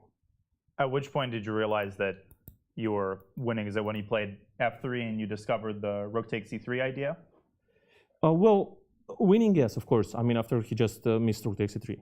Before I was not sure. I saw that maybe he will have some kind of knight d1, pushing, I mean, bringing the bishop to d4, even giving up the a3 pawn, and like putting the knight on c3, and then some kind of, yeah, something like this for the a3 pawn. Still probably, I mean, for the engine probably it's still good, but I mean, practically I think this is kind of play he should be sticking for. But maybe already here he has to give it up. Like actually, yeah, actually the engine is showing that. Like Bishop A1 and Castle playing like this. I don't think really in a practical game White is having too much risk. Because at some point, you know, Knight D4, Knight F5 is coming. Practically is very okay, I think, for White. Well, at least, I mean, that's why I'm saying, because he wanted to keep the pawn as well, he wanted to press, and then the position was not allowing this. I think after I played Queen C8, he was very surprised. I think he wanted to castle and already like give up the pawn A3, but Queen C8, Bishop H3, of course, is a very nasty thing. And after this, I think he was confused about the position. Then he also missed Rook takes E3, and probably could still, you know, resist better, I guess, because I mean, what he was doing is just a direct loss. I don't know, but what is the evaluation here? Okay, it's -4. Yeah. Yeah, so it's a bit too much. And they kept growing. Two more of your 2 wins. Both of them were excellent against Hikaru, against Ding. Which one are you more proud of? I think against Hikaru is more kind of a win where you feel that you did everything to win the game. So because today I think that it was like very nervous play by Ding. Yeah, certainly I did my best, but in general I think missing this Rook takes E3 and playing this kind of chess is not his style. Like, you know, F3 King F2, not castling normally, pushing before for really no reason. I mean, he didn't know the position. He at least had to take some time. We were already at move like, I don't know, 12 or something. I mean, it's a normal situation, not move 5 or 3. And that game I'm more proud of course, but because I mean, it was like, yeah, he did some inaccuracy in the opening. He gave up the pawn, but I think technically I found some decisions in the Zeit note as well, and I think pressed hard. But in general, I did also few inaccuracies there that I was upset about. And even during the game, I saw that he was having some Knight F4 tricks, like Rook G1, G2 was too much, and so on. But still, I mean, it's about the technical, you know, stuff that you are analyzing after. Seeing with the engine, it's another story. Over the board, it seemed to me very natural to play Rook G1, G2, stabilize against Hikaru. But like in terms of like winning the game, okay, today I did like 2-3 good moves, but against Hikaru, I think in general I played a good game. And you said that today's game wasn't really Ding Liren's style, and a player in this competition who is young, so we don't know exactly maybe what his style is, but Alireza Firouzja, what have you made of his play? Because it seems like he's going for a win, no matter the color, no matter the round, including against you in the very first game. Yeah, but I think Alireza in general, he will change a lot soon with this kind of tournaments that he will play. He will become more kind of stable player. He will have to go for slight advantages. He will have to skip this tactical style. It's not anymore this type of chess that makes you, I mean, on top in general. You should go more Magnus way, you know, to try to beat the players, because many players are just playing dry stuff. And if you go like this, like, I mean, for example, like Ding did today and stuff like that, I mean, yeah, you can win like 1 or 2 games. Sometimes you're in a must-win situation, probably like he was today. But this doesn't bring too much result on the high level. So as we see also against Jan, because some people just play, you know, without any reason for a win. And in that situations, you know, of course, he's punishing them and gets a lot of points for this. But yeah, Alireza I think will change, but he's very young, so yeah. Timur, you're probably the most experienced player in this entire field. You defeated famously Garry Kasparov with the black pieces, I believe, in 2003. When you compare your experience playing people like Kasparov in the early 2000s with your experience playing Firouzja and the younger players here at the Candidates, do you feel like the styles of the players have changed? And do you feel like the experience of playing and preparing for an important tournament has changed? Well, I think honestly everything is changing, because now, let's say in the times when I played Garry and all this like top players like Kramnik, Anand and everyone, from time to time, like there were like 2-3 tables playing in the super tournament that were in the Zeit note all the time. Nowadays, if you're in Zeit note, everybody says, he's not in shape, so something is wrong with him, we have to beat him and stuff like that. And that's time pressure, by the way. Yeah, like time pressure. I mean, okay, maybe in one game, in a few games, of course, in the Candidates, but in general, people are playing faster, much faster than I used to. So having the Zeit note was fine. I think it moved like 10 or 12 in Bilbao tournament. It was Ivanchuk. We were having like few minutes. It was Sicilian, nothing special to be honest. But I don't know how we got this. I mean, he played some line with, you know, e4 c5, knight f3 e6, like d4 c takes, knight takes d4, knight f6, knight c3, knight c6, a3 or something like this. And I was confused because I was not playing any Scheveningen systems and stuff like that. So we went there. He was also confused because a3 was without any b5 is kind of strange. So yeah, we were thinking, and then it was like 3 minutes for, I don't know, 28 moves or something like this. And that was kind of strange. But I'm telling you, at the time, it was normal to be in Zeitnot. Nowadays, usually if you're in Zeitnot, especially in a few games, already people consider that you're out of shape. So that changed a lot. So opening preparation, of course, changed a lot. So, I mean, before you could find novelties, now you have the correspondence bases and all that stuff. Like all the people are analyzing like the best moves on the engines. Engines are improving every day. Well, it's hard to compare the generations because, I mean, I think that, let's be fair, I mean, Kasparov, Kramnik, and Anand, if you put them in like 20 years old or, I don't know, 25 years old in nowadays situation, they would also be on the very top for sure. I think that they're like geniuses, like all these three players, let's say Kramnik, Anand, and Gary, of course. So yeah, as well as with all the other champions. So it's hard to compare. Yeah, probably we're playing better than Capablanca, but yeah. But in terms of Capablanca starting like we did, I think he would also be on the very top. Yeah, I think it's a fair assessment. And a question for you about relative inactivity. Of course, the pandemic happened, but a lot was said about you hadn't won a game of classical chess in 3 years. Playing in the candidates, winning a couple games here. What are your ambitions like? Yeah, but I don't know. They're counting like 3 years, but it was like 2019. I've played in the World Cup. Yeah. Actually, I won against Dink. Right. Yeah. So then I finished the tournament. I was in a very bad like physical condition and so on. After 1 month playing the World Cup, I went to the FIDE Grand Prix in Hamburg. I played like 2 games, which ended like in 15 moves in a draw against Dubov. And then I played just 1 or 2 tournaments. So it's a bit not the same like if you are so active like, I don't know, Caruana and all the other players, and then you're not winning a single game. Yeah, right. You will be already 2,500 probably. So in my case, yeah. And I mean, in terms of this, it's like a bit strange comparison in terms of 3 years. But yes, officially it is like 2 something or something like this. But yeah, I'm feeling pretty well, of course, especially beating Dink. Let's be fair, in a good shape in this tournament. And I mean, the way it happened today certainly was his fault in general, but also I had to show some class to punish this kind of play. It's also a thing. And of course, I'm feeling good about winning 2 games against the players. Probably I'm getting more. I mean, I'm more motivated to play against the players that are leading. I guess I don't know why, because many players, brought traumas in my situations when I was, going on good places, like catching some good results and so on, and then they were beating me without any, sentiment or something. Yeah. So yeah, it's a professional chess. Yeah, you have to score when you have chance. Final question for me. We asked Jan what his plans were for the rest day. He expressed the desire to spend a lot of the day in bed. Do you find it more relaxing to stay in your room most of the time, or do you like to explore the city and be active during the rest? Yeah, pretty same. Because I mean, first of all, there's not too much energy to do anything except being in the bed or watching some YouTube and watching the streams and so on. And yeah, some walking is good, I guess. But yeah, you have to walk anyway. I'm walking from here to the hotel. Let's say it's a nice walk in general in the central part of Madrid.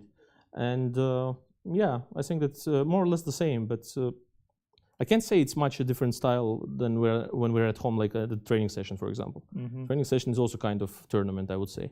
It's easier, it's less stressful, of course. Also, there are some, the coaches, the friends, and so on. You're talking to everyone.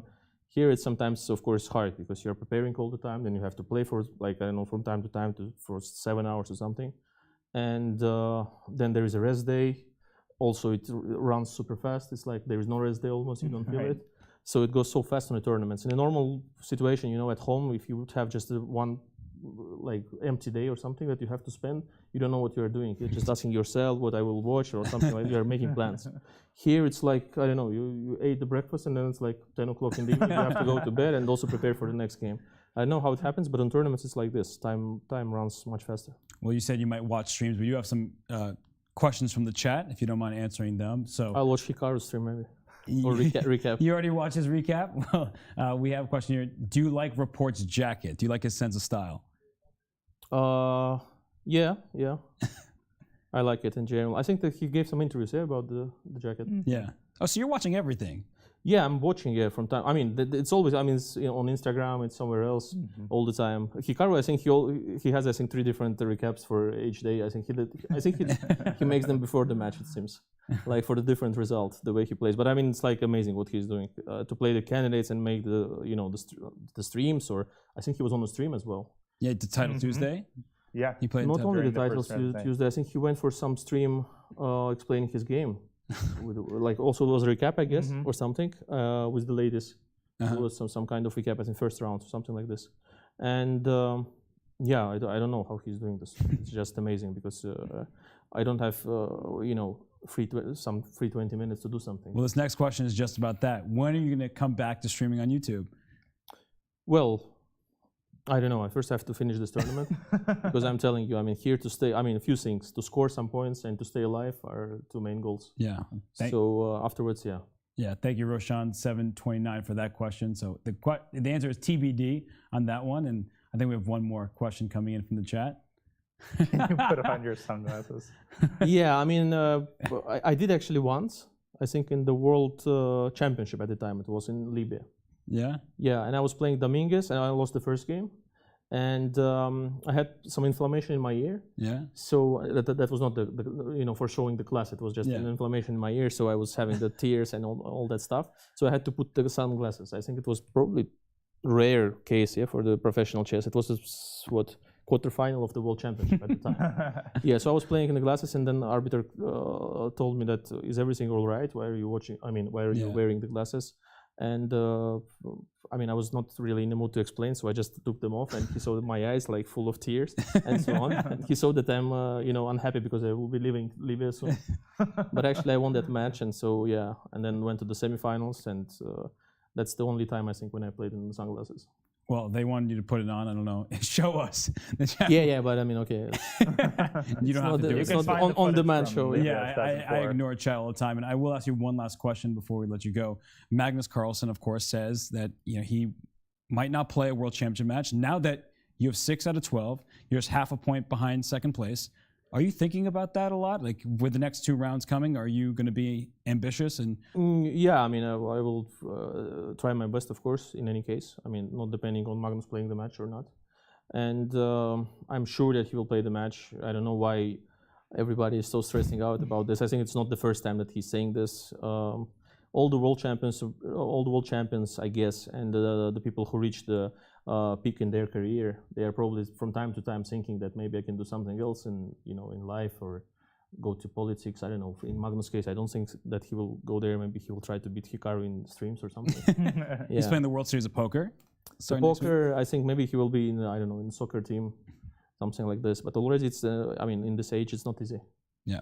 So he's also, I mean, I'm used to that he's a youngster and so on, because I've played the first match, I think I've mentioned today, I think he was 12 or something. I was playing against him in Corsica in rapid match.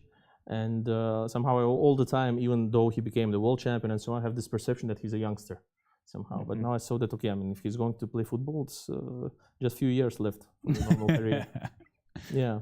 So I'm not sure that he will not be playing the world championship, because it should be motivating, and I don't know, for him once again to show that he's the best in the world. Otherwise, why to play the normal tournaments, the commercial tournaments? And we've asked both Ding Liren and Hikaru if there is a tie for second.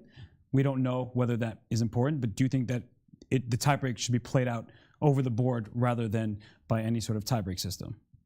Well, the tiebreaks are good in general. I think it's the right way. And also for the World Championship format, I think also Carlsen was proposing this. I think the World Cup format is a good thing, like all this, knockout matches and so on. It's a very good thing, I think, in my opinion. So you would prefer knockout matches for the candidates rather than a double round robin? You said knockout or naka? Both can be true. Yeah. So the knockouts, I think, are a good thing. Also for the people like watching, it's fun all the time, because I mean, until the very end, I mean, it goes like, in the candidates, for example, if you started badly and then you have to play for 14 rounds and you are like -4 and there's no chance to win the tournament or something like this, it's like useless tournament. Everybody's trying to beat you and so on. So it's a bit tricky thing, I think. But for the World Championship, I think can be used, the knockout system. In general, it's also a lot of fun, and it's normal, I think. I think it's a good thing to try at least. They used it for some time, but world champions were not participating. That was the problem. The only problem. So I think at some point it was Topalov playing, and like all the Kramnik, Kasparov, and all these guys, they were not playing the tournaments. That was the problem. If they would be there, of course. But world champion in this case, of course, should be consulted, because I mean, he's the title holder. So yeah. Well, you heard it from Timur Rajabov, all of his thoughts about his game, about second place, his ambition. So thank you, Timur, so much for joining the studio. Thank you. Good luck in the next round. Thank you. Well, as we let Timur get on out of here to enjoy his rest day, we look at the standings once more. He is right now in clear fourth place, ahead of Fabiano Caruana, who is still playing his game and only a half point behind the player he beat, Ding Liren, and Hikaru Nakamura, the streamer that he watches. So a lot left at stake for Rajabov. And he said, no matter if second is important or not, Almira, he is going to keep fighting. That's true. That was actually a very long and insightful interview that Timur gave us. But I'm walking out of the studio. I'm coming back. All I wanted is to see Fabiano's game. Well, we can bring up Fabiano's game because that will impact the standings. If he can somehow win, he has the black pieces against the man you see on screen. Oh, now you no longer see him, but now we see him again, Richard Report. So this matchup is still going on. And for Fabiano Caruana, it's a position with queen, rook, and 5 pawns per side. The engine slightly prefers black's position because presumably the activity of the rook on f2 versus the rook on h1. And as we look at this, I mean, Almira, you first. Do you think that Fabiano has legitimate winning chances, especially given the clock situation? Legitimate winning chances? I don't think so. But Richard has to find a way to activate his rook. What should be the possibility? He can play rook e1 here. But then simple move. You lose sight of that h5 pawn? I literally don't care, as Hikaru would say, because I want to infiltrate the 7th rank. So you want to get your queen and your rook up there together, going for some kind of aggressive intentions. Yeah, I mean, queen g6 here looks like the natural move to me. But the problem is that black plays queen f4. And there's two, first of all, the disparity in the activity of the rooks is very concerning. It's not that white is in danger of getting checkmated. You always have the move rook c1. Let's not overstate the case. But the problem is that if black's queen gets to d2, for example, and then forces rook c1, and then black goes rook h2, now we have a problem, because if the queen, let's say, moves back to g6, white can't just stall, because already queen g5 wins the pawn on h5. And if black wins that pawn, the defensive task becomes prohibitively difficult, largely because black's king is unbelievably safe. Look at that pawn cocoon that surrounds black's king. That eliminates any threats of perpetual. I think Richard will lose the game if he loses the h pawn. So these next couple of moves, and they're far from trivial. He's got 5 minutes on his clock. I think he's let this one slip, and I feel like he needs to be very, very precise not to fall into a lost position by the time control. So uncomfortable playing a position where your opponent has so much more activity than you do, where it's even material. In the back of your mind, you're like, if I looked at this with an engine, I know it should be a draw, but every move is challenging to make. But that's exactly the situation that I wanted to avoid. It's very important to find a way to activate your rook. So we are looking for an active defense, even if we have to sacrifice the pawn, but to activate our pieces at all costs. And we know that he needs to move 40 at all costs. As he has over 5 minutes remaining. Does Richard report? Oh no, he has 4 minutes and 24 seconds. A little bit of a DGT issue, but you see here on screen that he has 4 minutes and 19 seconds, and he nervously brings that queen to g6. We were just analyzing that variation. So the queen for black can venture on over to e3 or f4. E3 seems a little bit more flexible because you have two different infiltration squares on the second rank, and if this rook has to go to c1, this is starting to get mighty unpleasant for Richard Report. And I think Fabiano is going to play this out forever, and he might just win this pawn h5. Now that I look at this, white might want to get a situation. The lesser evil might be a situation in which white does give up the pawn on h5, but under the conditions that it leads to a queen trade, and that white's rook gets behind the pawn on h7 or h8. I feel like black's damaged queenside pawn structure would make it very, very difficult for Fabi to actually win that. But Richard still needs to figure out a way to make all of that happen after something like queen e3 or queen f4. which largely lead to the same position, and they threaten queen d2 as we were discussing. So how are you going to get your rook out? And queen to e3 was in fact played. So how are you going to get your rook out into the open? Yeah, that's the million-dollar question. I mean, first of all, find a move for white, because the queen on g6 is optimized. You're almost in Zugzwang. And queen drops back to g1, I think. Wow, that is not a move that you really want to play. It's very awkward with the queen and the rook next to each other. So as we get to the live position, queen g1. I think Richard has found a way to get the semi-optimal position. Queen d2, queen c1. Okay, but now queen e2.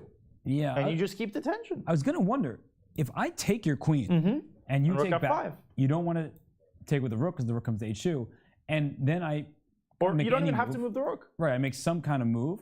As soon as your rook moves, I go rook h2 and go for the pawn. I guess you can maybe try to make this move rook e1 and protect this way. But once I go rook f5, your rook has to go back and you're in a passive position once again. Even though the queens are off, it doesn't solve your problems. But we got to go to the game between Jan-Krzysztof Duda and Alireza Firouzja, because we see a position where Alireza can win back his material in the bottom left. Oh, my position there.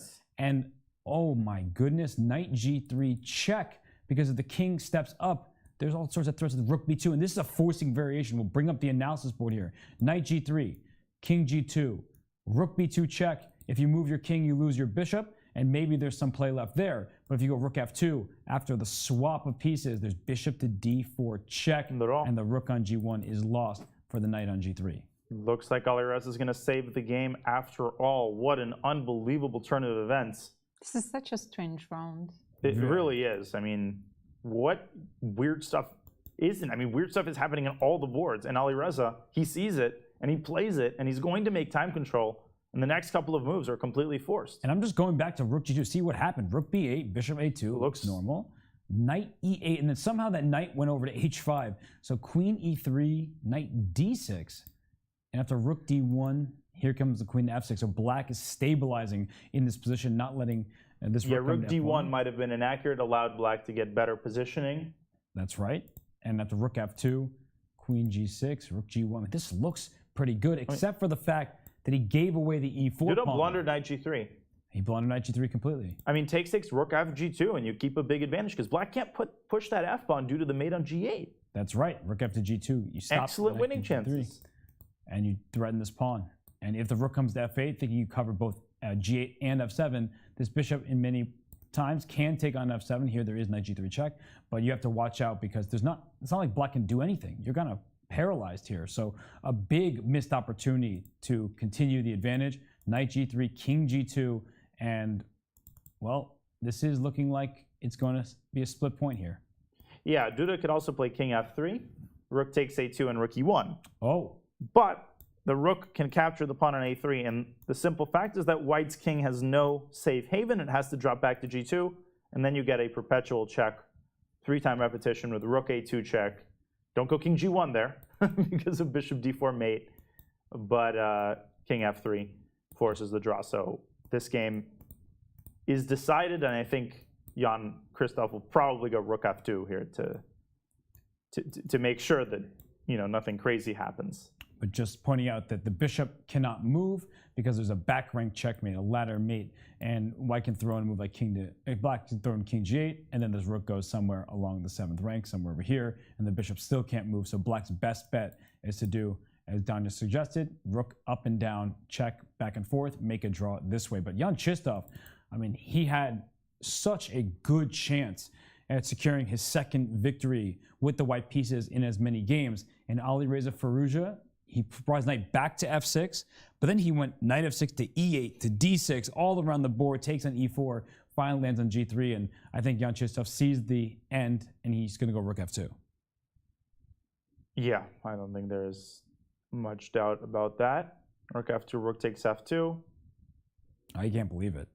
Yeah, he just seems despondent a lot of the time, and I feel like that, sometimes that negative self-talk, it starts getting to you. Even when you have a good position, you're starting to almost expect yourself to blunder, and that becomes a self-fulfilling prophecy. If you're already dejected to begin with as rook f2 is on the board, then that greatly increases the chances of a blunder.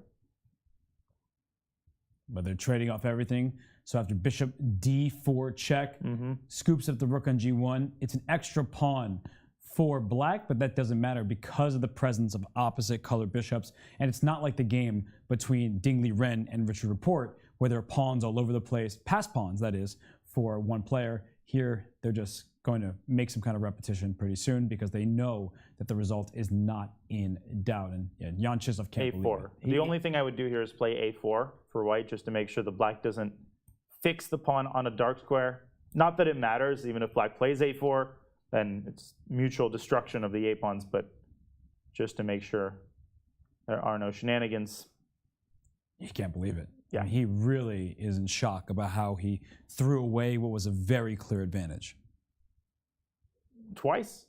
And the first time Alireza didn't capitalize. He got a second chance, and he threw it away again. Right. And while this game is about to conclude, Fabiano Caruana has in fact traded queens, and he believes in his endgame because the queens were actually traded on the d1 square. As we see in the top left, the players get more time, and that h5 pawn is falling. So Fabiano Caruana has winning chances, zero risk at all. And now the task is Richard Rapport's to hold onto this game, and it will not be easy. Robert, but what didn't he like in the position after rook e1? Which move? We'll get Just the analysis like board. the move that I suggested, just in case that, well, to keep the queens and the rooks on the board. Okay, so back after queen g6, no, before queen g6. Yes. And we have a result there. The game is drawn. The players discussing missed opportunities. I think Alireza, yes, he's pointed knight h5 and the g3 square earlier when he went knight f6, right? That was probably what he's asking about. But knight f4 was available there. I wonder if either player really has seen it, because during the game they were calculating, it seems like a mutual miss. Yeah, seems like a mutual spot of blindness, but as a result, the game has ended in a draw with Alireza finally able to stop the bleeding one way or another. He can't wait for this tournament to be over, but all's well that ends well for Alireza in this game. This could have easily been another loss. It could have indeed. And that leaves us with just one game remaining in the tournament hall. It's pretty empty there, but there is one game, two players trying to figure it out.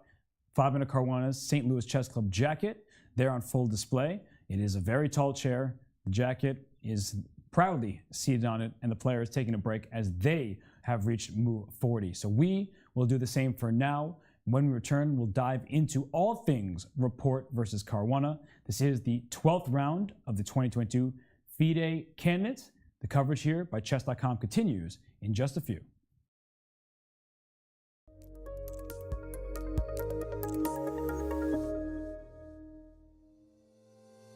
How many brilliant moves have you played? When do you play your best chess? How many games have you won by castling in the endgame? How many opponents have you played from New Zealand? And most importantly of all, how many Botez gambits has Alexandra Botez played? Find the answers to all of these questions and many, many more at chess.com/insights. Our new tool that lets you dive deep into all of the fun and instructive data behind your chess. Try it today.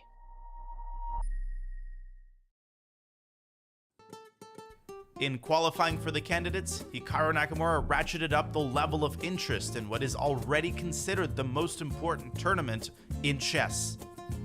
With millions of followers as a popular content creator, Hikaru brings along his sizable community while also attracting more casual chess fans. Although once ranked number 2 in the world, most believed Nakamura's best days competing in classical chess were behind him. That changed when this Japanese-American grandmaster leaned on his exceptional calculating ability to win the FIDE Grand Prix. The unexpected victory earned him a bid into the candidates for the first time in 6 years. A 5-time US champion, Hikaru has stayed sharp of late by dominating in speed chess formats. Nakamura is currently ranked by FIDE in the top 2 in both Rapid and Blitz. A chess giant on Twitch and YouTube, Hikaru brings a special buzz to a tournament that already holds the keys to becoming the next world champion. And there are certainly those who have yet to rule out Hikaru from catching lightning in a bottle here in Madrid. Chess Kid is fun. Chess is great for the brain, but it's also fun to play. And Chess Kid makes it easy to have fun. Whether your child is a total beginner or a prodigy, they can hop on and find a well-matched opponent from around the world at any time. Chess Kid is the safe, parent-approved way for your child to play chess online. Chess Kid is educational. To kids, it feels just like playing, but chess is a great way to learn patience, strategy, and critical thinking. Chess Kid features a comprehensive training program that guides kids to level up on their way to mastery. This curriculum is designed to work with Common Core standards and global educational guidelines. There are more than 50,000 chess puzzles and a whole library of entertaining videos that teach strategies, tactics, openings, and endgames specifically for kids. Chess Kid is easy. Whether you're a parent helping your child, a coach managing dozens of kids, or a school of hundreds, Chess Kid helps you organize your students and monitor their progress. Each child receives a weekly report card that shows how many lessons, puzzles, and games were completed. You can also organize kids into clubs and send them messages. Chess Kid is the online home of scholastic chess for thousands of kids, parents, schools, and coaches. Signing up is free and easy, so what are you waiting for? Want to play chess online or learn how to improve? Join us at the #1 chess destination in the world, Chess.com. With thousands of people playing at any moment, you'll quickly find a game with someone at your level, whether you're a beginner or a grandmaster. Chess.com makes learning fun and easy. Sharpen your tactics with puzzles and enhance your strategy with our lessons by top masters. Learn from your own games with our easy-to-use analysis tool. Chess.com has everything you need to take your game to the next level. Signing up is free and easy. Join Chess.com today.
And we see the beautiful interior of the Palacio de Santonia, the artwork on the walls. It's just so bright. Everyone enjoys touring this place, and all around here you will find not just beautiful sculptures and statues and paintings, but happy chess players who are enjoying the competition, even if Richard Report at the moment does not seem to be enjoying his game. But while Richard Report is on the clock trying to figure out if he can hold this rook endgame, we have Daniel Naroditsky at the Telstrator with a fun game. Thank you, Robert. Well, Richard Report and Fabiano Caruana are very likely to play a long endgame. Of course, Timur Rajabov played a short game, and on the topic of short games, I've got another episode in our Opening Traps new series, episode number 3, I'd like to show something called the Legal's Mate. This is a very, very important opening trap. It really illustrates the power of minor pieces. It's named not after legal of illegal fame, but a French master, 18th century master, whose last name was Legal. I think that's how you pronounce it. Rumor has it that the original application of this trap was played in a very famous Parisian cafe called the Café de la Régence, where you had tons of chess masters meeting for cigars and coffee, and of course, brilliant chess games. Here's how it goes. Legal plays e4, and his amateur opponent plays e5. So far, so good. His opponent essays the Philidor defense, which was later named for another illustrious French chess player, and that is d7, d6 in this position, a move that is still considered very solid. But now the trouble begins. Legal develops his bishop to c4, and black makes a somewhat ill-advised move, bishop to g4. This is still not that bad, but knights before bishops, that's the way that you're supposed to develop. Legal continues to develop his knights with knight c3, and here his opponent makes a very unfortunate move. He decides that since the d-pawn blocks the dark-squared bishop, let me fianchetto the bishop with g6. Looks pretty natural. Looks like nothing could possibly happen here, and yet Legal, he takes the cigar out of his mouth, he takes a sip of his coffee, and bang goes the dynamite. Knight takes e5. His opponent looks at him and says, I think you had something before you had that coffee. Thank you very much for your queen.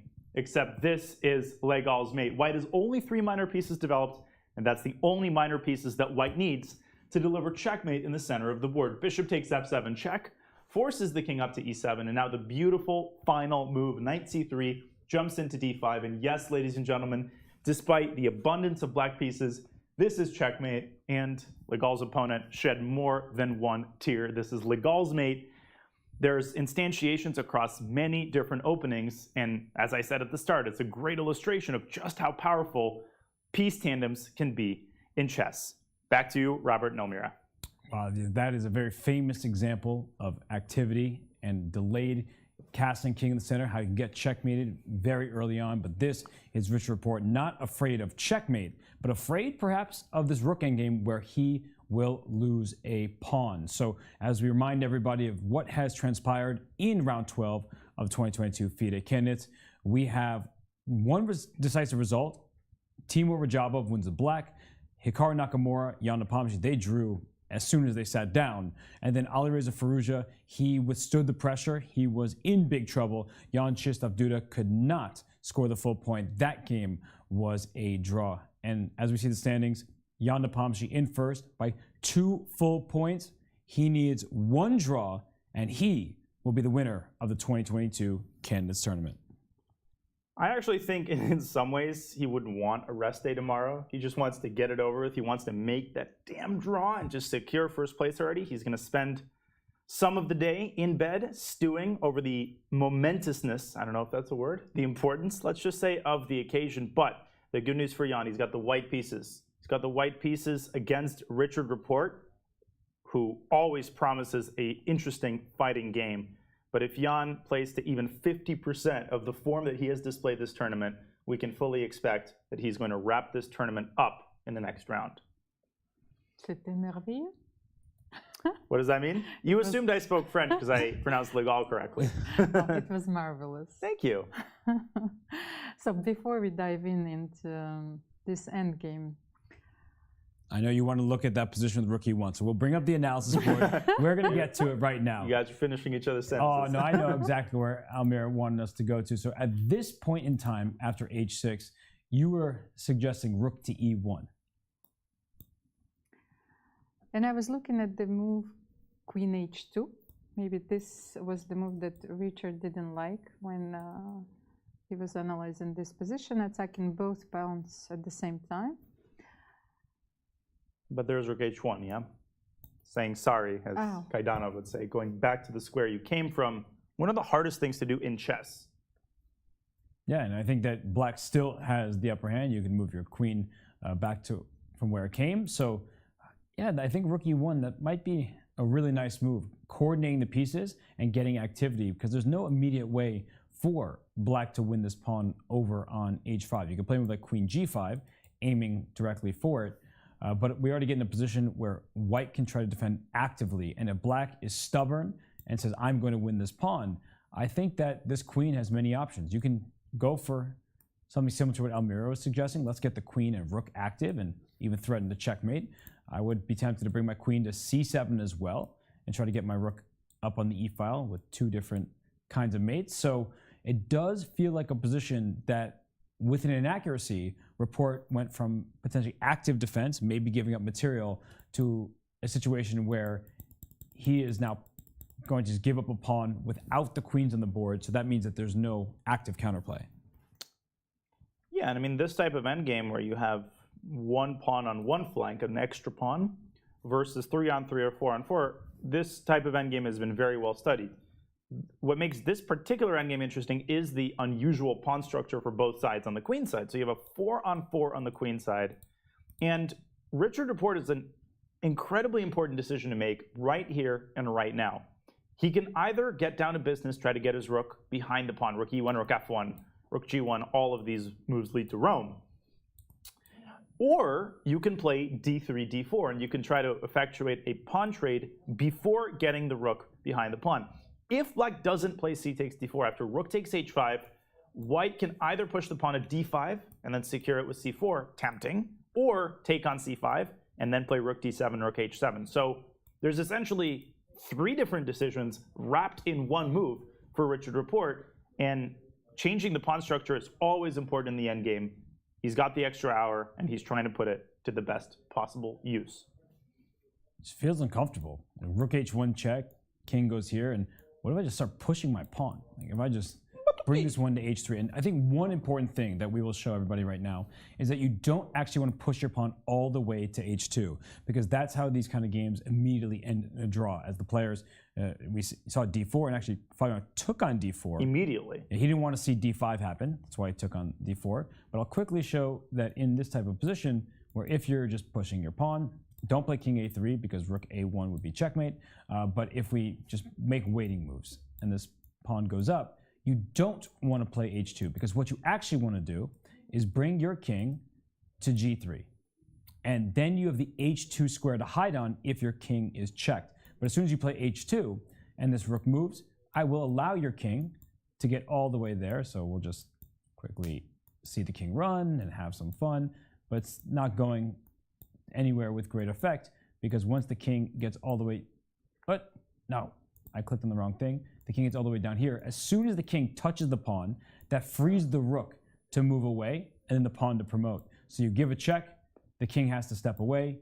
You can give another check or just go back, and the rook is frozen. The king has to come back. I keep giving the checks, and this game's a draw. That's exactly right. And if I'm honest, I'm pretty shocked that Fabi took on d4 as quickly as he did. Because in the endgame, you never want to miss a moment when you have a certain decision to make. You never want to sleep through that, and I think that's exactly what he did.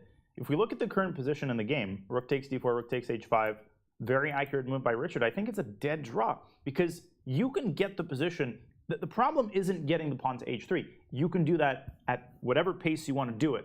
The problem comes after you put the pawn on h3. That black king on a7, it's going absolutely nowhere, because black's pawns are too vulnerable. There's no way to reposition them in such a way as to allow black's king the necessary tempi to make it all the way to the queen side. By the time you do that, the earth will have been destroyed by an asteroid, and white will have definitely taken all of black's queenside pawns and made his own queen. I think this game is going to end pretty quickly. Yeah, Almira looks like a position where it's hard at this point to see how Richard goes wrong, because we can always give this check on h1 and then push the pawn, but white has an easy task. You can push your pawn up to c4. There's no more mate, so your king can also join the party, but it feels like there's no risk in white's position at all, because the plan is very simple. Well, and black can always try and play b5, but I will fix your pawns with b4. And, well, this is a dead draw. I agree with Daniel. Let's say h4. And I think white can continue to defend actively b3, even potentially preparing c4. Let's say h3, king b2. And the problem is clearly illustrated after, let's say, king b8. I like the idea of going c4 or rook h7 simply. Goodbye. Let's go to dinner. C4 There's no also way to works, make progress. for sure. And if the king tries to do what it did in the game between Ding Liren and Jan-Krzysztof Duda, where the king ran to chase the rook, you lose this b7 pawn. So as soon as you keep running and I can do nothing, and you go here, I can try to take this pawn on b7. Now, the reason why you typically don't want to take a pawn like this is because it frees up this rook. The rook was tethered to the pawn on h3. Now the rook can slide to c1, and you may think no big deal. I'll go king b2 to attack your rook and defend the pawn, but as you see in the evaluation bar, it's actually a bad decision because I'm not going to move my rook just because it's attacked. I will play h2, I will play h1, my rook defends here, and that means black would be able to win the endgame. So what you really want from Fabiano's perspective is to be able to free that rook up, but it's never going to be easy with the rook staying behind that passed pawn. Maybe you should keep your king on b2 and place Danny's move like c4. Yeah, that also works for sure. c4. No reason that you have to keep going king a2, king b2, and so on. And if we get a trade, yeah, b6, for instance. But white can even play c5, I think, and use the c pawn as a decoy. There's mutually assured destruction. The black king can never move outside the radius of the c pawn. Black has nothing better than to just shuffle the king between the 8th rank or the rook between h2 and h1. And Fabi, you know, he's coming to terms with that. There just isn't much to analyze here. There are no attempts. Right, and that's the frustrating thing for Fabiano, because it probably felt like he would have some winning chances. The game would go on forever. Richard would get tired. He would be left with a few decisions and make the wrong one, as Fabiano did yesterday against Ding Liren. But this position is so clear-cut. The plans are quite straightforward. You put your rook behind the passed pawn. You can pretty much do whatever you want if you're white with your king and pawns over there on the queen side. But just leaving the rook on the h-file for white is all it takes. But it's also so uncharacteristic for Fabi to make those moves like c takes d4 very quickly. So like yesterday, to make a few inaccuracies, which finally led to a blunder, he's showing also signs of like impatience. Yeah, impatience, fatigue, and you know, even if this game ends as a draw and he remains behind Hikaru Nakamura and Ding Liren, he still will have 2 rounds to go. So he has a chance to get a win, maybe even 2, and fight for second place. But as we had Timur in the studio, and we also have had Hikaru say this, they both believe that Magnus is going to play a world championship match, and that's why Fabiano has been all in for the last several rounds. He wants to get first place or it's bust, and he's been showing that, and it hasn't been working out in the second half of these candidates. It's funny how much I'm influenced in the moment by, you know, the participants' opinions. It was very reassuring when Timur was claiming that it's clear that Carlsen was trolling and it's obvious that he's going to play. I felt the sense of reassurance. Yeah, of course he was trolling. But then I hear somebody else say, well, why would he bring this up if he were trolling? And then all of a sudden I think, no, there's no way he was trolling.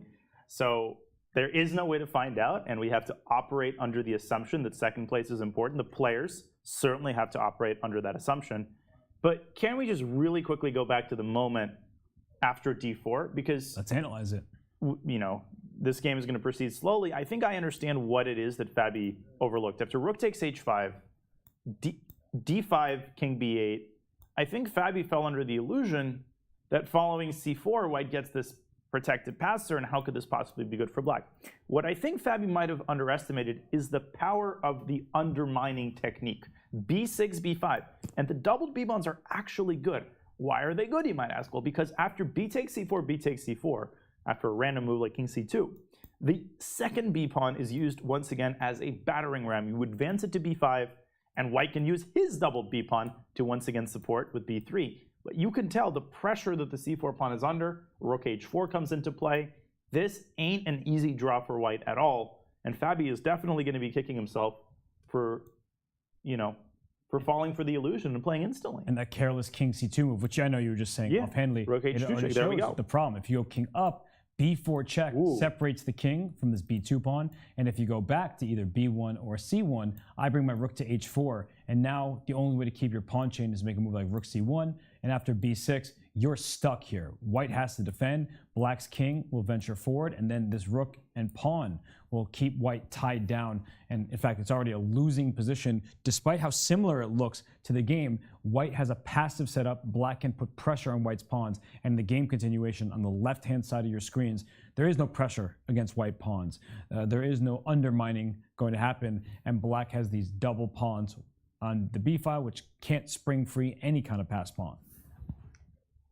And Richard plays once again a very precise move, which is b4 here. Like, reminds me of the game against Hikaru yesterday, and the move f5, which was very precise and guaranteed him a draw. Yeah, and both players, the look on their faces. For Richard, it's like, let's get this over with. You know it's a draw. For Fabiano, it's desperate searching for winning chances. But he knows that this game is going to fizzle out, and it is a draw. There aren't too many things that he can do here. There's not even like a spicy variation, right? There's just nothing to do when this rook is going to go right there on h7. And that means that this king is not getting out into the territory it needs to be over here on g3. So Fabiano, he's had a tough second half. He has lost 3 out of 4 games. That's not a sense you hear very often when referring to Fabiano Caruana. And he gets black in the next round against Timur Ujabov, who he has a monstrous score against. Wow. 5 wins, no losses. But Timur suddenly in good form, and Fabi not. Timur seems to be brimming with confidence right now. He's in a great spot in the tournament, and the rest day couldn't come soon enough for Fabi, who will need to press the reset button because he's got 2 games that, when he's at his best, he's capable of winning. He's got, as you said, monster scores, not only against Rajabov, but also in the final round against Firouzja. That's a game he will definitely expect himself to win. And let me tell you, Fabi will find it a lot more pleasant to analyze the disappointing second half of the tournament if he wins the last 2 games, or at least gets a 1.5, than if he continues his tailspin and doesn't manage 50%. And look at that move by Report, by the way. b3. Fabiano attacks the pawn on b4. Richard says take it, because if you take the pawn on b4, you lose the pawn on h6. And 3-on-2 on the same side of the board is a theoretical draw, even when the pawns are not doubled. But with them doubled, it makes it even easier. So this game coming to its conclusion. But as we're talking about Almira, what do you think? Will Fabi play some kind of sharp, risky opening against Timur Ujabov, or will he settle down with black and then try to win that last game with white? It's very difficult to predict what will happen, but Fabi has accustomed us to very risky opening choices, especially with black pieces. Well, one game comes to mind against Jan-Nepomniachtchi, and I think he actually regrets the draw that he took in this game, because there was a very powerful exchange sacrifice. So I think it's a double-edged decision, but it depends, once again, on Timur's repertoire. Yeah, it certainly does. And we have a very random tweet by Dan the Man Crow saying, I bet Richard Report plays guitar. I can see that. I could see that too. Yeah. I hope that maybe the banjo, though. We can ask him, though. Yeah, that would be a good question. See if he plays any instruments. And well, you're right, Almira, though, that the second round game all the way back then was an opportunity for Fabiano to be a shark, as Magnus has called it. And what if, what if? What if, for sure. Like, if he knew that Janupomshi was going to win all his games, he would have tried to beat him in the second round. But there was no guarantee, obviously, that Jan would have round 2 of the candidates. Well, not round 2 of this one, but a reprisal of his first candidates tournament where he really shined. And I think people were caught off guard by the first candidates win by Jan, because he hasn't won major tournaments. Like, he's been towards the top, but it's not like he's been winning the Sinkfield Cup or these Grand Chess Tour events. He has done well and maintained his rating, but he actually didn't really have too many big tournament victories until the candidates. Well, that's true, but it's also like it's an incredible breakthrough. It's such a milestone, in his career, and winning the second candidates back to back is absolutely impressive. But when I was looking at the results, I was asking myself the question, I have never seen Fabi losing 3 games out of 4. No. When it's not blitz chess, you don't see that. It's crazy. He did lose, I think, a couple at the U.S. Championship, but it was early enough in the tournament to where he came back to such an extent that he almost won the tournament. Here, he's doing it in the second half. He just doesn't have, he's running out of real estate. He's running out of miles left in the tank. And at this point, you know, his tournament is largely in the tank, but that doesn't mean that he can't influence the course of events in the last 2 rounds. That doesn't mean he doesn't put in full effort. Fabi is a consummate professional, and that's why we like watching him so much. We can expect an incredibly high level of play come hell or high water. And it's a very relevant question based on what you just said by Jerome Moro. Has Fabi played the most hours total in this tournament? Most of his games seem pretty long. Amir, you've made this point on several occasions that his style of chess, the way he plays the games, is exhausting because he's giving it his all. He's thinking, calculating so much, and he doesn't have these short games that other players seem to have. Well, actually, you have to take this element into account because, well, I know how elite players prepare and, well, their repertoire. So sometimes you prepare it in a way so you wouldn't consume that much time and energy in the opening phase. So you will be fresh, you know, after the 4th hour. So, well, I think it suits Fabiano. But on the other hand, well, this is the drawback. For sure. And, well, his second half has not been one that he would like to remember. And we have Azazel Tycoon saying, how does one offer a draw over the board? Okay, so it depends on the situation. In a tournament like this, you see the players repeat moves because that is their way of offering a draw. They know it's completely even. But in a casual, not such a serious term as the candidates, how do you offer a draw? You say, I offer a draw, and then you see if your opponent wants it. But some tournaments don't allow draw offers, in which case players can be smart about it and just find a way to repeat, even if the position seems unclear. But usually, without any sort of regulation, players just offer a draw. You know, after with their move, they offer a draw. So they are pushing their pawn, say, I offer you a draw, whatever it may be, and the player can either accept or decline. That's well explained. The only thing, yeah, like you're saying, it's ethical to offer a draw only on as you're making your move so that your opponent can think about it on their move. Offering a draw while it's still your turn I think if that happens, you're allowed to ask your opponent to make a move, and you're forced to make a move, and you may not retract the draw offer as you make a move. I've done that before for sure. If someone offers me a draw on their turn, I just see it as like kind of poor etiquette, unless the position is like completely drawn to no material remaining. And at that point, you're basically extending your hand. Right. Like if it's a rook in 3 against rook in 3. It's not much of an offer as a declaration, but there are circumstances where people have been like, they're thinking, and they're like, I offer you a draw. I'm like, I mean, make your move, because I can accept no matter what. So if you blunder on this turn, I'm not accepting it. But if you make the normal move, then I might accept it. So in general, I mean, I've had this conversation before. I think draw offers should be banned. I feel very strongly about this. It deprives fans of understanding why a game concludes. A lot of draws at the high level come in situations where there's a lot of life left in the position. And players, they can force a draw if they really need to, but draw offers by themselves where you can't just explain, oh, the rules of chess stipulate that when there's a 3-time repetition, the game is over, or there are no pieces remaining on the board. But when you have a messy position and a player just makes a draw, you're left wondering why. Or they were scared of something, but play it out. Like, I don't mind a draw as a result. That's really not the case. It's more so that when you watch chess, no other sport, you can just be like, all right, I'm gone. In tennis, you can retire if you're injured. That's true. But if you watch a game of basketball, they don't just leave and be like, all right, we're done with this. And there are no ties in most other sports, so that's part of it. But yeah, I really do not like draw offers. I think that if they banned them from chess, players would adjust and they wouldn't have too big of a problem with it.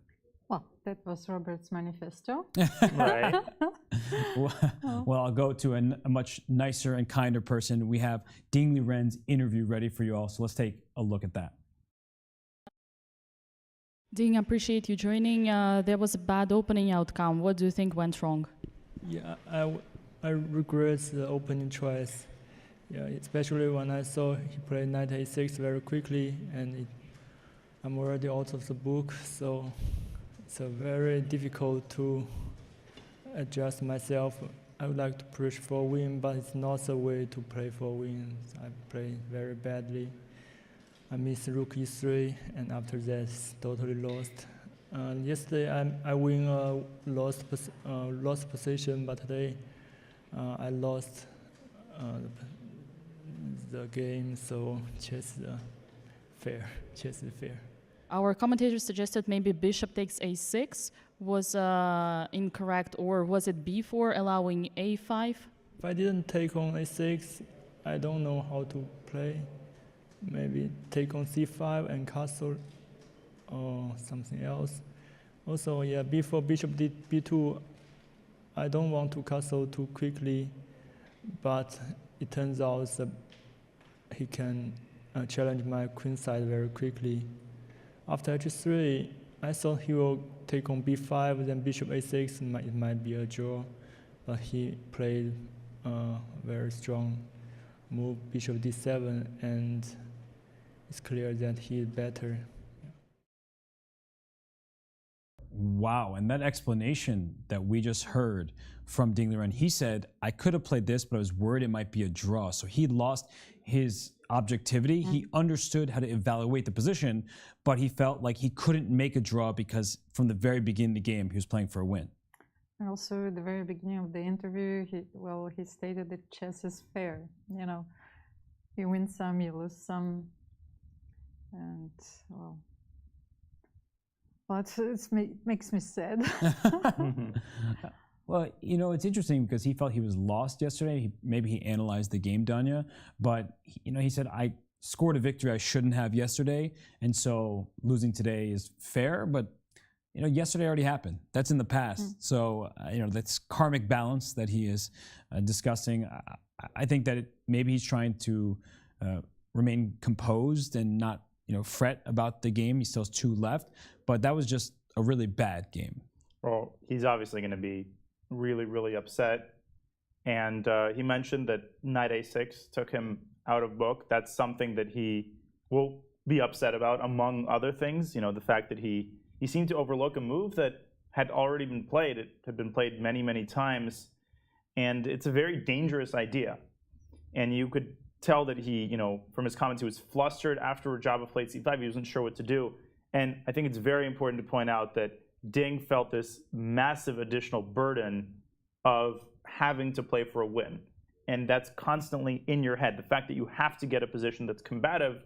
And so certain options, as you could see, were rejected by Ding on the basis of the fact that he wouldn't have chances to play through. And even if those options offered objectively the best chances to keep the balance, and one of those options involved castling kingside. So even when he was in trouble, I think Ding subconsciously was trying to keep winning chances alive.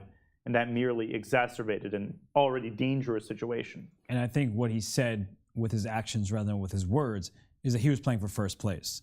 That he could have made a quiet, peaceful draw, stayed ahead of Hikaru Nakamura for second place, hoped that Magnus Carlsen doesn't play the World Championship, and then Ding gets to face off against Janupomshi. But he was going for first. So he went for broke, and unfortunately for him, his position fell apart completely. He missed tactics early in the game, and I mean, you don't see that very often from Ding Liren, and it's great that he still gave an interview. I mean, it just shows the type of person he is, that he's willing to talk to the media and talk to Dina despite a really terrible game that he undoubtedly is quite upset about. Well, there is a rest day tomorrow, so he will be able to analyze well, not only this game, but his future openings and maybe repair some of the lines. And we also just don't think of Ding Liren as somebody who gets caught in the opening that often. It happened against Hikaru Nakamura, but he was so fundamentally knowledgeable about the position that even though he spent a lot of time, he handled it perfectly. That was a great game of chess, a great display of countering preparation with calculation and understanding. But in this game, after 96, he just fell apart. And it happens to people. So it's not just Ding Liren. But it's the second time in this tournament where Ding Liren, with the white pieces, has faced an opponent that just crushes him, and pretty early in the game. So round 1 and now round 12, Ding Liren losing with white is not something you would have filled out on your bingo before the tournament. No, I mean, if I'd heard that that he had lost 2 games, I would have bet a silver dollar that both of them were with the black pieces. I mean, he's one of the most solid players in modern history. He's got phenomenal opening preparation. This tournament has been crazy. Hit a 100-game unbeaten streak. Case in point. And speaking of unbeaten, we are still following the last remaining game of the day, which is Richard Report's dead drawn endgame against Fabiano, and we're waiting for Richard to give a check on h7. That's over on your top left as we look at the bird's eye view. Only one decisive game today, but not for lack of trying. Well, maybe for lack of trying on Janupomshi's part, but the other games have been very colorful indeed. And we have been informed that the players cannot make a draw by agreement. They can offer a draw before Black's 40th move, and that's good. That's a start, but still, no draw offers. Well, I've played many tournaments where draws were forbidden. So you had to play until the long, like, how do you call this? The kings are left on the board. So kings, that's it. French national championships was played under the same rules. I think it increases the number of decisive games naturally. Yeah, no, it's true. It does. And we have a good comment, a good question here from Lost in the Woods. What is the first thing the commentators will eat when they get home from Madrid? So, Almira? Oh, well, you live closest by. Well, I'm close by, but I'm coming back to my restaurant. Yes. So, like, I will basically eat everything what is on the menu. That sounds delicious. I know your restaurant is doing well, so look forward to visiting sometime. Danya, what are you gonna eat when you get home? Well, two things: big, old-fashioned, juicy American burger, okay, fries, and all the fixins, and some Thai food. Oh, because that's like part of my weekly routine. I know there are some Thai places in Madrid. There's actually one near our hotel, but I don't know if I'm in that of an experimental mood. And also, Spanish food is way too good to allow yourself anything else while in Madrid. Has been unbelievable. I know I'm going to eat some good old New York pizza. So when I get home, I'm going to have a bagel and I'm going to have some New York pizza because I'm a New Yorker through and through. I know that's the answer that everybody wants, including our production team who spammed New York pizza on the teleprompter, and they're still doing it. Yep. But I will, in fact, have pizza when I get home to New York. And we can hear them laughing. Yeah, no. And they're still laughing. No, I didn't say that it's like French, Japanese, Oh, like, yeah. So that's the menu. Sounds delicious, honestly. So now I'm getting hungry. Yeah, me too. And Richard has delivered the check on h7, and a repetition of moves is inevitable as Fabi offers a draw. The handshake happens, and the round is officially over. And there was a smile between the two, and that's because they're friends, not because Fabiano Caruana is the least bit happy about this result. We've heard from Richard Report in interviews that he's ready to be done with this tournament. Fabiano probably feeling much of the same, but he still has a chance. And you could see smiles, conversation. These two players know each other very, very well at this point, and they are good friends, get along really well. Well, actually, they were in my restaurant and then played some bug house chess together. You played bug house with Richard and Fabi? Yeah. Who was the fourth player? No, but there was also Livon Aranyan, Christian Kirilla, Jan Nepomniachtchi. Yeah, don't hold back. You just told us two super GMs, but you have the best chess company in the world. So you're saying I won't be the highest rated player to visit your restaurant? See, that makes me less likely to visit it. I'm just kidding. Well, I couldn't reveal those stories. Well, I think Richard is being self-deprecating or questioning his moves. He kind of slapped his head. He's like, oh, I forgot about that, or I missed this. And they're just discussing the game. So there is the rest day tomorrow. It's not like they have to rush on out of here and be fresh for another day of chess tomorrow. But Fabiano, he has not been having a good second half of the tournament, but still in relatively good spirits, right? He's having a good conversation with his buddies. So I wonder how long they're going to sit here. And this is the longest post-game conversation we've had. Yeah, probably. And that's what chess players do, right? How many games have you played where you get like scolded to leave the tournament hall because you just want to talk about move 14 and how you thought about sacrificing a pawn but weren't sure if it's good, and then you just get down all these variations because with engines, it kind of kills that fun because you see exactly where you went wrong, and that doesn't leave the wonder of chess. And that's always my favorite part. And for these two who love the game, Richard's so creative in his style, Fabiano, an amazing calculator who who works really hard on his openings, trying to find inroads against his opponent's lines. But this game, the fourth and final one here at round 12 of the 2022 FIDE Candidates, has come to its conclusion, a draw between these two players in the third draw of the round. They have a funny story, like a small story about these postmortem analysis. Like Petra Kochnoi always accompanied her husband and was sitting there throughout the round, and even if it lasted for 7 hours. But then Victor would always analyze the game, and those tournaments were played on the stage. So Petra was coming there and and took his pants. It was like, just come on, time to have dinner. Well, speaking of pants, Frodo the Fair wants to know where they can get Richard Report's suit. I don't have the answer to that question. Maybe we'll find out where he does his shopping, but it seems like he says his wife is the one who picks out many of his clothes. So we need to track down Ivana, I see. We do indeed, but we don't need to track down the results because they're on screen in front of you. Timur Rajabov, the player from Azerbaijan, scores a huge victory with the black pieces, puts himself in the running for that potentially important second place. And Janupomshi, the tournament leader, he secures no worse than a tie for first, even if he loses his final two games. And it seems that when everyone slows down, there have been 3 draws, it's where Timur, changes the gears. It's true. And, he came in here, talked about it. He said that he was trying to fight. He's had some really long games with both colors, from better positions, worse positions. So Timur, he knows that this tournament is grueling, all 14 games, but he seems to be ambitious. Absolutely. He seems to be high energy. He's happy with his wins. He's fueled by the fact that he's now on 50%. He's within striking distance of second place. Imagine that. And, Nepomniachtchi Nakamura, well, that was not a surprise for absolutely anybody. And once again, Nepo secures the tournament win with a draw. In the next round, a very high-level game in Report Caruana and for Duda and Firouzja as they stumble and bumble their way toward the tournament's conclusion, a topsy-turvy affair where JKD, once again, he's been upset with himself repeatedly throughout this tournament, and he is going to be upset with himself again because he missed golden opportunities to deal yet another blow to Alireza Firouzja. He did. The Polish #1 could have played a little bit more accurately to maintain the advantage, but that's neither here nor there because Jan Nepomniachtchi is the talk of Madrid in the chess world. He is at 8.5 points after 12 rounds. There are only 14 rounds.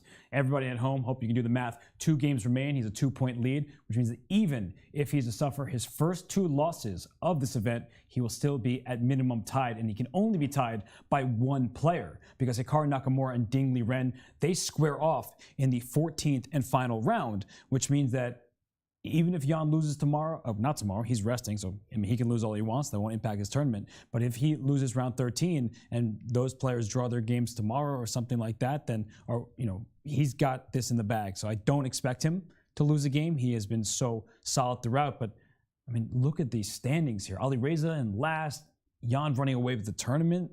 This is surprising. And do you think that playing Richard Rapport with white is like playing against Vasily Ivanchuk? So Richard can play any opening. So Jan is going to study every possible line, or he's simply going to rest?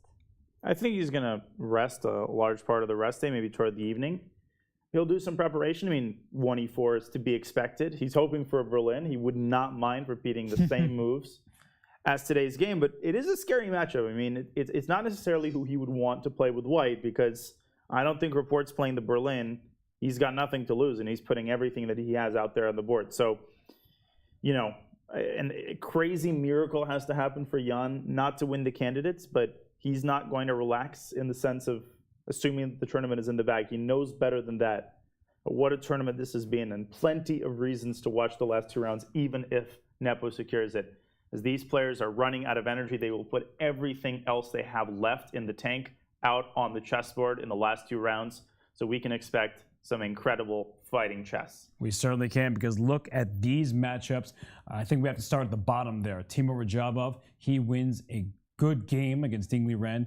He has the white pieces in the next round against Fabiano Caruana, but that lifetime score is as one-sided as you'll see at this top level. Yeah. 0-5. That's a lot to process. Not a single win for Timur. And the odds are in Caruana's favor, but the momentum might be on Timur's favor as he feels confident after a win. And Fabi will try to score his first win of this forgettable second half of the tournament. And Almira, I mean, with Fabiano sort of playing for a win every single game, that might open the door for Timur to go ahead of his even score right now and finally get into the plus territory. Well, I think that he will go for, once again, for a risk-free opening. So he will expect Fabi to take risks once again. And I was also looking at the next matchup, Firouzja Alireza against Ding Liren, because I was thinking, okay, I think he simply needs to play a good game of chess, Alireza with white. And yesterday he lost almost in the same manner as Ding Liren lost today against Timur Rajabov. He needs to calm himself down and just to play chess.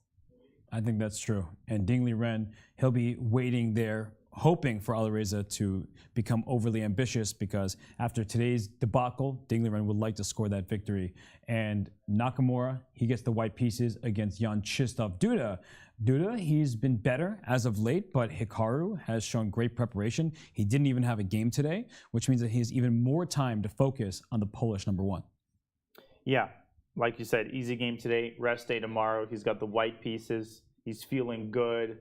He's got his fan base behind him. I see no reason that Hikaru won't put the heat on JKD. And let me put it this way, Jan-Krzysztof cannot afford to miss as many chances and commit as many errors as he did today against Alireza, because Hikaru, in his current form, isn't going to let that slide. And Almira, Hikaru was maybe the biggest winner of the day, despite not winning his game, because he moves into a tie with Ding Liren for second. Of course, and like I'm a typical chess player. What day are we today? What day of the week? It's Friday. It's Friday. So there are no title Tuesdays tomorrow. So Hikaru is going to take his time and to prepare Saturday. There is the Rapid Chess Championship if he wants to play in that. The Saturday. Oh no, there might not be. No, not tomorrow, I think. Yeah, they took time off during the candidates. But when I think of Saturday and Sunday, I think of the RCC. So Nakamura, we do have Rapid Chess Championship tomorrow. Oh, we do? Wow, if I had known that, I would have asked Akara about that for sure. Oh, man. I mean, he wins those Saturday Swisses in his sleep. Quick draw on Sunday, and, maybe he'll win that too. I wouldn't put it past him. Wow. So we'll see what Hikaru does on his rest day. And of course, we have our fourth and final game. I mean, that's an important one. Jan Nepomniachtchi, he gets the white pieces, but against Richard Report, he could probably just try to make a quick draw and end his tournament with one round to spare as the victor of the 2022 candidates. Yeah, we'll tell. We'll see. There's only one way to find out. It's been a long day. It's been a long week, but Jan Upamishi, he's going to rest up and he will try to lock it up on Sunday. That is correct. So we look forward to the future, and as we say goodbye from the 12th round FIDE Candidates, Almira, Daniel, I'm Robert, but we do have a great recap of the last 2 rounds of action. Enjoy. We'll see you on Sunday. Oh my goodness, did we just see a big move by Fabi? Apparently G takes F6 might have been a little bit off the edge. Yeah, I just played for complication because draw didn't make so much sense. So. But look at this. I mean, this is just gorgeous. Absolutely amazing. How are you feeling about that? I'm going to use the classic line. I literally don't care. He's still much better. He has to keep his composure. Oh, he looks so upset. He's about to lose several pawns, and with it, the game. Yeah, this was a complete collapse. Fabi blundered Queen G3. He completely missed it. Oh my gosh. I mean, you can see Hikaru. He's not happy right now. Is anything coming out of the thermos? It just happened. And has anything come out in the last 3 times that he's poured it? Hikaru. Hikaru's face is like, what in the world has happened here? Yeah, you can't believe that Fabi is on the defensive. Do you ever pretend to drink tea, or do you always actually have tea in your I'll always have tea. Told you, Danya. Yeah. Fabiano looked at the board in complete disbelief. He's like, what have I done? And he left the playing hall immediately. Whoa. That is trolling. That's a joke. That's gotta be. The move B3 was played as the ceremonial first move. So that is amusing stuff. Ding Liren just made a, wow, what a move he made. That looks terrible. Oh my gosh, his problems on not be B3. good. this game is over, and Janupomshi will move to 8.5 out of 12. Jan trying to at least wait for the photographers to leave. I don't think it's happening. We're about to see a draw. This would be mate without the rook, the queen, and the knight. That is a gorgeous checkmate. This is why you study your checkmate patterns. Yeah, I think if the players got together and said, let's just play some kind of tiebreaker, I think that would be a reasonable way to resolve it. He is not the happy Ding we've seen over the last 3 rounds, and his winning streak is about to come to an end. He just played terribly. I mean, he knows it's over. Ding never quite felt comfortable.